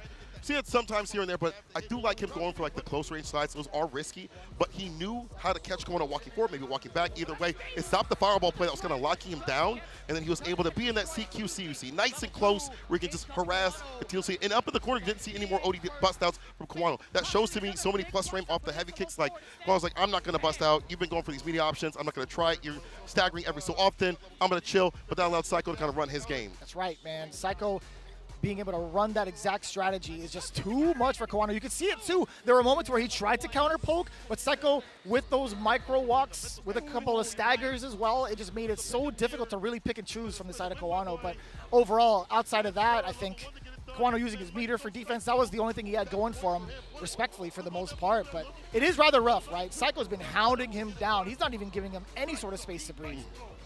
And as we mentioned, you know, were they ready for the Kims? I even talked to Pugera a couple days ago, and he was like, man, I don't know. We ain't got Kims like those. After watching US, watching the work that was put on, I could see the positivity, the fear, and we're seeing it right here happen in real time. First match right here for Psycho. Ooh. 10 points already on the board. FlyQuest starting off very strong. I'm surprised to see Kawano go up right now with his first of 2. Usually I feel like a first of 3 is better suited for him, even though he proved me wrong on that earlier. The comeback, the lick back here from Psycho, man. I don't know, usually you would see him in the anchor, right? Majority of the time, yeah. If you were studying Good 8 Squad for the Grand Finals, Kawano was reserved for that anchor spot, but it's a whole different type of territory when you have Punk sitting there trying to gatekeep those points. So it's very, very difficult to even make that decision. However, being a race to 70, it makes sense to kind of test the waters just a little bit. Get a little bit more time to grind things out, kind of chill out and figure out what's going on, and maybe expend some of these players. And some of these players also might be a little bit tired. You know, obviously you've been on the stage for a long time, you've been here all dang day, so have to pull out just a little bit and just figure out things. But man, what a great match, what a great first match. Kim action coming up again. We're gonna have Shine, I should say, up on the deck, and we'll see who is the competitor here. I don't know who you'd send up. I feel like Pugera wasn't too far off of taking Punk. He was good in the footsie game. I don't know who you would send up or get Shine. Definitely not Wyatt Mochi. Honestly, I mean, Wyatt Mochi wasn't a bad bet to kind of get that information, but we are going to get that directly coming in from the stage. Let's find out who Good 8 Squad is going to be sending up next. はい、中堅ガチ君ラシードクラシックです。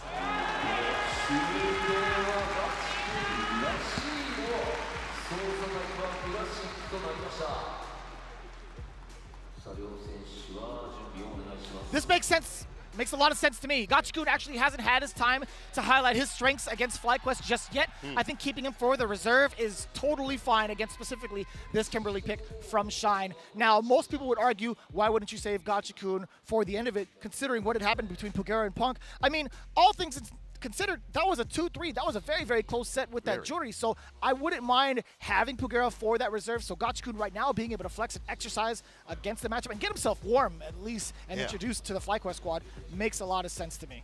I agree. I think Gachikun up here is absolutely fine. I also think that means Pugera can come up and switch if need be from the JURI to the DJ if it's warm enough, if it's good enough.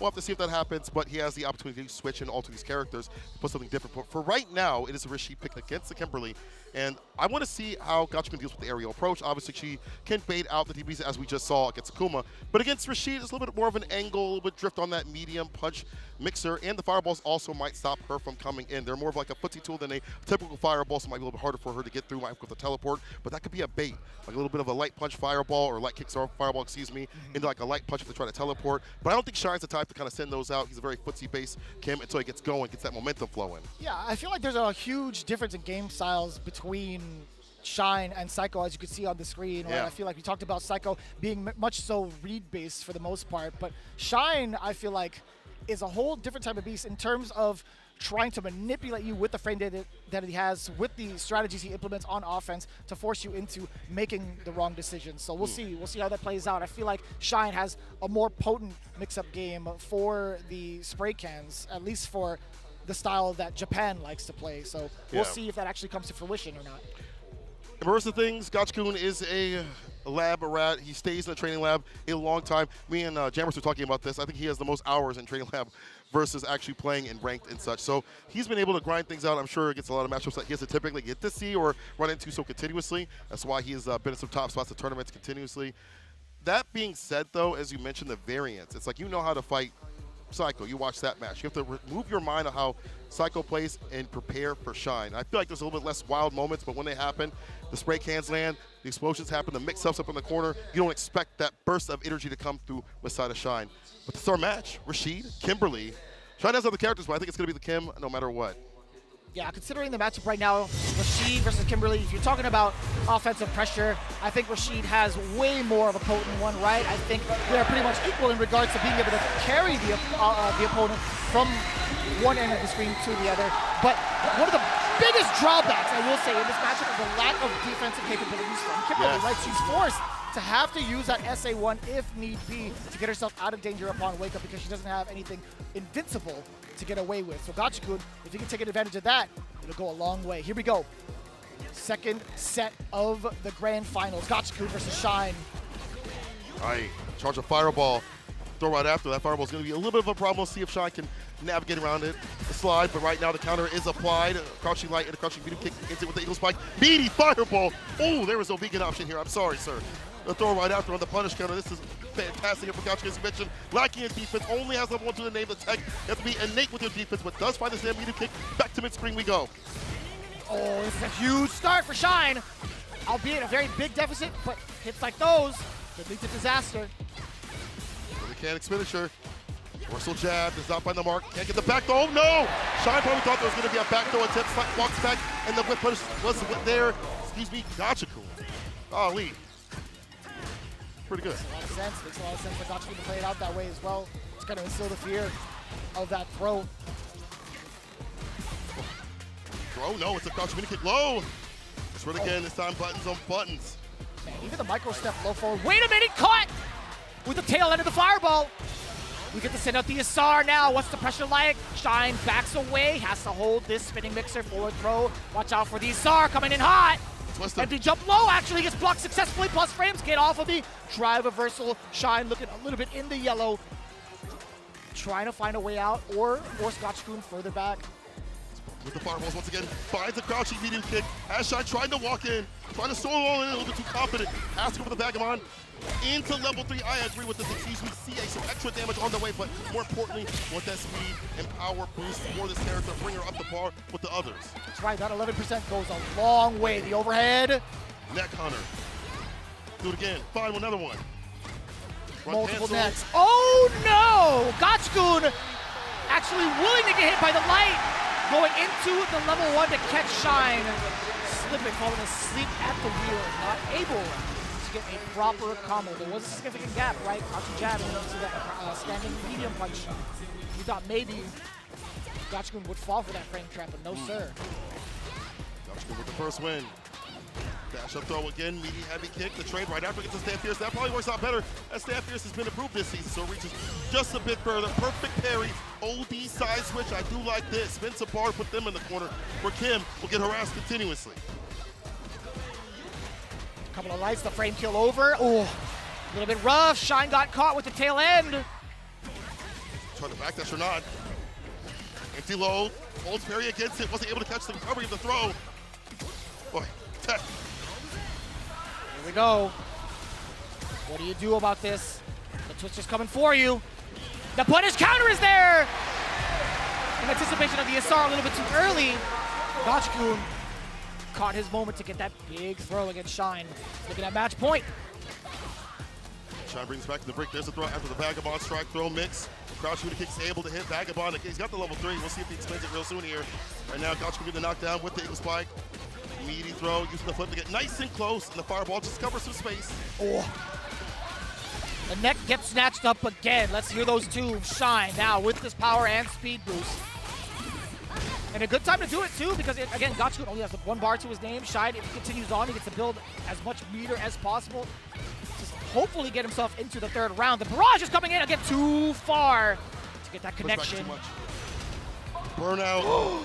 No way. Kick in the light mixer, the light kick right after, trying to go for the crouching meter kick, but just too far for it. Gotchkun backdashes into level 2. Another SR for you. Another win condition for this character. And Gotchkun gets to now this time kick was close to the East Coast. Meaty crouching meter punch and a DI. And that's how Shine will die. And Gotchkun taking it 2-0. That level 2 just too powerful, too potent with the smaller fireballs as well, locking out the neutral, preventing Shine from entering in. The wing stroke on the way in is just so deceptive, right? There is an option to come in hot with the heavy. There is an option to go for the empty jump low, and that's exactly what makes it so hard and so difficult. In fact, you could sometimes even whiff it on an opponent's wake up. You could like whiff the normal so that it kind of looks like it's gonna be a meaty or a safe jump, but that's not the case here. I mean, Shine just backing away. It's so hard with that big whirlwind, just the animation being in front of you. It's hard to tell whether or not that empty jump low is coming, right? Yeah. So much variance. So I like the way that Gotchkun uses it. It's not about like making a mix-up in the corner. It's like putting you in the corner and pressuring you from there, and then using the enhancement once it dissipates, once it's nice and close. So I like that. Walk down with a 2v1 to get it done. Gotchkun using that level 2 very, very well. And Shine had some decent moments here and there up in the corner. But I also have to say, Gotchkun's defense, when he has these defensive presses, sometimes he'll be holding parry, it pushes back just enough to get that reversal. Crouching light punch, stand light punch, whatever it may be able to have some sort of chance to dance was also good. I think that you mentioned during the Japanese CPT that we were commentating that Gotchkun might have some of the best defense in the business. We saw him survive quite a few mix-ups on his own, and we see it out here.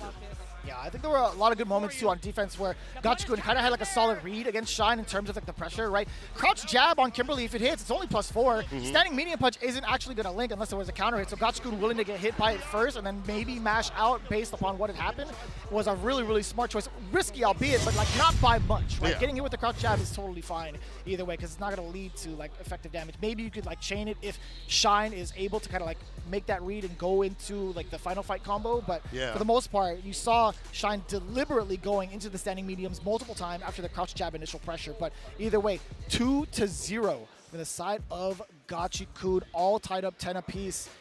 Who do we send up next? Don't tell me it's YHC Mochi. No way. No. You don't You've been think giving so? games that way. Let's not do that anymore. I mean, not that they gave away a game just in general, but it is a difficult thing for Sim to go up against a Cammy, one of his worst matchups, excuse me. Even though he's such a good player, a long-standing player with that character that understands and knows what bad matchups are and how they're like, I feel like it's better to put up Pugera. He was close with it. You mentioned 3-2. The JURI, not a bad pick, and could switch it up this time. Could run the DJ, come out to play. I mean, that thing was looking really crispy over in the finals. Crispy wouldn't be the word I used. I felt like there was a couple of moments where he was kind of nervous because we talked about it, and he also said it in the interviews. He's like, you know what, I was a little bit shaky in my performance. It wasn't up to my standards or expectations. So, albeit he did say he will continue to practice with the character if need be, but in this very moment, I think his JURI is just still too potent, in my opinion. Okay. Maybe it did that switch up where he was practicing with DJ so much before the finals previously, and now for these finals, it's all on the JURI. I feel like he's kind of put that mental stack on that. So it won't be the Bison. It definitely will not be the Bison. It's too much of a hard matchup, I think, for that character. Cammy, aerial approach is too strong. So we'll see, though. It's got to be, to me, Pugera. We're going to find out. プゲラ、ジュリーでクラシックです。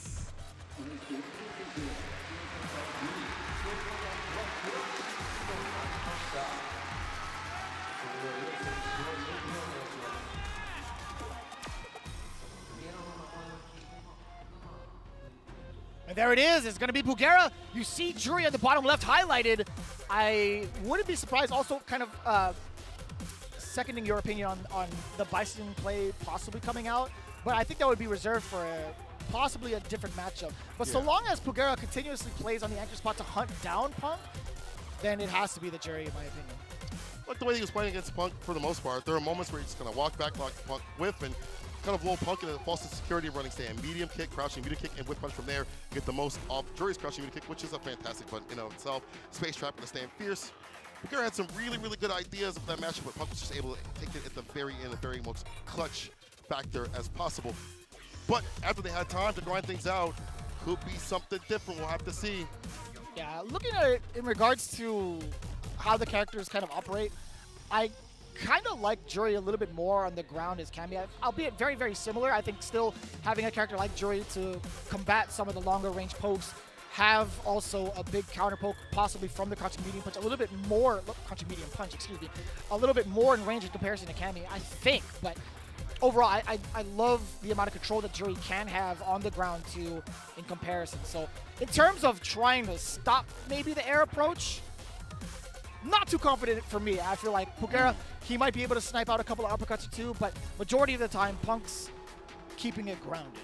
Yeah, I think so. I mean, we've seen him dive kick every so often, but to get these throws that he expects to come through, crouching beauty kicks, it's not really an approach to start offense. It's to delete certain butts off the table or catch a throw just in general. He's really more of a grounded player. That's how he controls you, corrals you with the stand fierce, stand medium kick, crouch medium kick. The buttons you expect from Cammy with that great walk speed and his good ideation of how to play in every situation. Also, trying to drive rush, he's got that stand jab. You're always able to catch a drive rush counter hit, or sometimes, if you're too far out, a punish counter. So I like the way that he's played. He's been able to play with the character, but Pugera, I want to see the switch up. We're going to use more level 2, spending more bar in level 1 to get things for the corner carry and things like that. Is it going to be more of a matter of backdashing to stand fierce, looking out for these dive kicks when they do happen to kind of bail out that intention of a throw, work around that? I wonder what his game plan is now. Funny enough, I was kind of taking a look at it and also talking to, I think, Jammers about this. Pugera, I feel like, hasn't really had the need to like show off the feng shui engine, the level 2, to kind of get the damage in the corner carry and apply pressure off of that. I think he's been waiting for a lot of big burst moments against Punk specifically. So I kind of wonder if that's going to be any sort of issue going into it right now, if he's ever going to kind of show off that to claim a lot of the momentum going forward. But we'll see. A lot of the times Pugera has done a great job of sniping out some of the dive kicks and some of the habits, I guess not habits, but the reads that Punk has been trying to utilize with the dive kick, right? I feel like Pugera's done a great job of spacing himself away and punishing accordingly. Here we go. Punk, Pugera. Final third match. 20 points to the line. A big lead, a big start, waiting for the winner. Ooh. I think in reverse, I want to see what Punk does on these walkbacks. Maybe more like driver's crouching light kick when he gets close enough. But I'll talk about that in a second. Right now, Pugera's the one starting the offense off strong. Backs up. Let's stand fierce. This time, Punk waits. Bates gets a sweep off the feet and gets a side switch. Just backing away ever so slightly. Pugera getting a big whiff punish too. On the way in, the drive rush. Punk trying to reassess, trying to reset the spacing between the two and possibly get a... Okay, just at the edge of the crouching medium punch. Pugera. I love the pushback from that standing medium punch too for Pugera. It's like the soft, or sorry, the big pocket that Pugera likes to play into to possibly get Punk whipping buttons, at least lights. I see. Space trap was fantastic for Pugera. Now Punk, it's his time to party up in the corner. Medium crouch fears, crouching medium punch right after ring go kick drive reversals it. That just allows a stand and medium punch to ring out. Level 2 coming through. Pugera, what you got? Tries to go for the overhead. Reset. Punk knew what was coming through, but it's blocking for too much, too long. Drive rush down. Into the corner. Oh. And Taiyo's there. The pinwheel. Trying to go for the throw. ODDP, but Punk burns himself out. With a confident walk up. Wayne Alpha can do that. Oh, he got caught. But no big conversion. Pugera still at the deficit.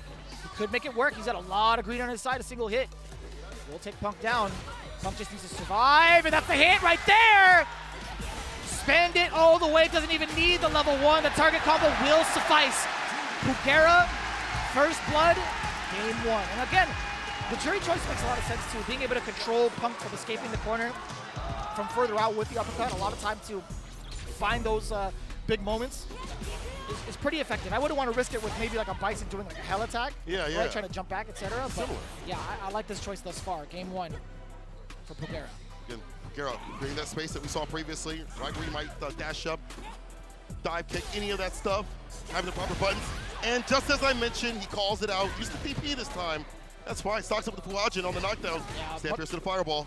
Much more stable of an anti-air option as we see it, right? As it develops, Pugera making the right choice thus far with JURI, trying to control Punk's options in the air, forcing him to play the ground game. But again, we talked about how effective Punk is on the ground. There is the punish counter. Dash up, get the counter hit combo, the 4-piece. Delays the crouching fears. Carl trying to leave it, look like. Oh, crouching heavy kick. Baits out the ODTP. Punk with the knockdown and waits and baits. That's fantastic. Put pressure for him.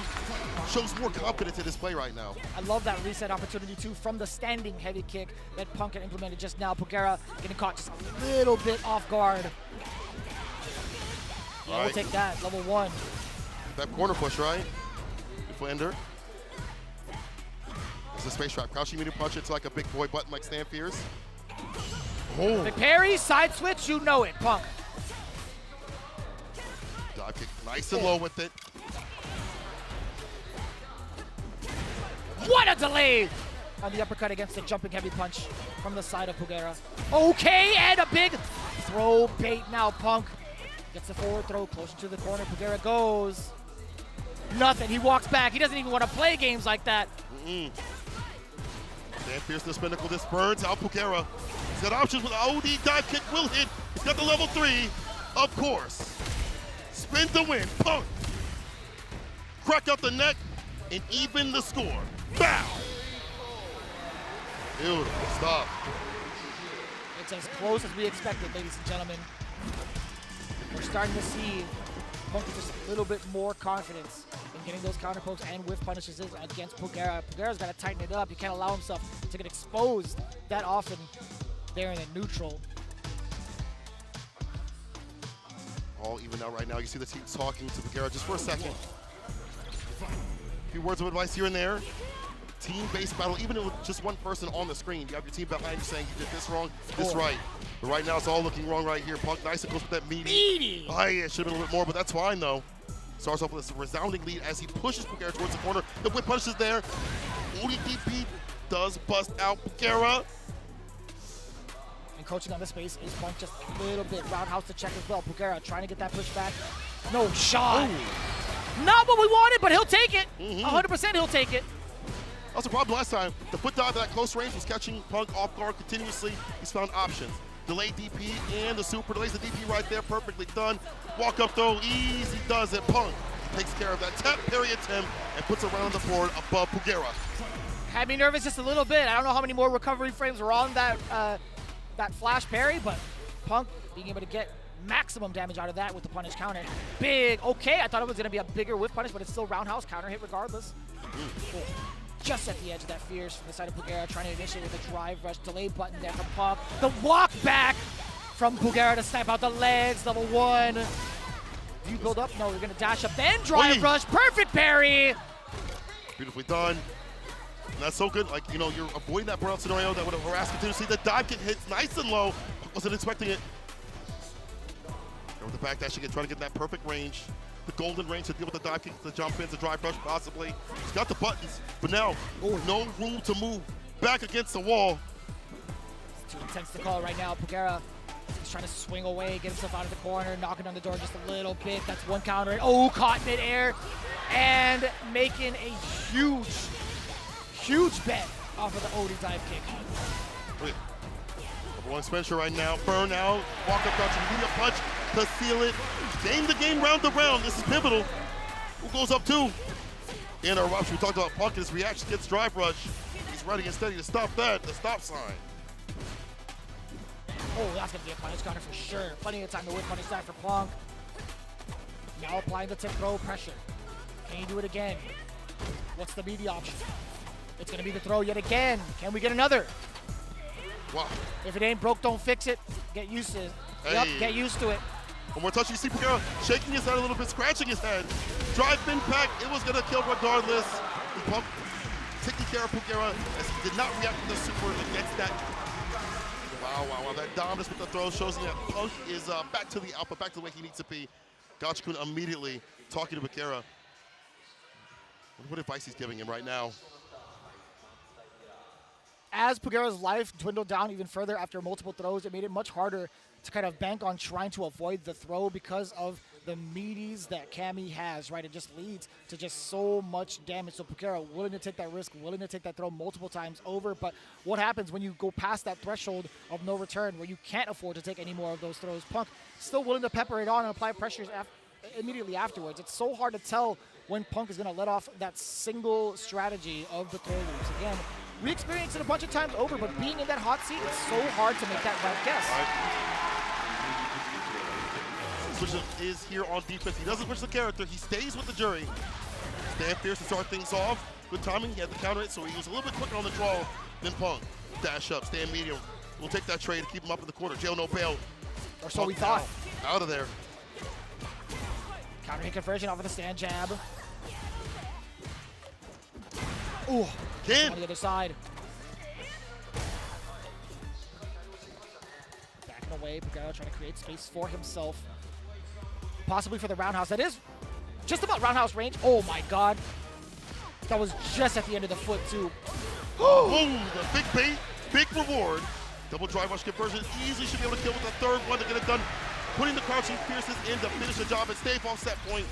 Here also goes at that bar at the bottom. Goes to level 2. We'll see if he uses that for the punctuate engine to get wrapped up to put the mix on him.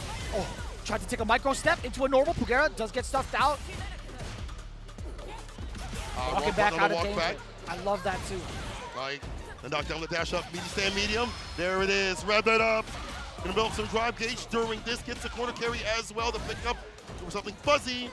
He doesn't go for an instant overhead, none of that stuff. The overhead doesn't work out. How many overheads has Punk still blocked and dealt with fantastically? This allows the back throw to happen. Oh my god. I like that, yeah, catching the recovery with a back throw instead. Oh, but this is huge. Winner action, the throw. Drive rush, attacks for his life. Caught the shimmy with not the proper button. Still, it's a one-touch scenario. He burns him out. He's gonna spin the board. He tried to DP to do it. He didn't spin the damn board. What happened? What happened? You know he wanted to go into special into level 3 to get the chip out. I don't know what happened there. Man, Pugera and Punk getting right back in the match. I'd imagine perhaps maybe it was too far into the active frames, missed that window to actually get the cancel into the level 3. That's my best guess. Punk tough to not let things like that fluster him. Already back in the saddle, back in the seat. Punish though, walk-up throw right after, interrupt the drive push again. Just so ready. As soon as he sees green, he has that stand jab to interrupt. Hitbox on that is insane. The dive kick has worked out for the second time in the same area, to be honest. Garrett getting away with murder, to be honest with you, man. How often do you get to see that dive kick land in that situation? Most of the time, when you see something like that, it gets blocked and severely punished. But Pugera doing the right reads on that option. Oh, sitting down, punish counter. Nice, Delayed. wait. I love that. Just at the very end. Oh, man. Quadrant stocks up in burnout. He's going to build up level 2 to get that activated so he can fight back. Oh, nice DP. Saw it coming through, had the reversal timing properly done, but gets it with the only dive kick no matter what. Punk comes to the skies, puts himself on a set point scenario. Pretty close knit. Both have 2 bars to their name as well. Oh. No whiff punish on the side of Punk. Pugera let that low medium kick rock right in front of him. There's a throw, number 1. Block low, you saw the throw right after though. Punk going with these throws has been such a big problem for Pugera. He's won the hold, but by that time he's lost so much help. See the interaction he does with the crouching medium punch starter. Target combo in the level 3 to get the lead as much as possible. Not just in health, but drive gauge. Drive rush right after this, but Punk still has that level 3 on his side of things. Uh-oh. With the jump Burnout. in. Burnout achieved for the side of Pugera. Another throw coming in from Punk. Let's get another one. 4 so far in this round. Oh. So dangerous. Any crouching medium kick could get exposed on either side. The throw is applied here. Punk's almost out of drive. He's back with his drive bar. The walk-up throw right after the counter. You see him trying to get a little bit more. Oh my God! Exposed at the low! But he's already burned himself out. He can't continue the combo for a kill. Now he faces himself in the corner. Another throw. How many throws is he going to get away with? Again, another stand block. Finds a button to find and confirm the bind success of Pugera to rest. Punk takes down Pugera yet again.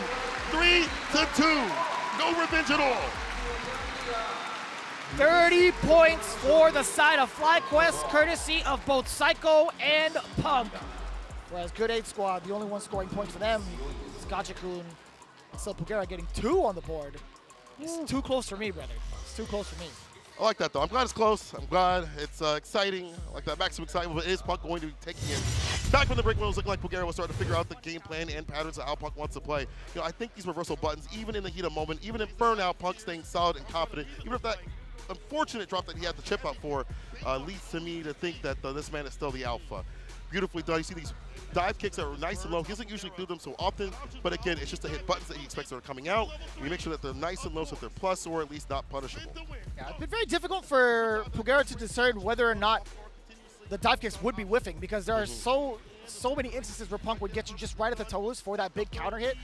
And it's been rather impressive, right? It's a huge contrast in comparison to the first time they met up earlier today, where Pugera had a lot more success getting those punish counters on dive kicks. But overall, man, Punk, he's getting a lot of mileage from these throws. I'm going to be very transparent about it, man. Those throw loops in that previous game were such a big tide turner. It just added so much of that mental stack against Pugera, as you can see it right here. Instead of switch up, like little jab right there, walk up with the throw, to get the OEP, but that only led to the inevitable of the drive impact right after that. Again, I feel like Punk also upped his defense. Even though he won the last game, he understood what he was lacking in previously, had those deep dive kicks, and we saw the super against the dive kick, the foot dive, I should say, of Pugera. Yeah, a few wake-up dive kicks hit from him, but in terms of like the foot dive, Punk had an option even more ready, even more consistently than what we saw previously to help ensure his victory. That was a rough shot, too. Seeing that grave error going into that uppercut, not being able to get that level 3 for the chip damage, but thankfully enough, the confirms on this man, top notch, top notch. 2 jabs into the level 3, I appreciate that a lot. Punk the God. Now, with his team at FlyQuest, they get to get a little bit of a switch up, right? Going from the away side into the home side. We still have that race to 70 as we see it. 20 points in the lead against Japan's hometown heroes, the Good 8 Squad. Well, well, well. 30-10 is how we start things off. If there's a ball on the next set of matches, then it will be FlyQuest again. But I don't think it's going to be like that. I think it's going to be a little bit more action. Maybe towards the very end, it might get a little bit more dicey for either team. But either way, let's talk about our sponsors. Give them love from above. Thank you so much, Taiyo Holdings, what they've done. They have a beautiful standee outside. They even have the trailer playing too as well. Let's talk about them real quick. Taiyo Holdings is the #1 manufacturer of the Soldier Resist with its global operations focused on the electronics, medical and pharmaceuticals, and ICT and sustainability businesses built on the foundation of chemistry. Soldier Resists are an insulating ink that covers the surface of printed circuit boards and protects the circuit patterns. And I like what they've been doing so far with Street Fighter League, right? They've been supporting everybody here, but their mission overall, Taiyo Holdings, they're here to support the daily lives with technology through the development of electronics. Under the brand statement, happy people create a happy world. They support the people who take on the challenge of creating that happy world. Some of the official monitor partners out here for Capcom Cup 11, the MSI Gaming QD OLED series enables users to experience outstanding aesthetic visualization with the QD OLED panels that combine quantum dots and OLED rather than LCD panels. Yeah, they've been so sharp, right? The MAG 271 QPX QD OLED with a high resolution of WQHD in a 26.5 inches panel size. It's an overwhelming refresh rate of 360 hertz, as well as a response time of 0.03 milliseconds. That is insane. It provides a clear image without ghosting on your gaming experience. In addition, the MSI OLED Care 2.0 provides enhanced panel burn-in protection for safe use. Excuse me. You can play this game on it. Hit your friends with a punishing Shoryuken in our Capcom Arcade Classics and Fighters Pack. Dive to a robust collection of Street Fighter titles, including Street Fighter V Championship Edition and Street Fighter 30th Anniversary Collection, and the fantastic arcade titles like Mega Man and Final Fight. Get hyped for the tournament season, test your skills, and help support a Children's Miracle Network hospitals with your purchase. The best thing about it all is, as we got through our ads, you would usually expect a break. Guess what? We're actually going to be getting ready for the second part of the set. Good 8 squad now to sit themselves down on the away side to submit their player order, which should be coming up real soon. In the meantime, again, Punk the God as well as the rest of the FlyQuest team need to determine who will be sniping out even more points going into it, right? I feel like FlyQuest, for their first time on the home side, I think they might be able to implement Chris ECH just a little bit more if need be for some of these matchups. But to be quite honest with you, the double Kimberly matchups, or the double Kimberly team, is just looking so good and so strong. Yeah, I think you don't switch that up too much. Unfortunately for Chris, I'd like to see him, as you mentioned, more on the home side so you can actually counterpick something. I don't know what you would counterpick, but at least you have the idea to do so. But stick with the Kim pick into the Cammy. I think that's the way to play. I feel like you don't switch up even where people are placed. I feel like you just keep everything the same as it is. But we'll see, what they select for Good 8 Squad, though. Man, they also have a pretty dominant list of how they've done things. I feel like you don't change that up too much either. I don't think there's much that Sim can do these days. Maybe you let YG Motion kind of give you all a little bit of like a bird's eye view. It's kind of what we saw with Beggy and a few of the other players over in the leagues, kind of just being like, hey, I can't play today, but I can give you what I see. So who do you think is going to be on the away roster, at least in the team order for Good 8 Squad? Personally, I'd like Kawano to be in the anchor position. And you fill from there. You put your Gachikuni Pugera, the first of twos. Right. I think personally I would love to see Gachikuni kind of set it off with that first of 10 to actually get like the initial matchup to kind of give Pugera a little bit more time to simmer and figure out what he needs to do going forward. Good point. But it is rather difficult, right? It really just depends on who FlyQuest decides to kind of like throw up there as well for the home squad. It's so difficult. But yeah, Gachikuni set it off with the momentum. Pugera in the middle spot, and Kawano does make a lot of sense. We've seen that formation as well over in the Street Fighter League Japan finals. But it's just a matter of whether or not FlyQuest is willing to kind of switch it up. I feel like Punk being the anchor spot for the home team is just such a pivotal point for them. Yes. However, we have seen Psycho and Shine in the clutch in those situations as well in previous weeks of Street Fighter League US. So we'll see specifically how it goes on. If it is Kawano, I want to see a Kimberly play. You want to see a Kimberly pick against Kawano? I want to see a Kimberly pick again against Kawano. I think that we gave him a little bit more issue when they started getting the momentum going to flow. Like, I felt like he couldn't find the proper timings to even tap parry. He was holding a lot of throws continuously. It was all adding up to damage. And I do agree. I want to see the Kimberly, but I wouldn't mind, just as a heart thing, to see Kawano and Punk go at it. I really wouldn't mind that at all. Just as a general thing, I think that match would be sick to see. But as for like strategy, I agree. I think the Kim did wonders against him. But it also matters in terms of how much energy one of these players has expended throughout the day, not even like right now or previously, but as they've gone up to this point. You have to think about like the energy that you've used, how much you've shown previously for these matches. There's a lot to consider. Yeah. I mean, with the extent of like the matchups themselves, it's going to be I'd imagine somewhat similar from what we experienced. But honestly, Psycho and Shine have been just so versatile in going through their entire wheel of strategies, like character specifically too, I don't really imagine them kind of getting off the target. If it does happen, it really does depend if Kawano is going to be the anchor or not. I mean, like, I also would love to see Punk versus Kawano. I do enjoy that Cammy versus Akuma matchup. I think Punk is definitely more than ready in the same side of Kawano, right? Kawano has had Mizuha practice. He's had Akira practice as well. I think overall, though, in regards to the Cammys that get to play in Japan, there's just something so different about the way that Punk applies his pressure, right? I feel like he's been able to hound so many people down with those walkbacks. Not Pugera specifically, but in regards to like catching people's walkbacks in terms of being able to space out his normals correctly. If you look at it too, man, Akuma is a glass cannon. Cammy just does so much so quickly to rack up that damage. But this is it. The away team order, that's exactly what we had mentioned. Gachikun is going to indeed be in the front line. Pugera getting the second match and Kawano as the anchor. Wow, wow, wow. Gachikun leading the charge, as you mentioned. I feel like having the captain go up and put in work definitely helps out for the morale, but also you, in a first to two, I feel like for Rashid, can definitely handle some of these Kimberleys that are going that first two sort of mentality and the way they want to play with the aggression. We already saw how he dealt with the fireballs, the level 2 to kind of push Kimberly out and not let her get her mix off, and was able to put the mix on him. Pugera in that second position with the JURI, I do like that switch up. Put him in something where he might have like a little bit more of a first to two sort of battle, and that might draw out Punk to play Kawano in that anchor position. So now I think you're just going to be worried about the Kimberleys going up 2 for 2 right there, and then after that, Punk comes up. Just assuming, but I do think it's going to be like that. We'll see, man. I'm not going to be too surprised either if Punk is like, you know what? I think the Kims are doing just fine, specifically for these matchups, and considering their 30-point lead, I think they're willing to take that risk. I want to know whether or not like Shine, for like as himself as a player, is like, no, I want that run back against Gachikun. I would love to kind of like try to sharpen myself up for that matchup. But there's a lot of chatter on the team, right? Chris ECH talking directly to the captain as well. I wonder if he's going to be implemented this time around. Oh, I wonder if he's like, please put me in, please, I'm begging you. I mean, that Terry wasn't that far off, I feel, in terms of things in the group stages. He's going to get a little more of a handle on that, but I wonder what matchups you'd even use him for.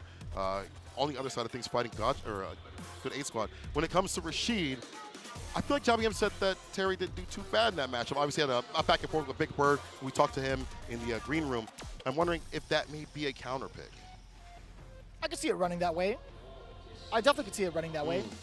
But we'll find out. Ultimately, the team has fate in their own hands right now. 30 points to 10 against Good 8 Squad. They do have a couple of games to play with, but you can't allow that lead to falter just yet. Those anchor points are just so important. They also have a possibility to get a full sweep and get those 70 points right here and now if they call it correctly. And I think in regards to calling out player order, Punk has done an excellent job throughout the entirety of the season. If you had watched all 10 weeks and then even going into the finals, he picked apart a lot of these teams just based off of the character or the player order alone. Look at the fans right there for Good 8 Squad. They've had fans for every single team out here and every single player. There's definitely a lot of love out here for the Japan scene. Big love for all the people that have come through and filled out this stadium. It is stacked. Yesterday it was stacked, and today, once again, it is stacked. Can't even move when you go outside to use the restroom or get some of that beautiful popcorn that I smell right now that I'd love to have, actually.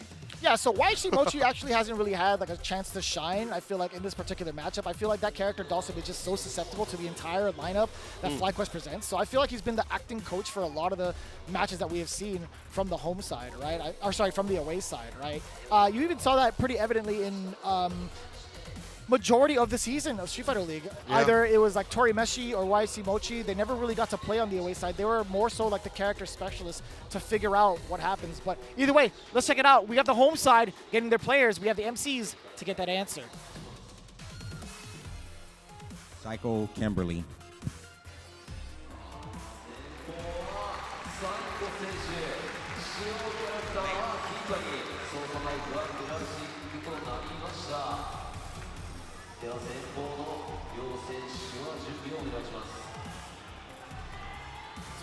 Psycho Kimberly going up against Gachikun. Something that you thought would happen is probably going to happen right here. Psycho, I feel like he has a really good handle on that matchup in terms of being a little bit more active than Shine. I think he won't be as pensive as Shine, which not that Shine is pensive in a bad way, but I think he'll be a little bit more aggressive, more with the slides, more with the teleports, more with the jump ins and things like that to call it the fireballs and in the neutral. So this might be a good switch up on such a defensive player that is Gachikun.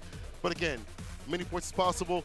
They trying to get that blowout right now. If they do it, it's over, it's done. If everybody wins their games, Psycho wants to start off strong. Yeah, there's not a lot to kind of like reintroduce in regards to what happens in the matchup. I feel like once Gachikun gets his engine roaring, the biggest thing that's always going to be on the lookout is how Kimberly defends herself. I think Psycho's done a great job of even preventing himself from getting into those high danger situations, high pressure situations for the time. So I think overall, I've been more impressed with the way Psycho's dissected a lot of the neutral against other players, against a lot of the defensive choices some of the players have. So I'm very much so looking forward to what happens when Gachikun is not allowed to throw any of these fireballs, is not allowed to even counter poke, because Psycho's just been so on point with making those reads and adjusting within the neutral.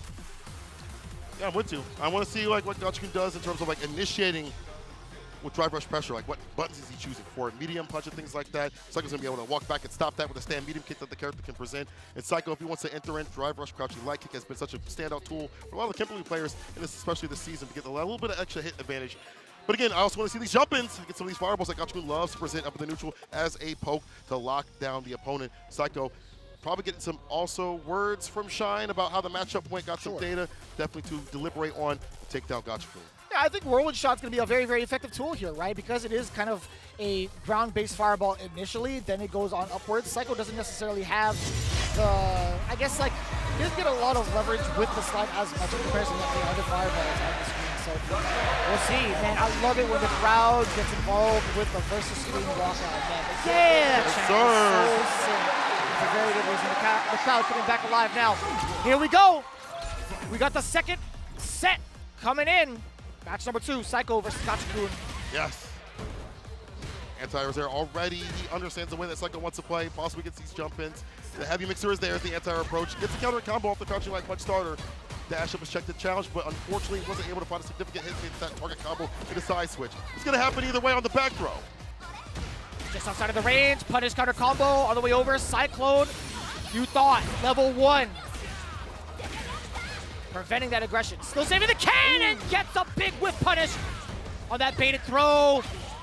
Nice and meaty. Walk up on the tap parry. Got him. One more touch into Vagabond to finish things off as that chip. Psycho putting on the pressure, starting things off in the driver's medium. Very initiative, into the super.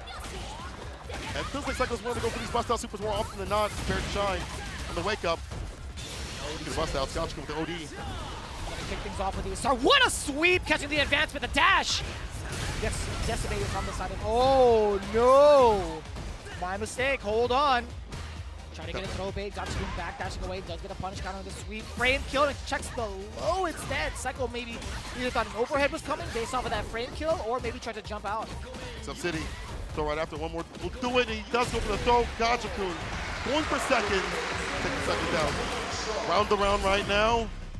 Guard the bottom building up, careful now if they get to level 2, you know what to do. That level 2 is so dangerous. I think Psycho wants to oppress the approach before that can even happen.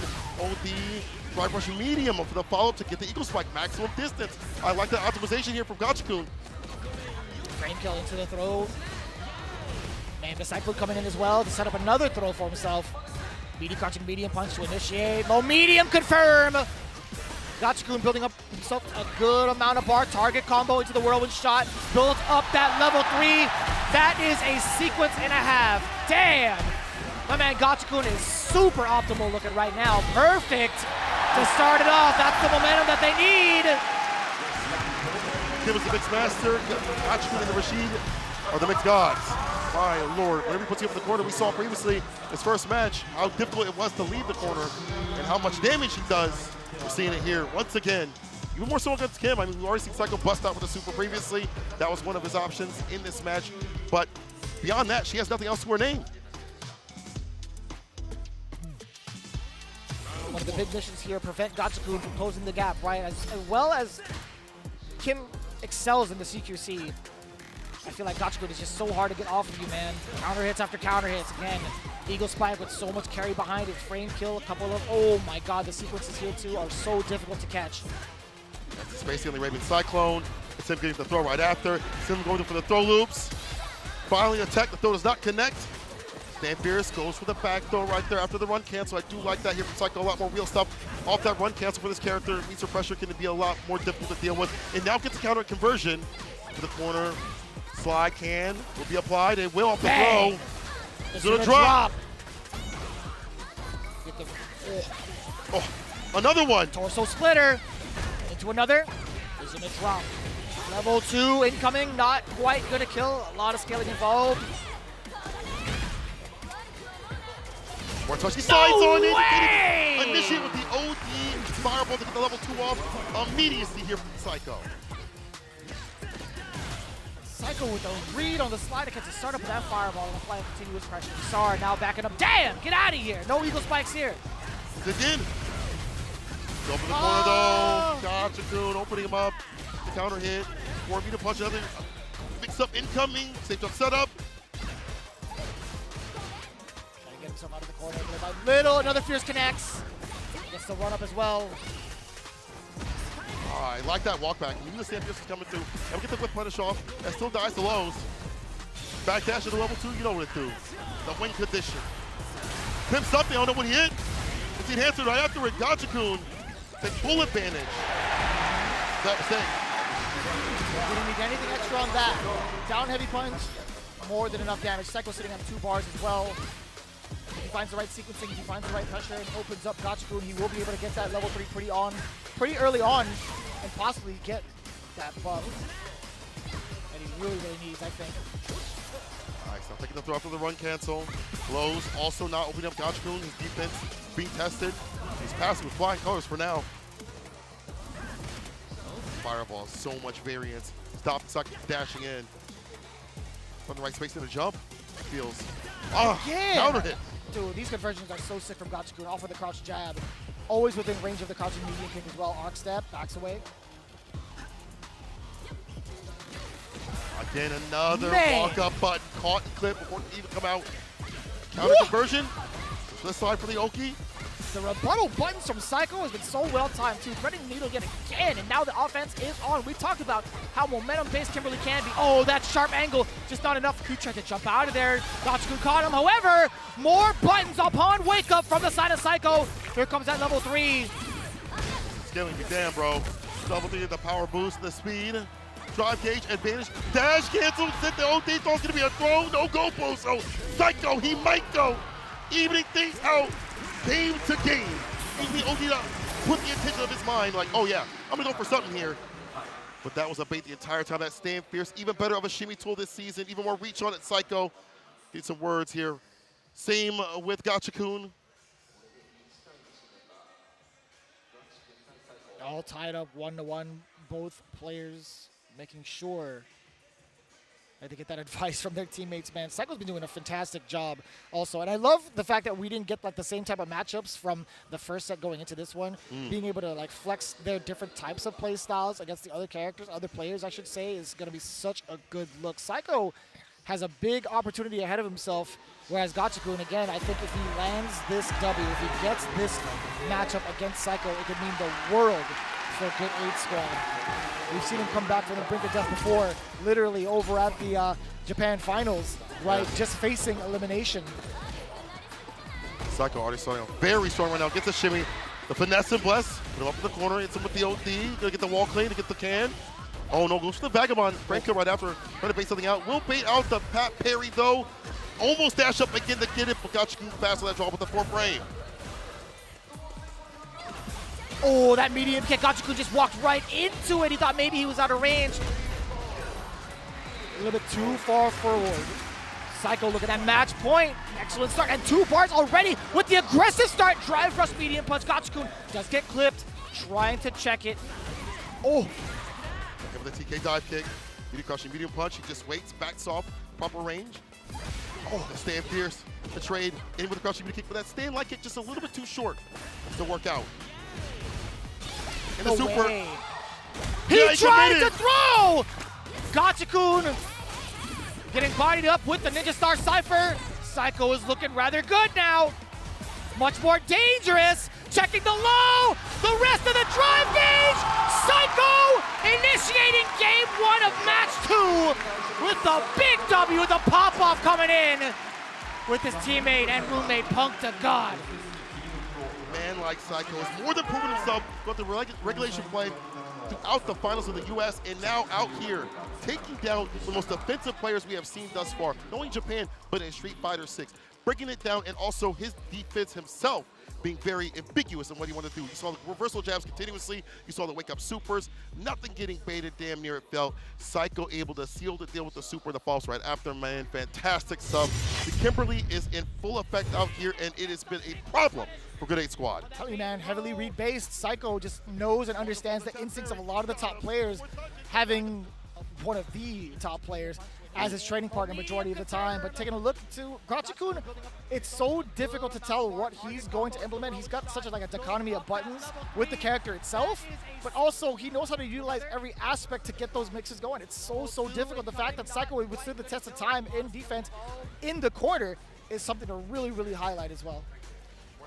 Look at that slide. Beautiful call. Knew he wanted an OD fireball to activate level 2. When level 2 did happen, yeah, there was a little bit of interaction here that was unfortunate. But I also like that Psycho pressured Gachikun enough where you didn't really see level 2 that much after this. Like, it wasn't as much of a problem. Stay on him and stay in. Shimmy scenario, you saw the OD to kind of put the idea of something in Gachikun's mind that something was going to happen, and it didn't. The finesse and bless, you saw the backstep, and then right here, Psycho hitting the super, getting the lead, the dash up, staggering those jabs every so often, plus frames and the low. We tried to walk back away. I'm not done talking to you, but now you're through Psycho. That's a big dub right there. As you mentioned, if they sweep, if FlyQuest sweeps, it's a wrap. I mean, there might be a possibility here. I'm a little bit nervous because I don't know how often Pugera gets to face off against Kimberlys of this nature. Yeah. Right? And I think on the offhand, too, Shine gets to practice against so many of the different JURI players that we have back in the States, right? It's a pretty significant contrast, I feel like, in terms of matchup experience. But who's to say, man? I mean, like, I'm not all the way familiar with all the Kimberlys present here in Japan, but we've definitely got a good track record of Shine. We do when we watch over at TNS, Casa, Cano Porter, many of those online weekly tournaments that they grind out continuously. FlyQuest Fighters as well. Yeah, FlyQuest Fighters, excuse me. And with all that, I feel like that experience is so different than the cams that I've seen in Japan. The few that I have seen are a lot more aerial-based, a lot more aggressive, and more spinning too much bar, it feels like, than not. More footsie-based over here in the U.S. That's a different sort of Kim that you have to prepare for. Like, okay, I know Kim on a basis, but I don't know Kim like this. And it's seen it. It's been shown. Right here, Psycho, previously with Shine, 40 points to 10 right now. If they get these next points, that's 50. If they get the anchor, well, that's a wrap, people. We'll see if it's possible. Man, it gets me so nervous to see whether or not Punk is going to hunt down Pugera, and they're going to save Shine for Kawano. I would love to kind of see that sort of mix-up, but it's hard to call. It truly is hard to call. Thankfully, we don't have to be the ones to determine that. I'm very much so glad about that, but again, the double Kimberly has been working out so well so far. Like, why change it, genuinely? It's a smart option to go for. I feel like, you know, if you see a region doesn't really have a character, you gun for that continuously, and it works out in the clutch. This team-based battle means that you're going to be setting up characters and certain players to deal with certain characters and players. On the other hand, I think, and you have to be prepared and be ready. So, fantastic stuff so far. I'm assuming it's going to be another Kimberly. So we're going to send it over to the stage to see what's next.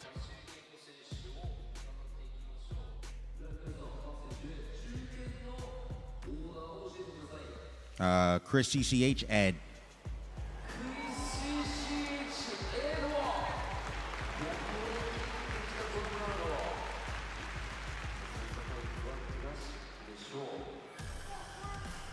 I love this pick. I actually love the hell out of this pick. Chris stepping up to the plate, but also with the ed.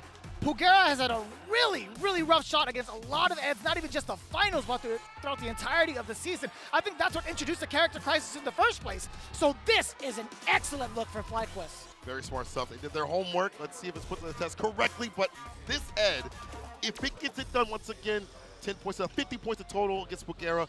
We'll even see if Pugera goes for a switch-up. Like, yeah, now he locks in a JURI, but he'll have one more game if need be to switch it off. But it might be more grinding on that character, so he may not even do that. But regardless, back to Chris CCH, back in the seat. Once redemption for Capcom Cup, once redemption for Street Fighter League in his performance. Told me he wasn't really happy about that stuff. You can see it, but that only emboldens these strong, high-level players to be even better. It's a Zenkai boost. Set them loose, they're going to cook. Yeah, I think majority of Chris CCH's runs that we have seen, I feel like have gone towards Terry in like totality of like all 5 days, right? The last time we saw him play, at least today, he had to face off against Phenom and fell short 0-2, but that was with the Terry pick. So I think overall, when you talk about like the characters that both present, JURI and Ed. We talked about how effective JURI can be to kind of snipe out some of the limbs within the neutral space to get a big counter poke going. Crouching medium punch is excellent. Crouching medium kick is excellent. Also, Pugera being able to utilize both effectively. But Ed has the possibility to blow all that up, right? Just the threat of the flicker is what makes it so dangerous. Especially as he has to go in and kind of overextend himself and get too close to that character. Keep him out the flicker, as you mentioned. The kill rush back, that's still a good option against the character. And even if he puts on the fireball on the ground, it doesn't really matter to him. He'll send a spark over there, he'll send a flicker over there, or he'll just cool and chill out that long range distance that he can deal with. The outboxing with the character definitely keeps JURI off guard. And you mentioned that Pugera's had some issues fighting Ed, despite the fact that there were so many Eds to practice with in the land Japan. I have to wonder if they really thought this was going to happen, seeing that Chris had played so much Terry. He hadn't really been dabbling with that character as much. The Ed back in business. Here we go. Is it the right pick? Will they get the big lead? Will Pugera, the Cosmic Buster, puts the points on the board? I love that. Yeah! Yeah! Yeah, just to harp in on that, right? They have Rashard, they've got Fudo, they've got Tachikawa as well. Tachikawa has actually been the direct coach for a good amount of the time for a good 8 squad, so you might have a pretty valid point here. Pugera might have been in the hyperbolic time chamber for Ed specifically. Let's see if Chris can give that different look. The flickers, but nice and close. Pugera inches forward, gets the crouching medium kick, conversion, dash up, throw. Chrissy CH text though. Back throw? No, it's a medium instead. Switch positions just yet.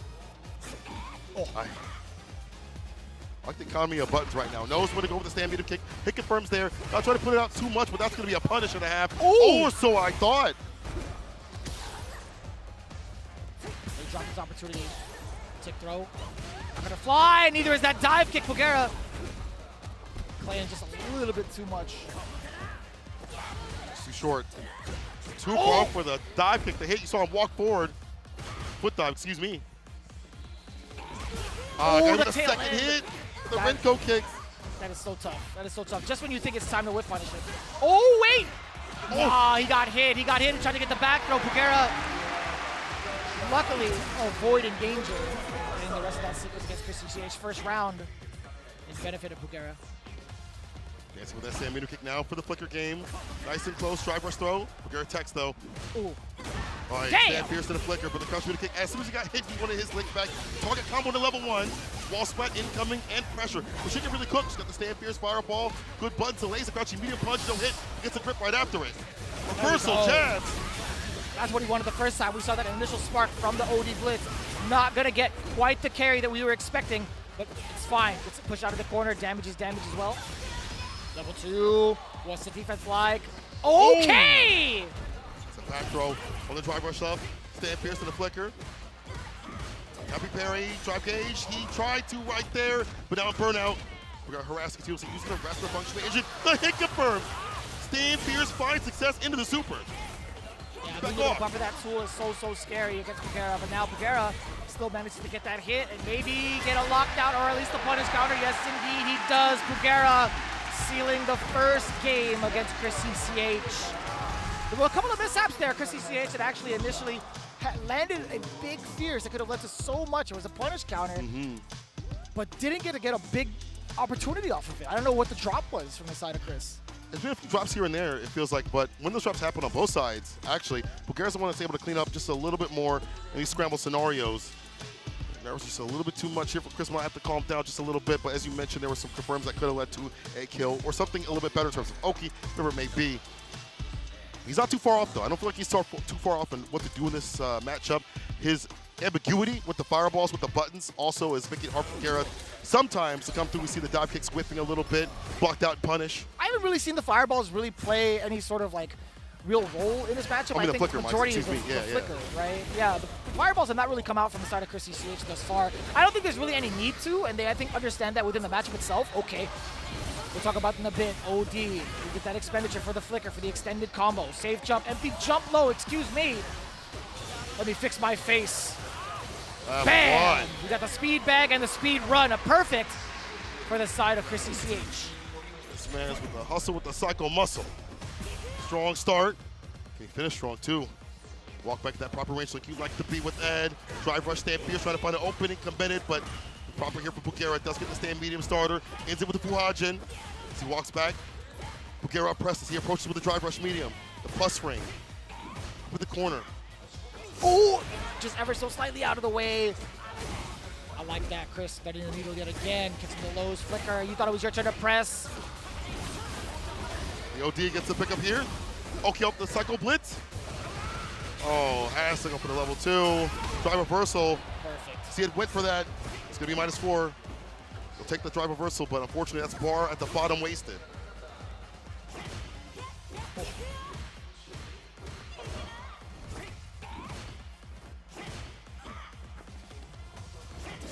Oh, successfully finds the jump in, does Bugera. Oh, the uppercut! Dangerous territory. Chris needs just one more shot. Oh, you faked him out. But Bugera, he was already committed to it, right? He had drive rush, gone for the overhead. Chris, he initiated with the spark, and it was the feint, though. Still able to get that whiff punish in time. So scary. If he had gone for the fireball, leaving Bugera point blank and alive, I would have been terrified. Very smart stuff here from Chris CCH. In that proper range now, aggressing. With the throw, OD pinwheel. Pushes him back for just a little bit of that distance, but I don't mind that. He's in the proper distance already. Finds the stand medium, stand fierce, pick up with the target combo, ends it with the cycle, push, gets the DP right after, excuse me, is high enough to fly. Wow. OD pinwheel. Wow! Oh! So able to anti-air that? Are you kidding me? My God. That would have knocked him off over the cages of the stage. That's crazy. Chris CCH looking at match point. This is big once again. Huge lead. Punk could finish it after that. But we're not prophesized no demise. Bugera able to land the level 1, get that distance, spin the bar with the quickness to put him up in the corner. So that corner pressure is like staggers the stand medium, gets scratched medium punch off. Trade City! Favor though. Bugera's right back in again. Oh, no, I like that. That was so wild. I thought he was going to catch the recovery, but instead delays it with the OD uppercut. 2 steps ahead. Bugera puts himself into burnout. That is huge. Chris CCH was committed to that OD uppercut. Bugera, he was going to back away regardless as soon as his turn was over. Oh no, It's fine. It's too far. He tried stand jab from the side of Bugera. Knocked down with the cycle blitz again. Chris riding the momentum. May not even have to use the sleeping combos of level 2 to go to level 3, but level 2 expended right now. Functional engine of Bugera. Pick up in the drive impact, attack on drive gauge. The rumbling is coming, but for who? No Wait, shot! Crouch leg kick, psycho blitz. He's doing strings. Stringing him up, level 3. This is so impactful. Chris CCH getting closer to that goal line. If Bugera can withstand it, he's still in feng shui. Slowly winding down. Oh, this is so dangerous. One more touch. Chris CCH, can he do it? Drive impact. To the wall! He's just in time and just within the range. Chris CCH clutches another game for FlyQuest. One more match closer to victory. I don't even know what he's saying, but I'm scared. Chris with the pop-up, well-deserved redemption, revenge, and in the end, there's one more match as you mentioned. Wow, the spacing from him. The adaptations after dropping and then having the confidence right after, mark of a champion. The very end of it, the very end of that animation, from taking that drive impact to touch the wall, I can't believe it. My man has been studying the stage, I'll tell you what. He let that drive impact rip with confidence. Drive impact heard around the world depending on what happens in this next match. But back to this though, there's some good moments. You see the empty jumps, bad fireball that was taken off the table. We'll see that back a little bit later on. But Chris getting more confident in the outboxing range and then also aggressing early in the round. When the round would start, you drive rush medium to start things off instead of backing off. A lot of variance here in that approach on offense. Put Bugera off his game. And look at this beautiful conversion, the perfect KO to seal things. Bugera had some good corner moments, which is expected, but the ODDP will be ringing true here from Chris CCH. Not all the time, but enough to get difficult. And the fake out with the spark, get that DP off, was ridiculous. Chris CCH is definitely on one. Yeah, I mean, he's been trying so hard to make both characters work, and guess what? He found the right option when facing off against Bugera. They did their homework going full well. Bugera has not had the best record against a lot of the Ed players over in Street Fighter League Japan. But man, the choices as to when to do the OD uppercut, sure, it didn't work out successfully there, but in total, it's been so well played. Man, too, I couldn't believe that it touched the wall of that stage. Chris CCH was so calculated on that drive impact. But also, I mean, like considering how much health Pugera had, his only real option, I feel like, is truly to parry, right? He doesn't want to like try to drive impact it back. Maybe he was in a moment where he's like, I think I'll be away from the wall and be just fine. But that was just way too close and mad unfortunate for Pugera. You gotta imagine the weight to be able to stave off these points that FlyQuest is gaining upon gaining upon gaining. But all that 3 games straight, man, or like 3 sets straight. True, and look at that, 50 points. If they win here, Vicious, if they win here, it is over, and you gotta send up the Alpha to take down the Singularity. I have not seen this big of a lead in any of the SFL World Championships, if I'm not mistaken. I mean, if I really want to kind of like hedge my statement here, I think throughout the entirety of Street Fighter 6, if I'm kind of cheating here. Yeah, it would be a very significant W, right? Having back-to-back SFL US champs would be a huge statement to be made. Massive. And done within the US as well. I mean, Punk, Chrissy CH, Psycho, and Shine. Oh, this is a lot of pressure going into it. But again, Kawano, he's been put in this, now that I think about it, he's been put in this exact situation, right? Where he's had to clutch it out to keep the team surviving. Yeah, that's into true. like the next set. That's exactly what happened over in Street Fighter League Japan, where it put the rest of the team in tears. Ooh, there's a high possibility here. High possibility that Kawano can clutch. Especially when he had lost in the clutch for the team at one point in Street Fighter League history and brought it back after that. Oh, don't talk to me about that character switch. We don't talk about that character switch. Yeah. We'll talk about that afterwards. We're gonna sit over there to figure out what the character is going to be. Punk Cammy.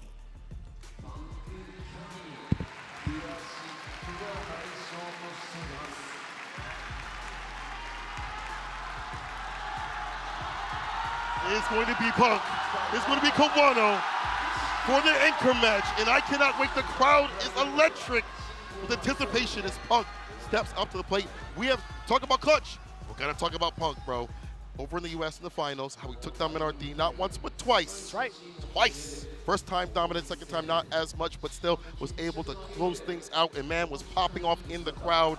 Definitely well deserved, and he is a big part of the reason why they are here. That's right. Yeah, I mean, on the opposite end, right, Kawano, we talk about clutch for himself, right? Being able to stave off defeat off of a very significant drop for the side of Lashar and continuously maul the anchor position, at least the opposition in the anchor spot, over and over and over again towards the end of it. Again, both teams have been giving both players, Kawano and Punk, have been giving the energy that is needed to pursue even further goals of success. And Kawano, man, I'm actually terrified to see what style he decides to play against Punk the God, how much homework he's done against this specific Cammy. But if anybody can do it, if anybody can keep Good 8 Squad alive, it is definitely Kawano. An EVO champion versus an EVO champion. We are getting this on the big stage. The crowd is going in with a chance now. Yes. Kawano is being chanted all around the arena. Can you imagine the weight of Japan on your shoulders, in your country, to have to clutch this out right now? Yeah. It's scary because you know this exact environment powers up Punk even more. That's true. Right? How many interviews he has done where he's like, you know what, I want to make sure that your family is there. I want to make sure that your country is there to support you because I thrive off that energy. Yeah. Your wife watching, your family watching, the whole country watching, and I defeat you here. Going to power up Punk even more, as you mentioned. In the matchup, I think that, Gokuma definitely has some really good options we see over at Street Fighter League Japan. A lot of the stand-like kick buffers and things like that. I feel like Kawano also has taken charge with that button into drive rush, follow up, or he'll commit to like an adamant fist. He's starting to get better about hit confirming. And his defense, me and Jammers were talking about that. We saw it happen over in the first match. He's really good about understanding when to go for that ODDP. Where before it was a little bit of an issue, he didn't know how to really kind of send those out properly. Now he's getting it done. He's rotating with crouching jab, perfect parries. Either way, no step away. It's time for the match. Punk, Kawano, anchor match. And this could be the end of Good 8 Squad or a beginning of a resounding rebuttal.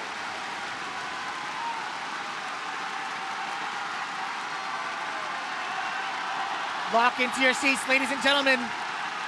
This could be the very end of it all. We might just see our champion in this very match. It depends. Can Punk seal the deal? Can Kawano keep the team alive? It all comes down to this. 3 out of 5. Cammy versus Akuma. Worth 20 points. I'm shaking. The crowd falling dead silent. Yeah, I'm not trying to talk too much. As we get ourselves ready for it. It's definitely tense. We are getting into it. They nod, they put their hands on the stick, and they get ready for the possibility of a final match. Once again, Punk, Kawano.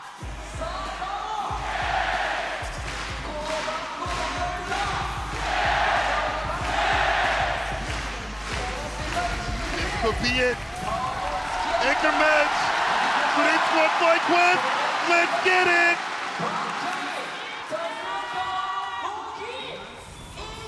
The stakes have been set. So is the stage and the arena. It's time. Punk versus Kawano. Game number 1 in this set. What's the introduction? Kawano playing it nice and steady a little bit, trying to fake out a reaction on the Punk. But the fireballs have been doing such a great job thus far of keeping him away. The air approach does get nullified by the uppercut. Kawano back into that same swing of things in this exact spacing, keeping away for the roundhouse, keeping away for the low mediums. The fireball pressure has just been so immense thus far with 70 seconds left. Nice. Again, sniping out the uppercut. Sharp as ever. Oy. Kawano, the punish counter as well. We may as well see a perfect. At this point, the throw does get teched. Denied entry. We'll see that stand like kick not able to get the follow-up right after it. No big deal though. Kawano walking back. He's got the fireball push. He's got the step kick to interrupt. The perfect kill, as you mentioned, is what's going to happen. Kawano has been showing so much variation of what he's doing up the neutral. Nice and close about mid-range. The fireballs, the stab kicks, drive rush fireball too as well. Hard for Punk to try to find an anti-fireball, so he'll just go for that low. Crouch kick is able to hit nice and close. Trying to the DP, but the dive kick adds too much variance.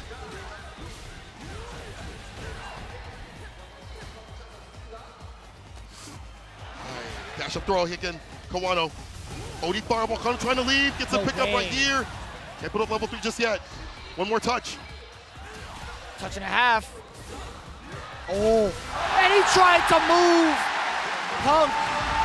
Perhaps tried maybe, I want to say some sort of super. I don't know if he had level 3 on deck. I genuinely don't know if he had level 3 on deck. I was not paying attention, but there was indeed a counter hit. Punk tried to take action immediately after the blocked crouching medium kick. But with the amount of life left, I'm not too sure, man. It was difficult to call. I actually didn't get to. I couldn't even see who was in burnout state or not. I will say this though, to Kawano's credit, he is used to being in burnout. He's fine with being in burnout. I've seen him watch a lot of his tapes, and he is okay to play in burnout. He doesn't really panic too much. Kind of backs off a little bit, wailing with the fireball. So he's willing to spin that bar to get that lead and stay up. First game to him so far. Saw that Psycho came up to give a little bit of information to Punk. Again, people watching the wings, giving a little bit of data that Punk didn't see. See a Punk in that motion of what we typically expect for him with the footsies. Control. Reintroducing the fireball game, Kawano. Punk now getting at least a perfect parry on one of them, showing off that he's at least much more ready in this round, but normal start flying from the side of Kawano. Button would have been better there, unfortunate. Shimmy, check the medium, crouching, medium punch, action catching. Punk's fishing button, 4 fears. Space trap, should have committed right after it, but Kawano still has the corner position. It's not bad for him. Wes? Possibly anticipating a throw. Kawano actually got caught with that standing medium punch. And man, the uppercuts against the air approach have been 100% thus far from Kawano. Enough for the level 1, you know it, miss. Suts! Another round on the board. Kawano is out pretty much 3 rounds straight against Punk. As we talked about, that stand light kick. Now leading to so much more here for Kawano with the drive rush right after. Damn! Oh, wow. Now, if he would have got a combo after that, it would have been sick. So the fireball's nice and close. The crouch would have kicked out. Punk inching his way in, finally using that quick button. The low, baits out the ODDP, attack on drive gauge. Again, the rumbling is coming. He uses the super to eliminate the rest. Level 1? No, okay. I thought Kawano was going to get kind of antsy with it. Oh, no. We got the mini demon teleporting to the command grab. Again with the uppercut. Punk has not found success with any of these dive kicks thus far. And he's taken so much damage while Kawano was in this dry state. While he got his drive gauge back, Kawano making a huge statement. He's taken away the title of Definition of Clutch. He just might do it and save his team from elimination. The crowd cheering his game. All I hear right now is Kawano, Kawano, And the way he's been able to play, walking, inching forward with fireballs, he's far back, staying confident in burnout, as we've mentioned. Kawano is on another level right now, Punk. Only accepting and jumping back in. I see some adjustments. All the variances, I feel like you're so afraid to like do anything. You know what, doesn't matter. Punk, he's back in business. As I doubted him, he puts Kawano in the corner, 10 seconds in, the anti-air is there, the wall, not even OD, able to anti-air the dive kick. Has he been 100% in calling out the dive kicks thus far? I think so. And Punk is so rare with those. That's a big, good tell for him.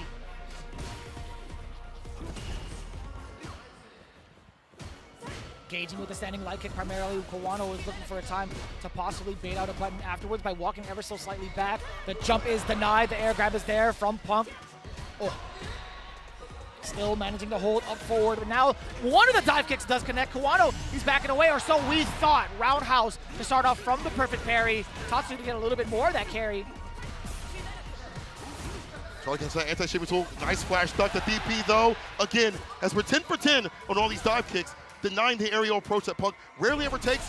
But on the ground, he's going to be taking down Punk with a crouching mini kick. Has been so good about sniping that tool out more often than not. It's not enough. With the 9K health, really, on the glass cannon. Kawano's still alive. No. He's in chip. Can't be too predictable with the fireballs from further ranges. And he tried to get the drill. Kawano didn't land in time to get a punish. Oh my God. Punk walking his stock to get the bar back. No anti-air right there, wouldn't have reached. Punk back with Barge, right brush, ODDP. The chip about either way was gonna die. Kawano covering a lot of bases with that. Very, very smart in the play. Punk the God, round on the board. The first round he has, against Kawano. Throw.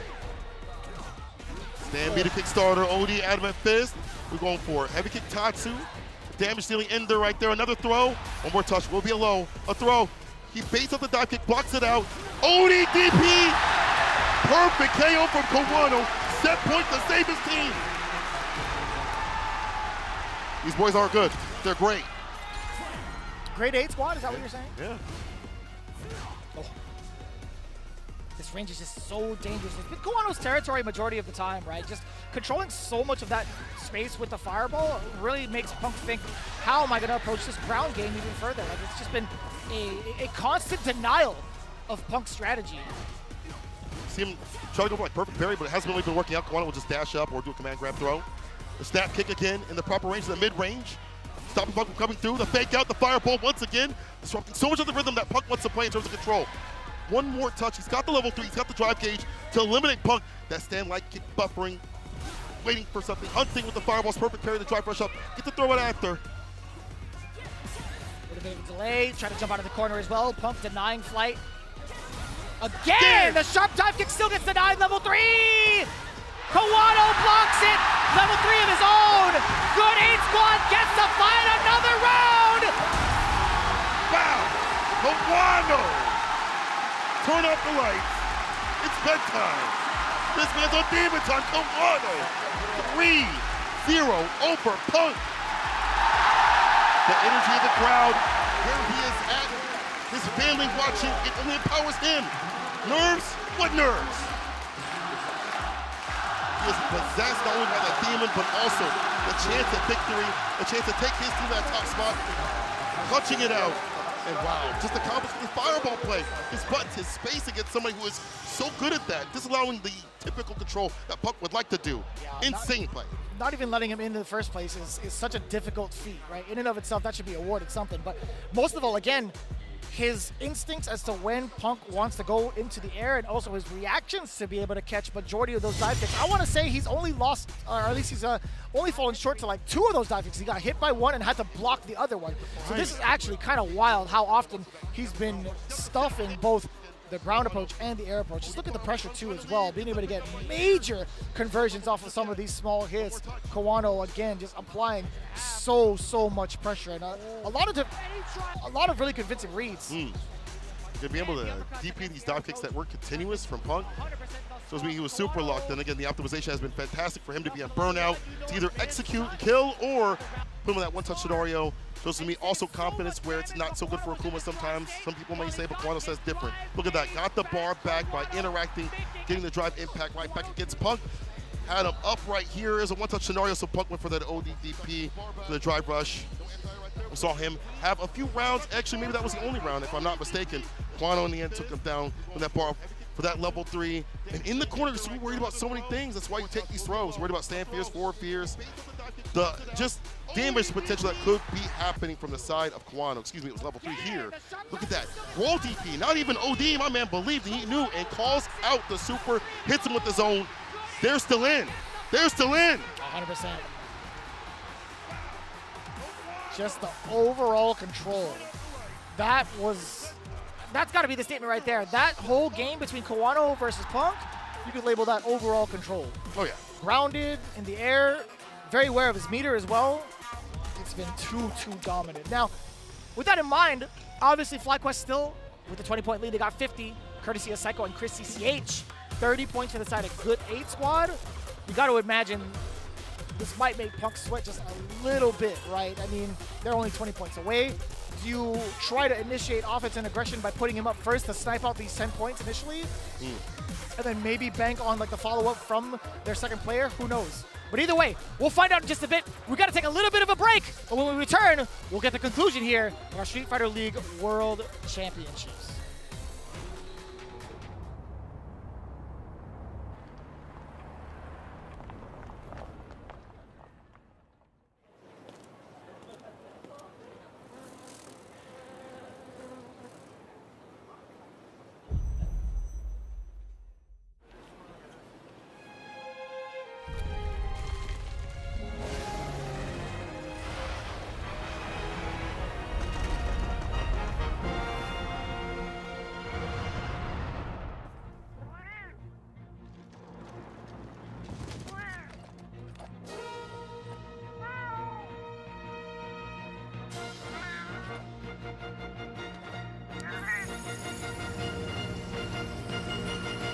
Where dreams become reality.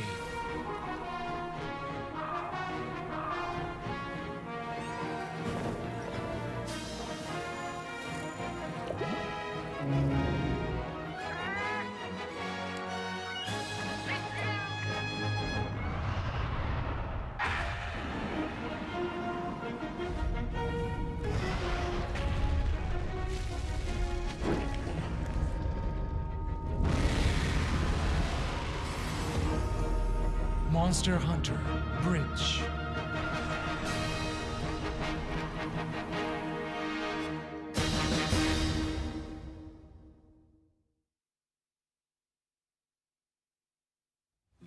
Show me what you have.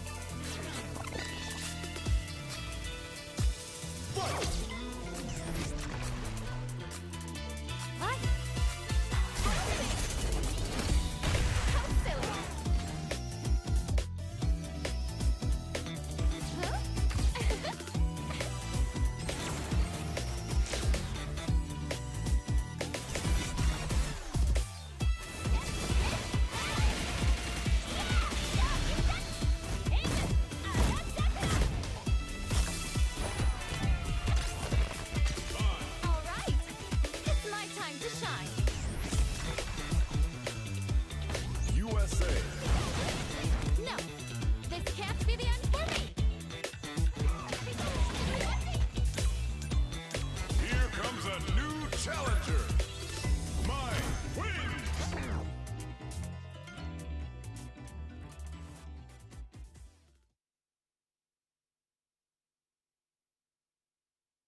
challenger!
We're back with more Street Fighter League action. The finals have been electric, especially that last match, Kawano and Punk. My name is Sickle. I'm with Vicious. Man, let's get into this. There's still a chance for Good 8 Squad to make it through. You have to be prim and proper out here. But man, Kawano starting off strong right there. The rebuttal. Whew. As Yipes usually say, it's not about how you start, it's how you finish. And I'll tell you what, man, this is looking very reminiscent of how he finished it off over in Street Fighter League Japan Finals, right? We talked about that exact moment where he was still able to clutch it out to bring us into the next set. This has got to be so good for Good 8 Squad. Now that they get revitalized, I should say, to face off against another of the Kimberly pair perhaps. But we'll see how this all goes out, man. I had a little bit of a conversation with Jack not too long ago. He was saying, you know, Kawano, this is the most locked in we've seen him. He's been applying so much patience in his gameplay to the point where he's seen a different type of Punk, right? I feel like Punk has not been able to pump the brakes at all going into it. No shot. Locking in triple Kimberly, Psycho, Shine, and Punk. What? I'm baffled.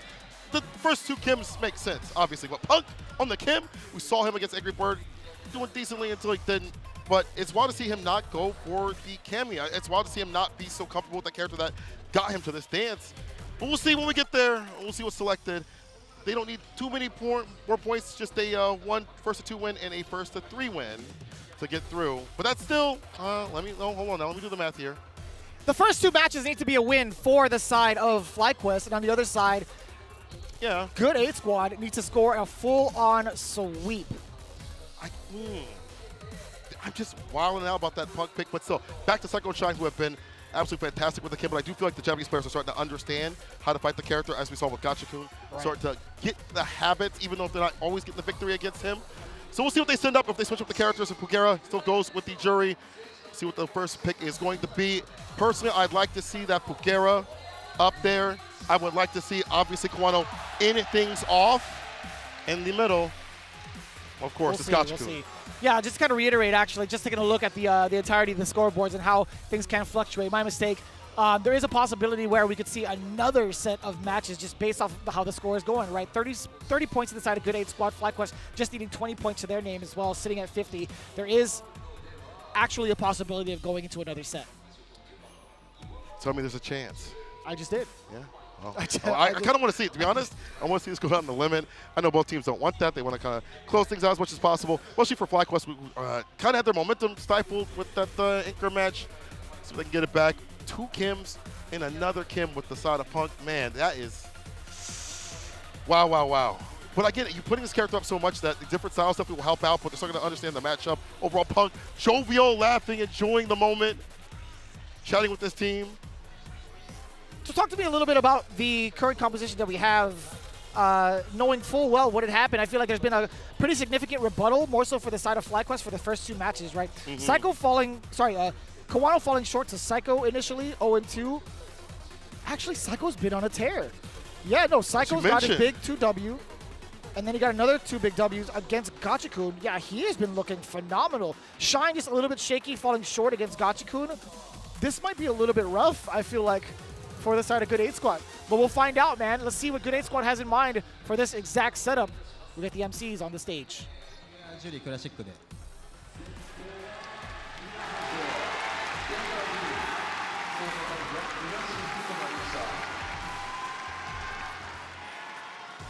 Pulling out the Cosmic Buster to start things off with the JURI pick against Psycho.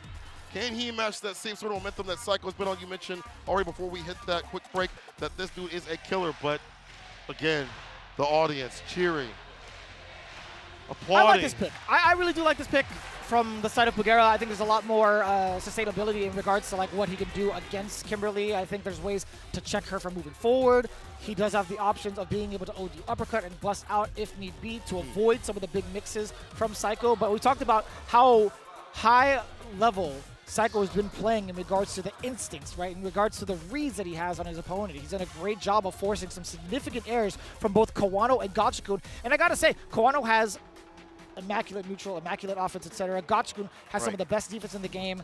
Pugera having like a hybrid of those 2 skills as well. It's going to be very, very difficult in my opinion, especially when he hasn't been introduced to any of these Kimberlys yet.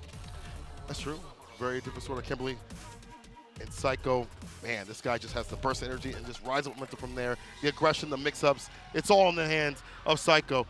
Guerra, as you mentioned, has all the stats filled out. Defense, offense, it feels like when it comes to JURI, he'll be able to keep pace with the character, also with his stylistic choices. Drive rush stand medium is really good. I think the DPs are also really good. It's hard to bait out a DP. The distance on the pinwheel off of medium and heavy can definitely reach up at the top spot. We'll find out also whether or not the fireballs actually come into play for someone like JURI in this specific matchup, all right? I feel like we haven't seen that as much in general between like JURI and Kimberly because of the fact that she does have the hop step over it. Yeah. And can get like significant punishes off of it. So I think Pugera, in regards to like what happens at the beginning, he has to kind of play it out straight raw neutral, right? He has to rely on his buttons and also the pacing that he has and the spacing he has against Kimberly to get himself ready for either a whiff punish or also ready for something like a slide, because Psycho and his slide placements have been so ridiculous to the point where he's gotten so much success into linking other normals off of it. So I'm very much so concerned about Pugera in his current state and seeing whether or not he can keep up with Psycho and prevent him from starting off that offense. Let's see real soon here, Pugera. I want to agree in terms of like the fireball placement, but also his corner play. It's so strong, so powerful. The character already has so many tools to lock you up in the corner. With that, against a character that doesn't really have that sort of defense, we'll see what happens to Psycho. If he can find those moments to bust out. The way, Pugera, Psycho continue for the league US versus Japan finals. Oh. This crowd is so heavy. I hope we come back next year. This is amazing. All right. Match number 3 underway. Pugera versus Psycho. Good 8 squad versus FlyQuest. Huge implications here. If Psycho can nail this first game, it puts even more so the pressure. And I like that, as we talked about, Pugera getting the big counter hit against Psycho, preventing him from moving on forward. Punish counter, a little bit too far out to get a canceled Vanguard bar perhaps, but either way, great for Pugera. Psycho trying to implement movement. He does get caught up with that meat. He's standing medium punch, just peppering in. Fierce, the big stop sign to the face. Striking first blood. Pugera taking full advantage of Kawano's saving grace. Starting things off well for Good 8 squad. Space shots have been fantastic, especially up in the corner. As Stan Fierce, the better buttons. Might be going there once again real soon. Rush heavy to Stan Fierce, the whip punish, a crouching medium kick. Perfect distance, gets a knockdown. Base, but Pugera also walking back, also have the same intention. Dash up throw. Dash up again, the ODTP is there. Pugera with the bust out the slide. This one not perfectly done. The punish counter. Ooh, the finesse and blast off the low. We saw in now instincts with the level 1 to the corner. Look at the corner carry. Arc step. Back to back. Pugera backing away. Just wants to reassess. I mean, he has plenty of life behind him. Just waiting for one impactful moment. That could be one of them. And it just is that. It's exactly that. Another stop sign against Pugera, against Psycho. That standing medium kick, being able to check the drive rush. One of the better normals in the game is that medium kick from the side of JURI. Kind of dicey. Pugera's been doing really good with the space traps. We saw for the corner continuously. And then even in the neutral, he's got the proper buttons to stop Psycho from pressing and approaching. And the DP, having an ODDP reversal, ringing true continuously on a reversal scenario. Pugera has been a little bit more ambiguous than Psycho would think at least, against those knockdowns. And again, Kim doesn't have the best defense. The bust outs have all been for Psycho supers. That's all she really has to her name previously. I haven't seen it just yet, but just in general, not much we can contest with. And it feels like a bit of a challenge right now on a personal or a player level, right? Psycho has not really found a good way in against Pugera just yet, right? Like, he's still within ranges of trying to throw out some of these fierces, possibly catch a normal from Pugera, but it's always been Pugera to kind of strike second. Again, counter hit. So the draw, the throw, stocks up with the Blodgin. Second may not have been the best choice, honestly, because, you know, Pugera, he's catching a lot of counter hits now against Psycho. The side butter, TK dive kick, catches something. Jump in his anti with the crouch here, stays in front. Pugera gets chased down with that stand light kick, a little bit too short. Throw? No, he tries to walk back against Psycho, trying to get more of these baits off the walk backs. Pugera's not long for any of that. Oh, too far to get the link off of that either way. Forward throw. Oh, whipping the knife, the stand fears. Renko kicks, overhead, blocked out, nice and easy. Psycho takes Pugera to the corner. Oh, nice, catches the counter hit off the drive rush. Should be able to find the fall for the super, yes sir. Psycho, send them off. Couple rounds, Psycho starting to get a better, read on the rhythm that the Pugera wants to play at. Quarter push too. Yeah, with how often Pugera has been catching some of the counter hits against Psycho, you would think maybe perhaps another one would lead to an even bigger sequence, but that was reserved for this particular round. Pugera already on a great time to get Psycho into this corner. The amount of damage is already racking up. Mediums all over the place too, and it's so difficult being plus, retaining that advantage, to continuously press buttons. The back throw is huge now for Psycho. Landing the can again! The dive kick finding success. Magnetic with it. The stand fierce confirmed though. We get the knockdown. Run cancel, crouching with the kick, stand with the kick to reset the pressure. Finds the counter, just run cancels right after it. Layering on the offensive Psycho heavy kick. Hella plus with the drive rush. Oh, and a slight walk back to Hezi. Put him in the cemetery. Don't hand him the odds. Psycho. Getting 2 rounds right back at him. Psycho feeling alive, back into the hot seat, in the zone 2. Pugera taking a little bit of time to consult the leader, a good 8 squad, Chris ECH, with a couple of words of wisdom towards Psycho. But man, what a rebuttal. 2 rounds straight.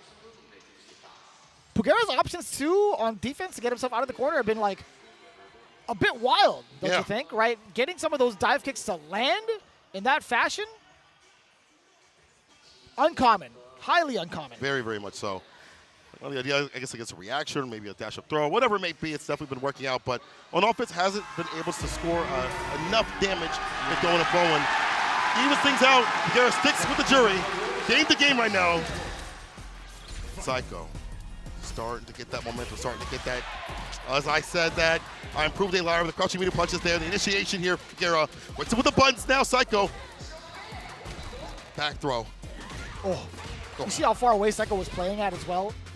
Thinking perhaps Pugera would opt to go for a jump, maybe a dive kick again. Yeah, now he's ready for it, right? Exact sequencing that he was looking for. So with the throw. Backs off again, looking for a steady whip punish. Again gets the stand pierce. The ODDP finally delayed, but right on time. Too much distance off of this. Let's see what Pugera does. Waits for some bar to come back, give it a drive rush up. That'll be close enough. Or just confirm and drive rush to find the finish right after Pugera. Pretty impactful here. Look at that match point. Pugera both at 2 bars apiece. Medium kick to start things off on the side of Psycho. Oh no! He ran out! Oh no, he didn't run out. My mistake. He did drive rush and tried to go for the drive impact. Just wasn't in time to do it. And he loses so much bar, and it's all crumbling before Psycho at the moment. Another slide, another chance, another slide, and a bigger chance into the level 3. Yes, sir, get that bar back in the green. Huge lead for him. Never a bad time to run that level 3, get that boost up and damage the speed, as we keep saying. Corner gonna get even nastier to deal with if you get opened up. Doesn't go for the crouch fierce anti. We saw that whip previously. Crouch kick is able to hit. And Psycho takes the final game, final round. So much aggression too. Pugera might have thought a throw was coming, hence maybe the stand-up. Maybe just trying to walk out of there. Psycho's doing a great job of checking that throughout the entirety of this entire day, of checking the walkbacks. No way! Jumper was there. You don't see that too often. One of the best anti-air normals getting stuffed out in that fashion. Level 3. Bar back here from Pugera. Huge lead. I think this is a fine expenditure right here. Has him up in the corner where Jerk can really work. Trade. Drive rush. No back throw. Forward throw. See that's with the dash up stand fierce. ODDP on the run cancel. Interrupts the OD. Foot to face. Interruption. And Pugera with the stop sign. What a reaction. Wow, wow, wow. Taking down Psycho. Stemming up the momentum. That's pretty huge. That is so significant as they climb their way back towards the grace of God. I gotta say, man, that is exactly what we were talking about. Pugera having this character to halt as much momentum as possible against Psycho with the longer and active limbs of JURI.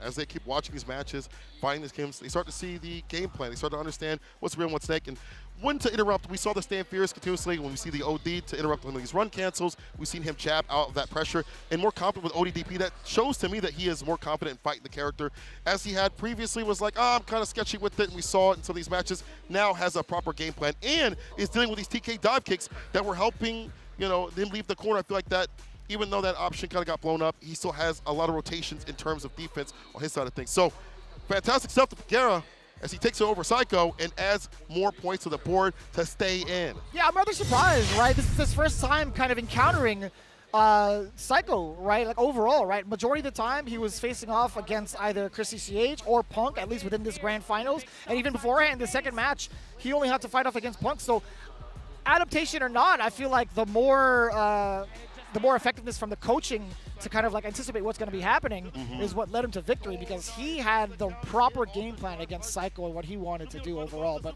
I got to say, like, big shout out to Psycho and the way that he was been maneuvering, at least trying to find the big openings. His game 2 was so damn near flawless, man. 2 rounds straight. He felt like he was in control the whole time. Despite what you see on the screen with the yellow bar, I feel like these 2 rounds and the amount of times he's caught Pugera with those whiff punishes, it looks so convincing. After that, I felt like Pugera wasn't really throwing out too many normals, kind of waiting for Psycho to walk back and then chill, cool a little bit, doesn't take out a button, get whip punished instead. Pugera that kind of inches forward after that moment has passed and finds success. Look at that. See, he just cools, he chills. Obviously, got opened up low there, but some extending something continuously. He held back when need be. And again, look at that. ODDP knows that's not real. Just hits the reversal and then stand fierce right after, understanding when Psycho wants to come in again and get that oppression on and stopping that. Really good stuff from Pugera. And it's great. You have these team members that have already played the character. They understand what's going on. They're giving you notes. The team-based effort. Exactly what I was prefacing it with, right? Seeing the way that he navigated around that game, it was a very good strategy to put Pugera in, because it gives a much more different look for the likes of Psycho having a face-off against that JURI. This is just so serious in regards to the way that Pugera dissects his opponents, just based off of what had happened prior. But 40-50 in benefit of FlyQuest. 10-point lead only now in comparison to what had happened going into the second set, man. It was what, fifth, or I'm already tripping. What, 50 or something like that? It was wild. We saw 50-10 at one point before we saw Kawano clutch it out, excuse me. But Good 8 Squad definitely on their way momentum-wise. I love watching the change-ups too from the home side, sniping out the away. My biggest concern right now, man, is the next person coming up for Good 8 Squad. If they manage to seal this and then they have to face off against Punk's Kim, it could be kind of difficult. But we'll find out that decision. Good 8 Squad, or sorry, Good 8 Squad. They got their matchup coming up next. Let's find out who's stepping up.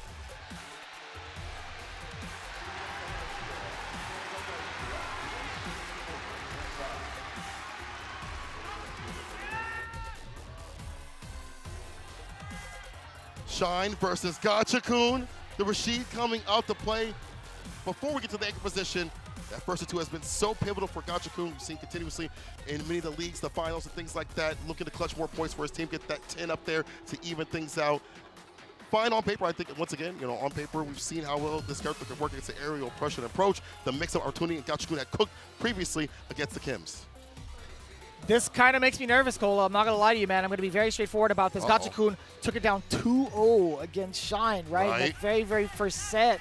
Granted, it's not to take away from Shine. I think he does a great job of adapting, but Gachakun, it's so hard to tell how he's going to play at any given moment, man. I don't know if Shine will be able to get his mix going against someone who has some of the greater defense, or some of the best defense in the FTC. I think that's one of those things where, like, you're so good on defense, talking about Gachakun at least, that you understand how to break other people's defense. You understand their tactics and tendencies too as well, because you play in that same realm. And once again, what does really Kim have to her name on defense? Wake up super, the innate stuff, that's the system mechanics, things like that, preparing and such. And Gachakun knows how to play around all that. That guy is a lab rat, optimizing every situation as we saw previously, double the damage up in the corner. He is just so hard to open up to even get things started. So I want to see what the adjustments are from Shine. What Shine's going to do against the fireballs that have been kind of wailing him out continuously, the light punch fireball, light kick fireball, that's been putting Shine off his game in the variance. Shine might just jump back. We saw a drive rush, heavy kick picked up from Gachakun, so it just makes so much mental noise in the neutral. I want to see what Shine does in rebuttal. It's going to be so impactful because, again, what leads up to it, the implications behind it. If Gachakun manages to net this 10-point game against Shine to go into the final anchor match between Kawano and Punk the God in this fashion against his, oh my God. I don't even know what to think, right? We saw Punk's Kimberly come out against Angry Bird. Didn't necessarily have as much of an opportunity to play because it was Cammy for the first 2 games. Right? So like, it is going to be rather difficult to see if we get there. But again, we have to get there first. Gachikun, can he take down Shine? Let's go. The run back of the Fireball. Shine's trying to get the jump in, but it was a faster one. Gachikun was able to get the knockdown, held Fireball 2 as well. Shine's drive gauge is getting depleted. I like the backdash to avoid the throw. It's back at the green all the way. Gachikun trying to walk away, trying to go back to mid-screen. Again, the Fireball interrupting any sort of forward momentum. Tenuous story. Oh. It's like a bait now. You see him charge up a little bit like, yeah, come through. Come drive rush up. See what happens. Yeah, it's difficult, right? I mean, look, what can Kimberly actually do about it, right? I don't know if like the step kick would actually go above it, to be genuinely with you, because I didn't get to practice like Kimberly versus Rashid specifically, but I mean, for a reason, he's not doing it, right? You get the knockdown, Gachikun temporarily holding the corner. Wait again. Stand fierce, run cancel, and you see the jab interrupting again. They start to learn how to fight the Kims. Gachikun was already one of those that kind of put the damage on the deck. Oh, he's been known. Crouching with the kicks, able to hit, drops it low, Arabian Cyclone. Light, he's got the bar at the bottom. You know what's coming through. Light Mixer gets to pick up the medium. Super Rashid, kick! Gachikun. Corner killer. Very difficult, man. Very limited defensive maneuvers. It's very, very difficult. Again, occupying that space with a couple of the whirlwind shots. Shine has to respect those missed opportunity to get a whiff punish against Gachikun, but man, he is attacking every damn throw. ODDP immediately gets a drive rush. The spinning mech's bringing out the drive rush up. Gachikun is wailing away, and now drive rush up with a jab, gets a knockdown. He's the one on offense. He's the one aggressing. On the throw. Oh, we've seen that so much against the Ninjas in Pajama matchups, dude. Gachikun just walks back ever so slightly to get the throw bait. The neck has been sliced. Bang, we get the level 3. Shine finally able to play and get started. Far back for him in the green. Walk up on the tap parry attempt. That defense. And the finesse bus with a stand fierce. I like that. That's a stimmy shimmy. Time to cash out with some OD. Pick up with the up kicks in the level 1 to do it. We're spinning everything. Bow. As he should. As he should. With the amount of life he had left, you got to make sure to secure that round. Gachikun, however, sitting at 3. If he finds that knockdown and a proper one at that, he could let the SAR rip. There it is. The win condition. Dash up throw. He takes though. It's still coming through. Yeah, he only kicks it when he's nice and close. Take as much drive gauge as he can before he kicks it at him. OD, Arabian Cyclone into the OD spinning mixer. Or medium punch, another mix-up incoming, perfect parry, and the back throw not gonna happen. He knew it was coming through. ODDP, another bait using the Fireball to stop him. Medium crouching, medium punch, no bacon, and the ankle spike. That's good night. Gachikun. A flawless display of offensive pressure. Gachikun completely solidifying that 3rd round. Wow, wow, wow. Proving the prowess in this matchup. Fake us with the fireballs, playing on the reactions to Shine. Does catch him on the whip, recovery of the overhead though. Ooh, caught him reaching. Got him just a couple of times with that throw. Oh God, oh God, the can is still there. He's with the pick up, that's sick. Side switch for the back door. Gets the knockdown, looking for another overhead, seconds. Gachikun interrupting, trying to go for the forward heavy kick, the hit, and it didn't. Shine. Damn. Quicker on the draw with the lights. A huge rebuttal coming in from Shine, and a huge statement to make off of that mix-up. Yes, sir. Does manage to get the proper punish, jumping over the whirlwind shot. He sent kick. Nice to hear the Tatsu. Unfortunately, gets a wall pin situation here. The bomb. We DP. Big boy damage incoming. OD is doing a drop. For level 3, he go for a can setup. No, level 3. I get this. One more touch sort of scenario. Get your bar back. Take quite a bit away from him. And Gachikun can't afford to take a throw. You could go for the shimmy. You know what, Shine? I appreciate that. If Gachikun didn't commit to any sort of like wake-up super, that makes a lot more sense to secure it with the chip. My mistake. Gachikun didn't even have any life to survive the next special. Still going for that opener with the fireball. Still confident sending that out. Tick throw, no. Shine breaks. Drive rush now with the crouching light kick. More hit advantage. Setting the clutch for him, trying to get that shimmy. That walk back from Gachikun has back to the wall, still able to find the stand. Fierce whip punish against the Fierce to shine. The throw is fine.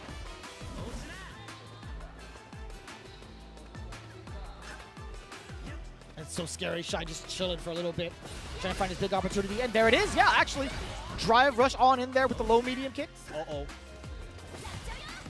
Gachikun was just a little bit more weary with some of the whirlwind shots. Oh, yeah, Really? still within range to get that crouching medium punch and Sierra against the elbow drop. I like that. A little bit riskier, or less riskier than a DP, excuse me. Knocked down with the side. Only DP on the up kicks. Gachikun still willing to bust out. Again, that defense that he has been working with might have to be tested out. It's a knockdown here. Shine. Crouching medium kick, able to get the counter hit. Got the super at the bottom. Yes, hit him with a level 2. All day, every day. Wow. More than enough damage towards the very end. Shine looking at match point. The adaptation has been so real just underneath. Getting the big punish on that landing. Here comes the Asar. What's the defensive end like? Parry does get blown up though with the overhead. Tried to tap parry, nothing. Oh, he missed the one framer. He missed the down heavy punch. But you know what? He'll still take this damage. More than enough again too. Gachikun with a rebuttal of his own. 1 bar apiece going into the final round. But you know Gachikun can build it up with the quickness. Eagle spike knockdown. Let's go for the sequence to get a counter hit.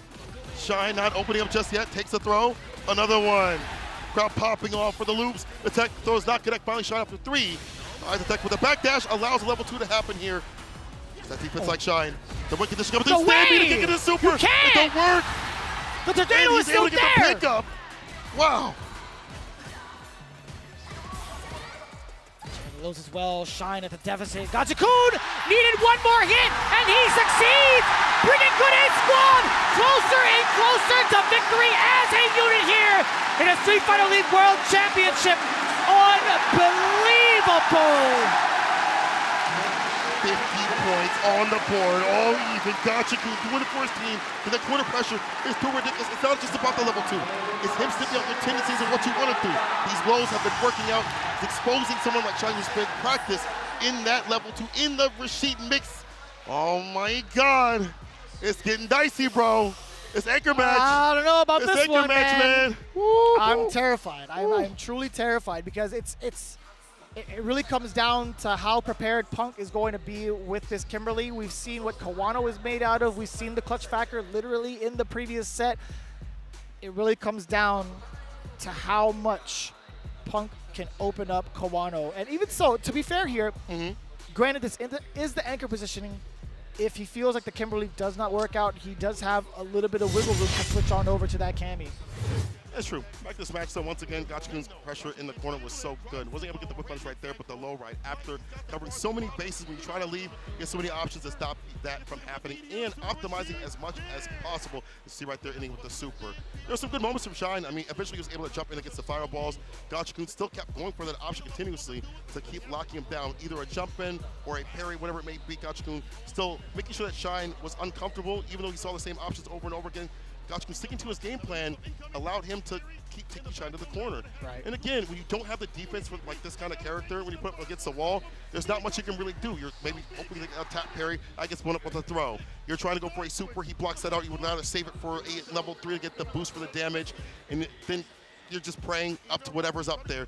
And Gachikun, a defensive mind, understands how to break down a defensive mind. Yeah, I mean, we've seen it too. I mean, we've seen how often Shine was getting suffocated in the corner, genuinely, right? I mean, we love the big moments here that we've seen from Shine, getting these big opportunities and catching some of the hits prior to Gachikun actually being able to throw any sort of normal, right? These counter hits were so effective, right?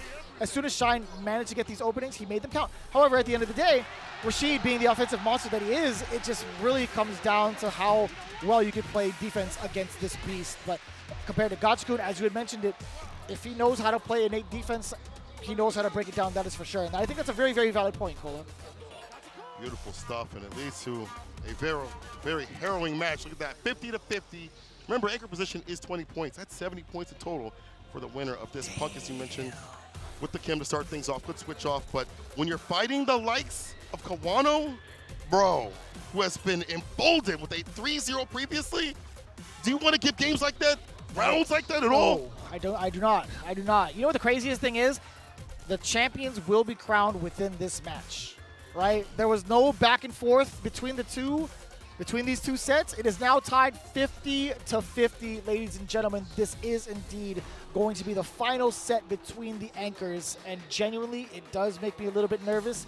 I have a lot of faith in both players. I genuinely do. Yeah. But looking at it from like a statistical standpoint, is like how often has Punk brought out the Kimberly?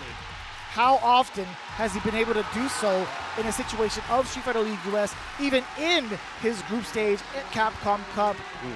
It makes me rather nervous. Well, someone who's been practicing character, prepped up for every single matchup, at least as much as he can, the lab rat, is Kawano, who has been on an absolute tear with Akuma, going against Punk. It's do or die time. The rings are sitting, waiting to be anointed on one of the hands of these players, these teams. This means absolutely everything, this match. But look at Punk. Just happy to be here, happy to play. But again, you know that when the game starts, the alpha in him comes out. That want to be the best, that drive to take his team to the top spot. He said it before. He wanted to make up for not doing so well at Capcom Cup and do well here for not only himself, but for his team. Just looking at the track record overall, right? Kawano has had experience against Psycho going into the first set, fell short 0-2. However, Punk having that experience against Akuma via Angry Bird didn't do too poorly against it, at least if we're within the context of Kimberly specifically against Akuma. So we'll see how this goes out. Will Kawano be able to adapt in time? Or will Punk be the one to falter on defense? Who knows, man? Hopefully we get to see more of those air fireballs from the side of Kawano. Definitely want to see that as an option. I think that was lacking last time that Kawano had to fight that Kim. So many things that you can do with the dive kicks, the various of the demon flips. Just ways to approach an anti-air, but might better reward the likes of Akuma. Bro, the crowd is, they're just not letting up on the cheers for Kawano. They understand how much this means in Japan. From Street Fighter League Japan, Good 8 Squad gaining another victory, another trophy, instead of rings. Could it happen? On top of that, $80,000 going to first place for their team. But most importantly, out of everything, the title of the best of Street Fighter League is what's important for both of these teams here. Good 8 Squad versus FlyQuest, the very final set of the day, of the year, I should say, is about to go down. Premium action. It's Kawano. It's Punk. We're ready for some bangers out here. Yeah.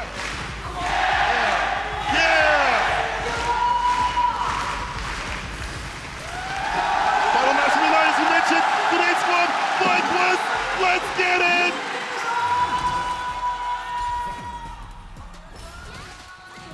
Already with the aggression, Punk not getting checked from his drive rush. This is going to be a start of a beautiful thing.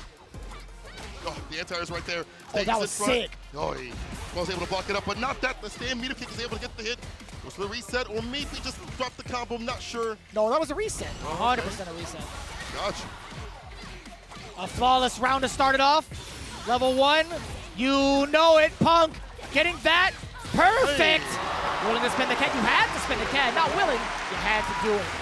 What an explosive start, all coming in from that drive rush. Is he gonna pump the brakes? He sure is. Kawano now introducing the fireballs. Punk immediately closing that space. And the elbow drop to bait out the uppercut. Kawano not within range for that heavy. Izuna drop. Takes the can. Oh no, you cannot be teching. That can gets another up kick, and we get a double up kick into the Tatsu. What a combo. With those jabs, delays it just to get the follow shot after another super. Is this another perfect? Vicious, is this another perfect? It is one!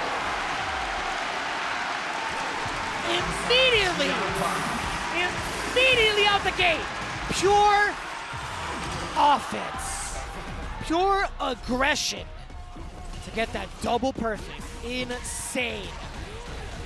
All right, just going with the quarter carry. We stand medium punch, gets a bump, heavy kick Tatsu to maximize the damage there. Off the combo, the back dash, avoids a throw, and gets a back throw. We'll take that. Where you going? Back in there. Corner. Kawano still threading the needle. I love that, still willing to challenge with some of his faster buttons, crouching light. True. It's that crouching medium punch. Now the sweep. The wet punish now burns out. Punk with that sequence, the OD fireball. Has a lot of bar to utilize. If he'd like to, has a variance with the projectiles to put down. Anti-air. That's perfectly done right there. Punk knocked outside the skies. Kawano put her hand on the hold of what Punk wants to do. Yes, sir. And now a little bit more sharp. Man, a lot of these resets are going such a long way. So gets the back throw, Punk. Keep the containment going. Oh, that could have been so dangerous. And that fierce had rung out against the low medium from the side of Kawano. Way worse. And the fist almost caught him lacking. Punk blocks it out in time. Finds him with punish find against the throw. Goes for the super. Smart. Burn him out as much as possible. I think it's so smart, too, because if he had gone for a drive rush cancel, Punk would have burned himself out. Ah, true. Aye. Fireball bait to get the DP off the overhead. Blessing the dome. Chrising in that cranium. Needs more, though, to send him to heaven. With DP on the drive rush heavy kick. Saw the button come out. He's not too good in the board. He fell the fireball. He stepped in it. Adamant fist in the level 3. Symptoms calamity. Kawano being able to get the follow-up. What awareness. Not enough to execute. And not burned out either. Not just yet, at least. Oh, but it's Punk's turn to rebuttal. Forward throw. Dash up on in there. The overhead connects. And the meaning to seal at least another round. Excuse me. Another round. Still tied up within this game. Level 3 now for the side of Punk. Could let that loose to get that Ox handed to him to get the boost and the power and the speed. Drive rush tick though off the buster scenario, trying to go for the BD fireball. Kawano blocking out the overhead, but has to hold the back throw right after as he tried to escape. Oh, huge force down. Didn't get the juggle, it's fine. Does get the forward throw. Kawano wants the defensive options.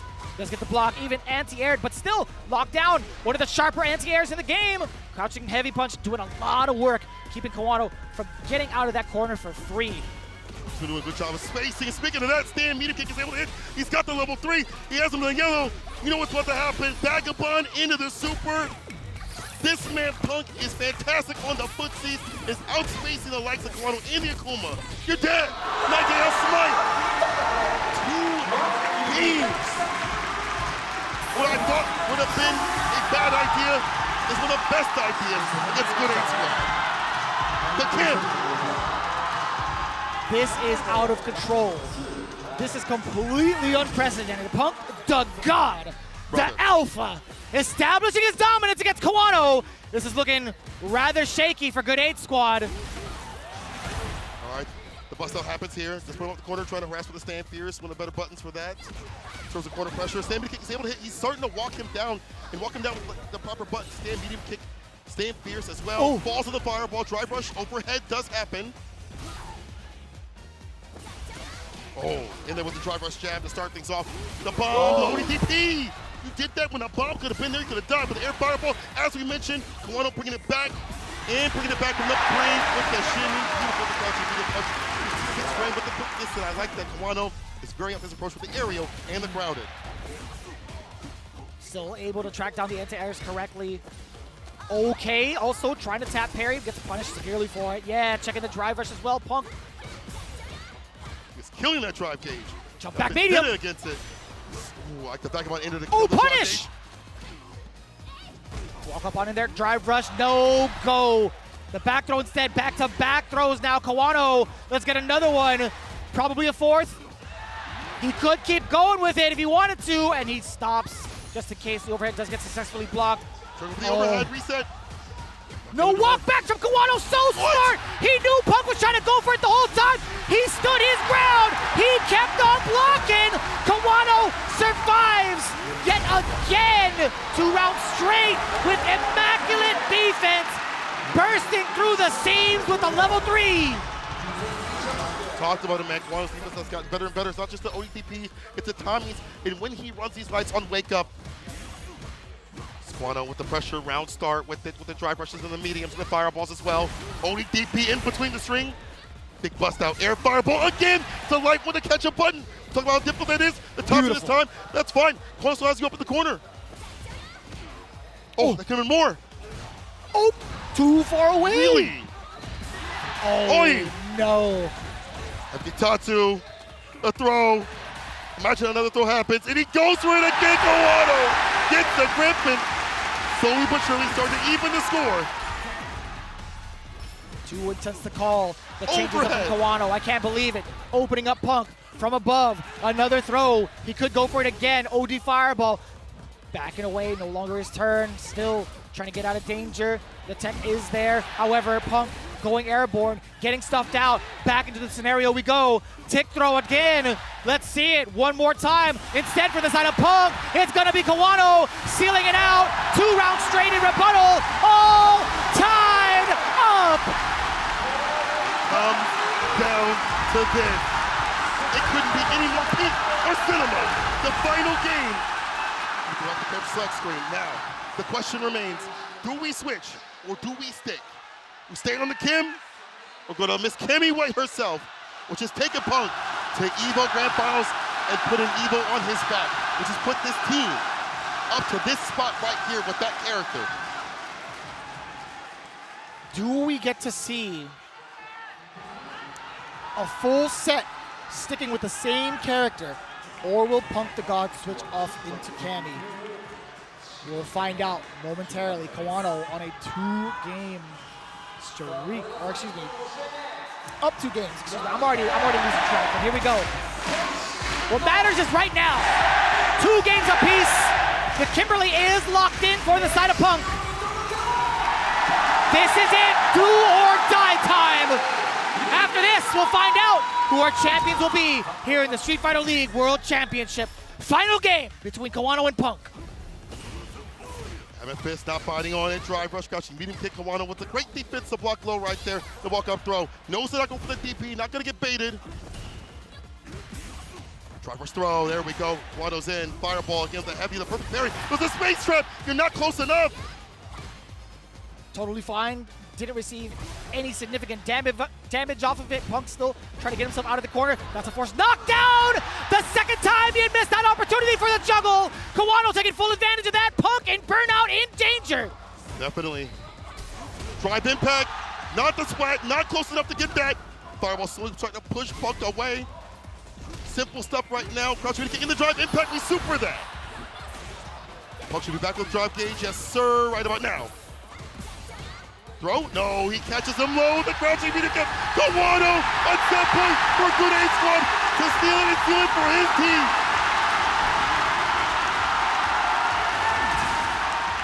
Can you imagine? A great start from Punk. Very similar to the first game that they had against each other, the drive rush, finding success. Kawano going for the sweep again, backing away and getting the punish counter. Excellent choice. Punk now on the onslaught. OD Tatsu not managing to get the back throw. Kawano 2 steps ahead. OD fireball getting the knockdown. What happens here with the containment? Kawano has been so patient. The perfect parry yet again. Punished by Punk the God, letting the OD rip. This is going to be another round for Punk the God. Doesn't need to spend it. We are down to the final game. Final round. Couldn't be any more peak. The forward bears, he waits for him to come down the second time. And the kick Ender puts him up in the corner. He's got the bar just for the OD fireball. You can't super that. And gets the follow-up right after.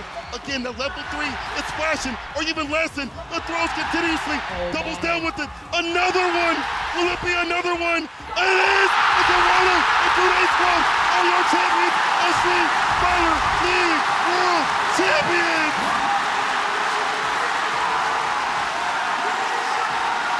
Against all odds! Can you believe it? Good 8 Squad! They are your Street Fighter League World Champions! In a matter of back and forth, and a huge deficit as well! An amazing comeback in astounding fashion. Good 8 Squad making their statement and their mark in history as the world's best team in Street Fighter League. Once again, given the trophy, after such a grueling season, the most difficult season we have seen thus far in Japan, and even out here, you look at the pedigree you see, the players, Punk, Good Angry Bird, Big Bird, all of them out here, various teams, but it's Good 8 Squad. dominating, bringing it back to the brink when things were looking dark. It was looking very horrible for them, but in the end, Good 8 Squad are your champions. An amazing bout of talent, amazing group effort. I'm loving the way that both teams performed. Big ups to the FlyQuest squad, as well as Ninjas in Pyjamas. They really showed out, but Good 8 Squad, again, just the cream of the crop when it comes to talent and gameplay. With that in mind, that'll be the rest from us here. We appreciate you guys. We're going to throw it to the stage with our word from our Street Fighter League World Champions.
さあそれではこちら、ステージの準備ができましたので、こちらステージからお届けしたいと思います。改めて優勝されましたグッド8スクワットの皆さん、おめでとうございます。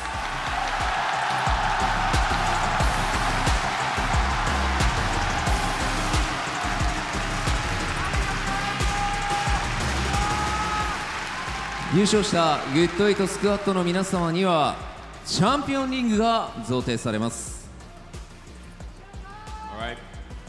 The champions, Good 8 Squad, the Street Fighter League World Championship 2024 champions victorious here in an absolutely thrilling grand final.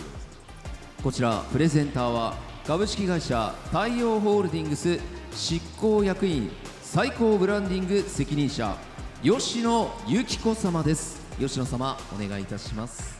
The winning team, Good 8 Squad, will receive a large check presented by Miss Yukiko Yoshino, the Executive Officer and Chief Branding Officer for Taiyo Holdings.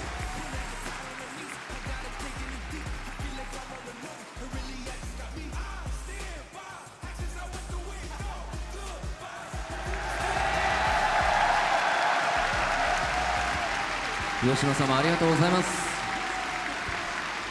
こちらは、パネルを持っての、写真撮影のお時間とさせていただきます。こちらは賞金の8万ドル。おめでとうございます。グッド8スクワットの皆さん。Alright, there's a photo session with the press and media down front of the stage as the champions here are on display. They now take home $80,000 from the first place in that prize pool. Amazing stuff.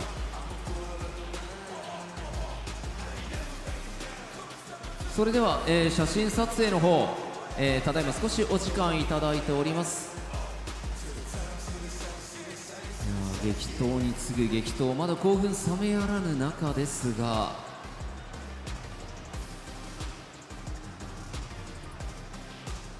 会場もまだ興奮冷めやらぬ、すごかったですね。本当にすごかったです。最後の3試合は全部フルフル。そんなことある？最初の2本はあっという間でした。そうですね。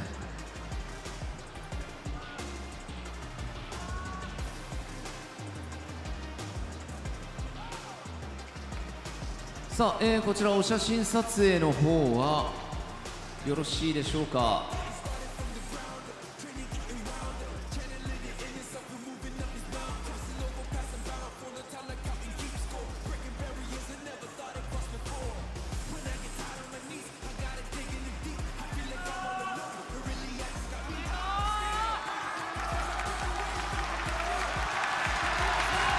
改めましてプレゼンターは太陽ホールディングス株式会社執行役員最高ブランディング責任者吉野由紀子様です。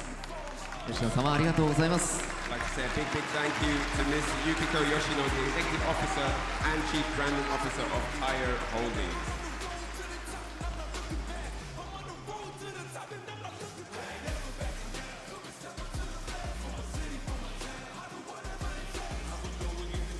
さあそして、ここからはですね、グッドエイトスクワットの皆様に、チャンピオンリーグの贈呈をしていただきます。プレゼンターは株式会社カプコン辻本晴弘代表取締役社長です。辻本様よろしくお願いします。Alright, now we will have a presentation with the Good 8 squad being awarded the special championship rings by none other than the Capcom CEO, Mr. Tsujimoto-san. さあ辻本様の手よりまずは YC 持ち選手にこのチャンピオンリーグが贈呈されます。Going to award the players their championship. おめでとうございます。 One by one, starting with YHC Mochi, and there's a nice embrace there, congratulating him on his team's performance. 長い戦いの末に手にしたチャンピオンリング。さあ続いてブゲラ選手にも辻本社長よりチャンピオンリングがその手に渡されました。おめでとうございます。 Guerra gets his championship ring. Absolutely amazing run from his jury here in the grand finals. Very well earned.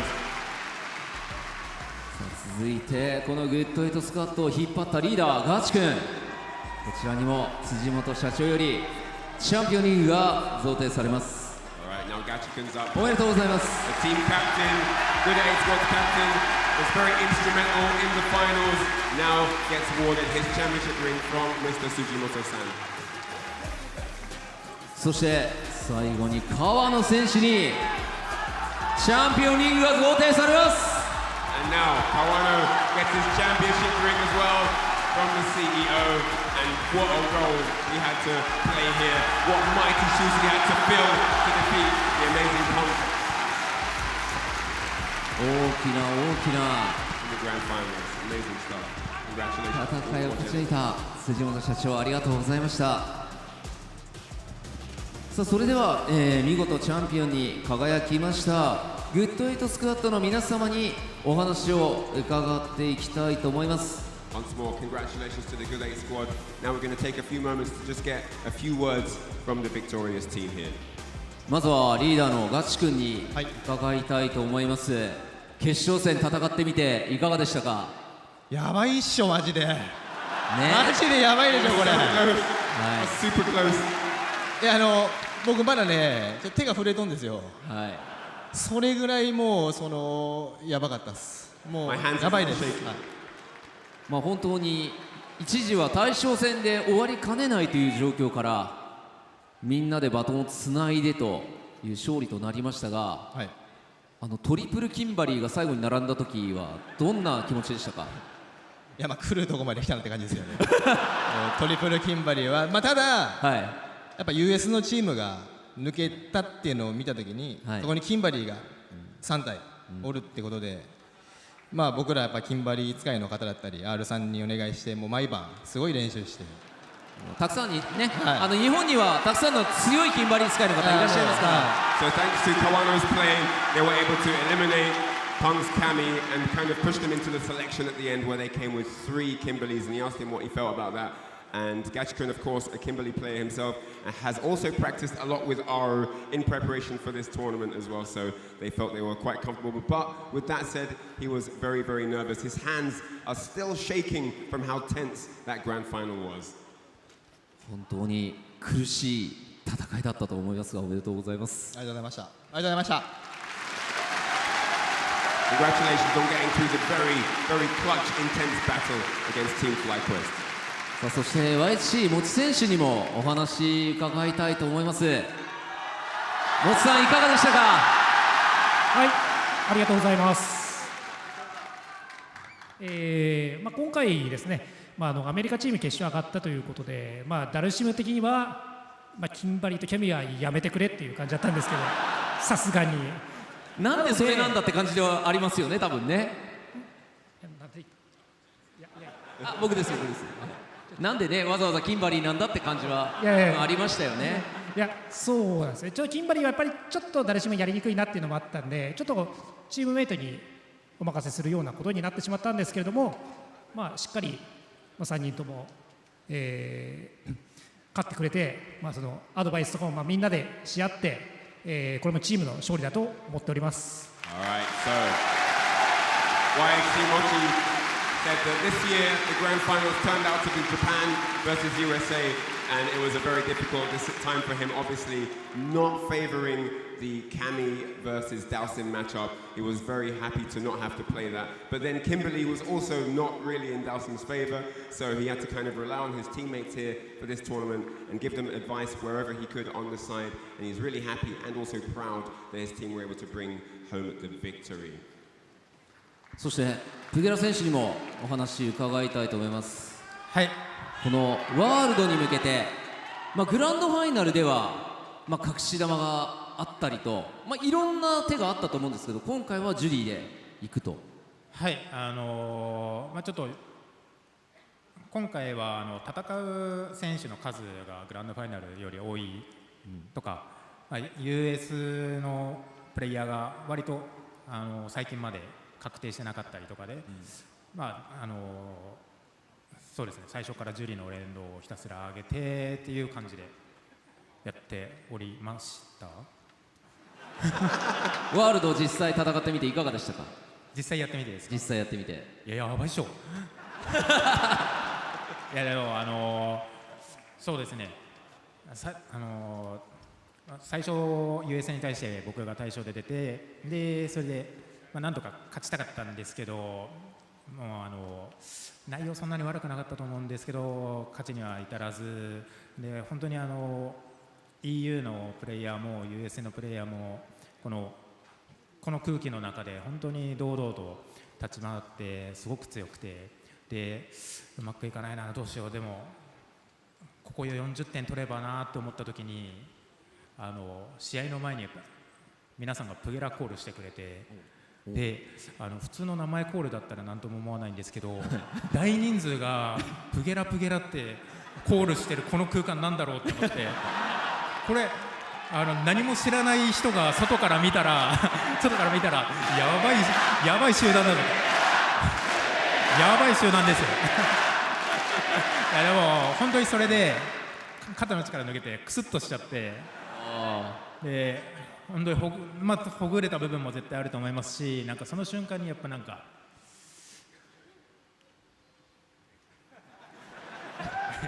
いやその瞬間になんか幸せだなって。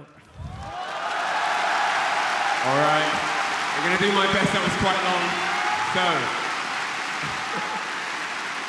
Ado-san asked Pugeda, you're known for using multiple characters, you've always got an ace in the hole, some very interesting tricks up your sleeve. This time you came through with JURI, talk to me about that. Pugera mentioned that, he had to kind of prepare for players coming from Europe, players coming from the USA, and this time, JURI was his pick. He went as captain in the first round, and he doesn't feel he played bad at all, but in that moment they were really trying to focus on getting 40 straight points. But he wasn't able to do it right at the end, and kind of fell along the wayside, didn't really get the points he wanted. Then, again, trying to focus on getting like a clear score, he was kind of swayed by the cheers from all the amazing fans here cheering Pugeda, Pugeda, and he was kind of slightly distracted, but also very touched by those sentiments. And ultimately, of course, very, very happy to have got the W at the end. And you can see the emotion on his face. He means it truly from the bottom of his heart. Thank you, everyone. 本当に応援が力になりました。ありがとうございました。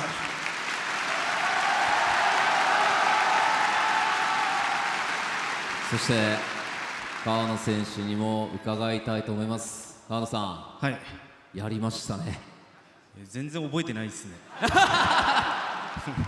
集中しすぎてで全く覚えてないです。He said, Arusan said, you did it, congratulations. And Kawano said, I don't remember a thing.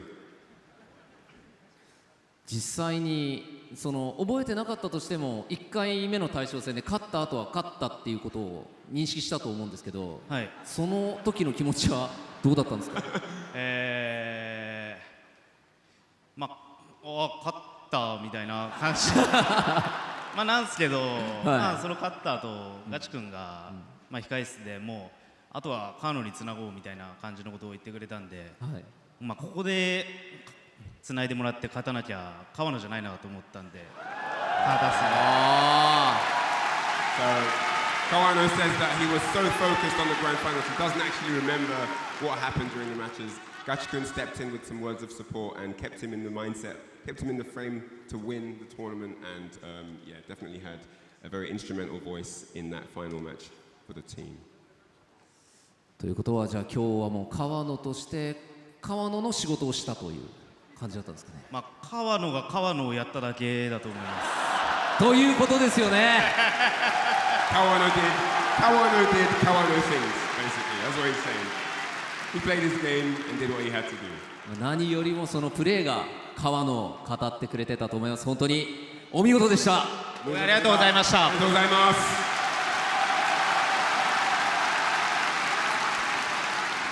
そしてこの大観衆、両国に集まってくださった大観衆と、さらに配信の向こう側で見てくださっているたくさんの皆様にリーダーガチ君から一言いただけますでしょうか。はい、勝ったぞー。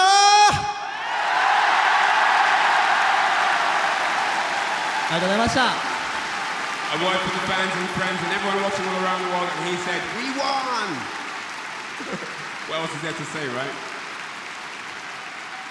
改めておめでとうございます。ということでグッドエイトスクワットの皆さんにお話伺いました。それでは改めてコールさせていただきます。ストリートファイターリーグワールドチャンピオンシップ2024激闘を制し見事世界王者に輝いたのはグッドエイトスクワット。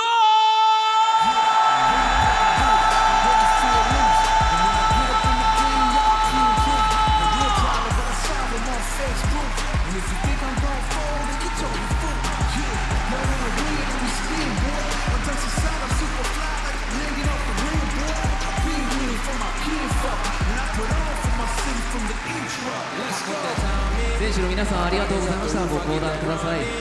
So I'ma tell the truth, I get my grind on.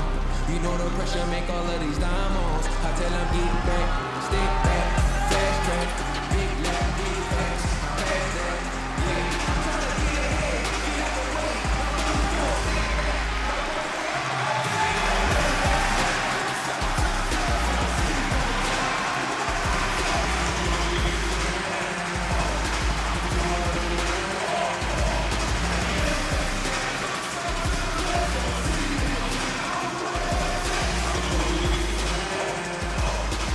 それではここで株式会社カプコン辻本晴弘代表取締役社長より発表がございます。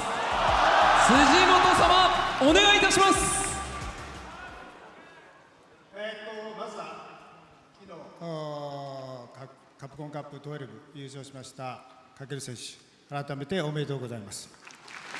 Congratulations to Kakeru for winning Capcom Cup 11. まだ今しがたストリートファイターリーグワールドチャンピオンシップ2024、優勝されました、グッドエイトスクワットのメンバーの皆さん、誠におめでとうございます。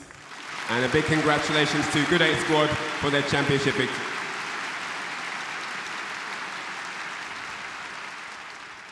victory. 皆さん、今年のカプコンカップ11並びにストリートファイターリーグワールドチャンピオンシップ2024年は初めて日本で開催し、この両国国技いかがでしたか？最高！最高でした！ありがとうございます。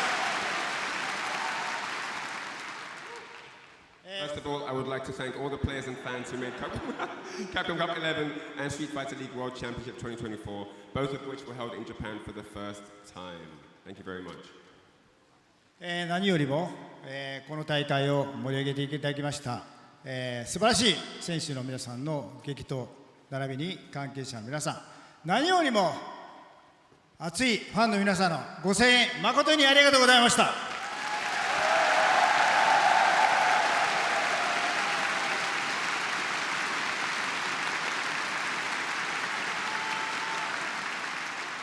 Capcom Esports has been holding the Capcom Pro Tour and Capcom Cup for more than 10 years since 2013.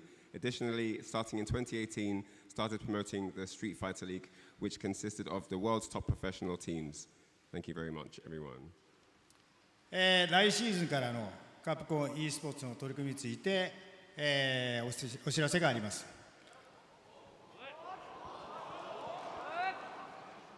As an initiative starting next season, we are pleased to announce. We are pleased to. Oh, okay. ちょっと前が。はい。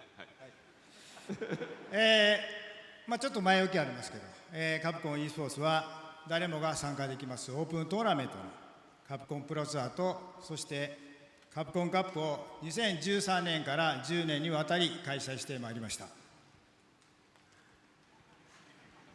Okay, so Capcom Esports has been holding the Capcom Pro Tour and Capcom Cup for more than 10 years since 2013. Additionally, starting in 2018, we started promoting the Street Fighter League, which consisted of the world's top professional teams.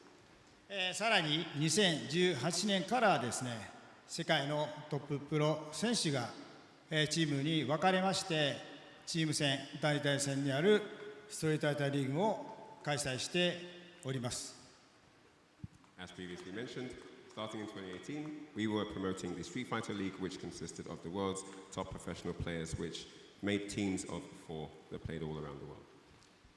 来シーズンからの取り組みとしまして、新たにサウジアラビア e スポーツワールドカップファンデーションと3年間にわたり大会の連携を図ってまいります。As an initiative starting next season, we are very pleased to announce a 3-year collaboration with the Saudi Esports World Cup Foundation for the tournament.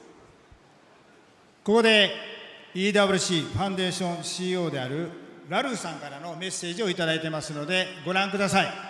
Here is the CEO of the EWC Foundation, Ralph Reichert. CEO of the EWC Foundation has a message for all of us. Please take a look. The Esports World Cup is about the best. The Esports World Cup is about the best games in the world, them together, which then brings the best players, best fans, and brings the best players, best fans, and best clubs. The inclusion of Street Fighter for the next 3 years reinforces and manifests the status of fighting games and Street Fighter as the leading fighting games title. It gives community fans, players, and clubs a clear long-term vision.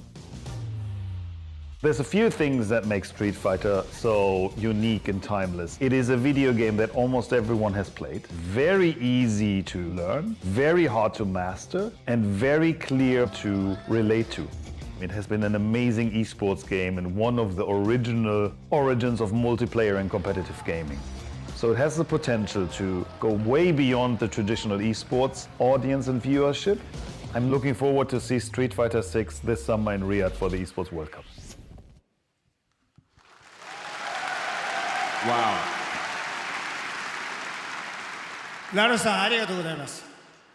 昨日発表されましたカプコンプロツアーからの EWC のファイナル出場に加えまして、さらに EWC2025 の優勝者は来シーズンのカプコンカップトレブにも出場できます。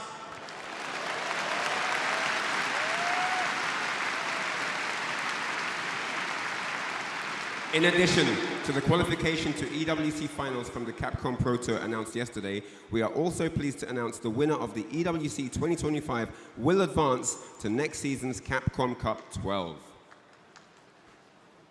ストリートファイターリーグとカプコンプロツアー、カプコンカップが EWC と連携していくことで相互の大会を盛り上げながら世界の e スポーツを盛り上げていきます。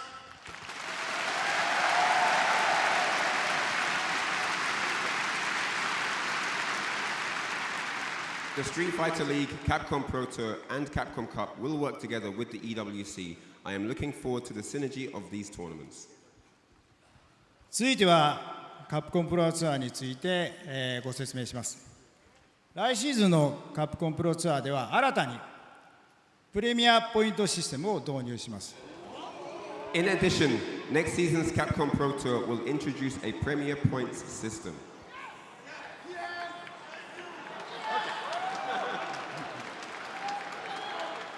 プレミア全8大会の上位者にはポイントが付与され、全8大会終了後の総獲得ポイント上位6名がカプコンカップ12の出場権を得ます。Points will be awarded to the top finishers in all 8 Premier tournaments, and the top 6 finishers in all 8 tournaments will receive points. そして最後の私からのお知らせですが、来シーズンのカプコンカップ12ストリートファイターリーグワールドチャンピオンシップ2025は日本この地相撲の聖地両国国技館で開催します。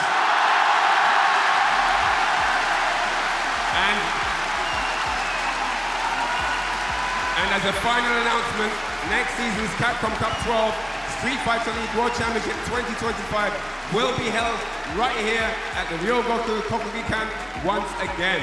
Please stay tuned for more developments in the coming season. 皆さん来年も来てくれますか？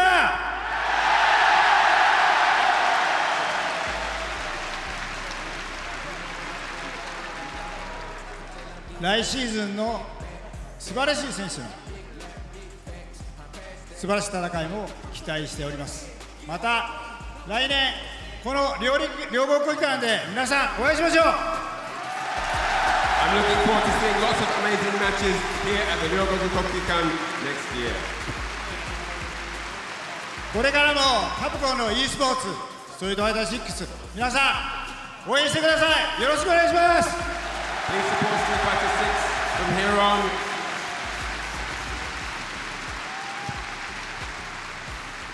株式会社カプコン辻本晴弘代表取締役社長からの発表でした。ありがとうございました。 The presentation was made by Haruhi Tsujimoto, President and CEO of Capcom Corporation. Thank you very much. Ladies and gentlemen, please give a big round of applause once. 皆様今一度大きな拍手と感謝をお願いいたします。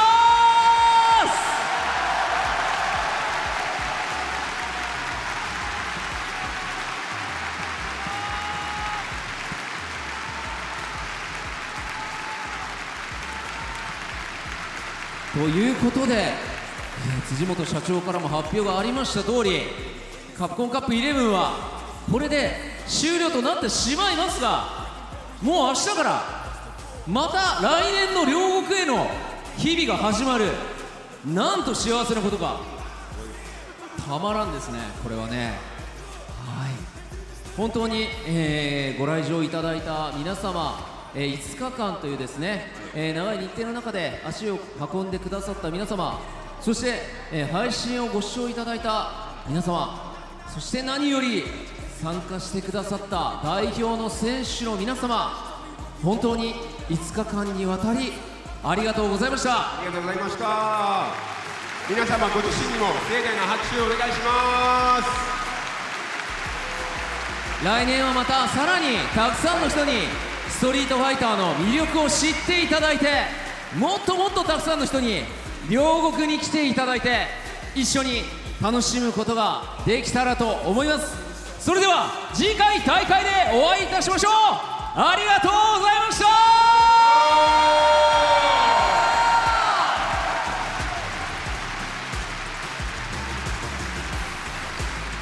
誠にありがとうございました。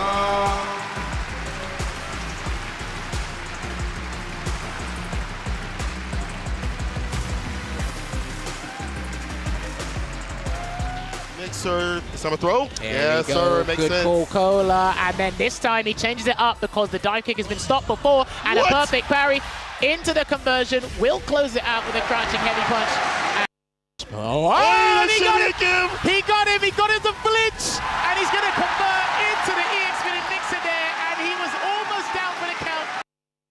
Oh, yeah, off the target combo. The Bookland finisher, Pugera, the Cosmic Buster, taking a significant win. Good 8 squad, already 2 games. No, that's not what he wanted. I think he wanted the level 1. He's trying to get him to jump. Trade, push him to the corner. Good DP! The lead confirmed off the table. Kawano secures a round, a set-point scenario. No. Oh, a throw. One more guess. One more guess. DT plus 8. The neutral jump in for a perfect KO. Kawano, a good 8 squad, secure 40 points on Ninjas in Pyjamas. What a bait, what a reward. He does, but Kawano baits it out, and that is going to be the first game in the books for good 8 squad. Come on over here. Touch this athlete's foot right here. Full screen. Double dap up, full screen. Something went with a roundhouse, very, very smart. Getting the air-to-air out. Oh my lord! Mochi setting up shot, baiting him into the teleport just to kick him in the face. 1 round away from a 2-0. And that's all he's gonna need to send some points FlyQuest's way. Oh, he's alive, he's alive. You saw Shine, he put the finger up. He's like, hold up, let's not celebrate yet. Survey says, there it is. Shine don't like that karma. Exactly. Break. Another optimal tool for JURI, and the sweet spot of the jump angle making the DP whiff. Pugera bouncing back from that first game loss to take a lead in the set. Face first. Okay, dominant. Okay, there you go, Punk. Back in stride. FlyQuest. This is so intense right now. Gets the low, and Punk finishes the job. FlyQuest is on the board, and we got a real SFL World Championship on our hands. Oh, Vic, the alpha. This is going to be the round straight into the level. Oh no! Oh dear! Oh, Will we she's see on the other. what? Oh man! Okay. Might as well just be turning it at this point, and the dive kick is going to clip the crouch strong. Just like that, Phenom takes it 2-0 with Chris CH. He didn't even get to see the anti-air tech, not once. Oi, that's, oh my word, you're in trouble. Oh my word, you're in trouble. Oh, not enough. Oh no, he might lose. Oh mate, the classic example. They're like, let me micro walk real quick. There's a slight invisible hitbox in front of it. And if you're gonna hand me the victory, ouch, he might be done. He actually might be done. Not quite. The second jab whiff, wasn't able to get the connect with Spiral Arrow. Into the SA2, no he's not, I think he's blocked. I think he is blocked. The Kimberly's working? The Kimberly is working, at least. Is that done? Oh, wow, okay. Throw out that stab fist with malicious intent. He's got all the bar. Dragon Lash Flame is there, but it's going to be Shimpu Jinrai instead to guarantee and cement a victory here for Ninjas in Pyjamas. Yes, sir. Level 1 to get it done. This man might go psycho. That point for him. What a turnaround. Oh, level 2 is just enough to get it done. Psycho. He might go. Brings it back from the brick and a perfect KO, getting his lick back. Multiple nets. Oh no! Gotchgoon actually willing to get hit by the light, going into the level 1 to catch Shine.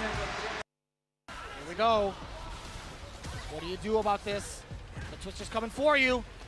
The punish counter is there! Dan Fierceness Pinnacle, this burns out Pugera. He's got options with OD dive kick, will hit. He's got the level 3, of course. Spin to win, Punk. Crack out the neck, and even the score. Bow! Drive gauge, advantage, dash cancel, set the OD, thought it's gonna be a throw, no go post, so Psycho, he might go. Evening things out, game to game. Oh, that medium kick, Gotchgoon just walked right into it. He thought maybe he was out of range. Psycho is looking rather good now. Much more dangerous. Checking the low. The rest of the drive gauge. Psycho initiating game 1 of match 2 with the big W, the pop-off coming in. Oh, successfully finds the jump in, does Pugera. Oh, the uppercut. Dangerous territory. Christie's just one more shot. Oh, you faked him out. Christie CH, can he do it? Drive impact. To the wall! He's just in time and just within the range. Christie CH clutches another game for FlyQuest. One more match. closer to victory. 100% thus far from Kawano. Enough for the level 1, you know it, miss. Suts. Another round on the board, Kawano.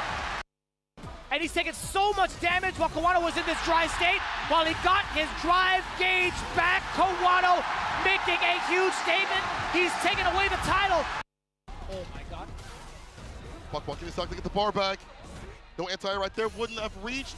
Puck back with bar, drive rush, ODDP. The tip him out either way, he was gonna die. He baits up the dive kick, blocks it out. ODDP! Perfect KO from Kawano. Set point to save his team. Again, the sharp dive kick still gets denied, level 3! Kawano blocks it, level 3 of his own! Good 8 squad gets to fight another round! Wow, Kawano! Just waiting for one impactful moment. That could be one of them. And it just is that. It's exactly that. Another stop sign. Gotta be close enough, or just confirm and drive rush to find the finish right after Bukera. Towards the grace of God, I gotta say, man, that is exactly what we were talking about. Bukera. All day, every day. Wow. Lows as well, shine at the deficit. Gachikun needed one more hit, and he succeeds! Bringing good 8 squad! Not just yet, at least. Oh, but it's Punk's turn to rebuttal.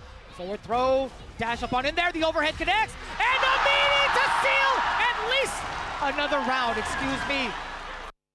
No walk back from Kawano, so smart! He knew Punk was trying to go for it the whole time. He stood his ground. He kept on blocking. Kawano survived. A throw. Imagine another throw happens, and he goes for it again. Kawano gets the grip, and slowly but surely starting to even the score. Tick throw again. Let's see it one more time. Instead, for the side of Punk, it's gonna be Kawano sealing it out. 2 rounds straight in rebuttal. All tied up. Throw? No, he catches him low. The crouching beat again. Kawano on set point for good 8 squad to steal it and seal it for his team. Punished by Punk to God, letting the OD rip. This is gonna be another round for Punk to God. Doesn't need to spend it. We are down to the final game. Final round. Again, the level 3, it's flashing, or even lessen. The throws continuously. Doubles down with it. Another one. Will it be another one? It is. It's Kawano. It's good 8 squad. Are your champions of Street Fighter League World Champions. ストリートファイターリーグワールドチャンピオンシップ2024激闘を制し見事世界王者に輝いたのはグッドエイトスクワット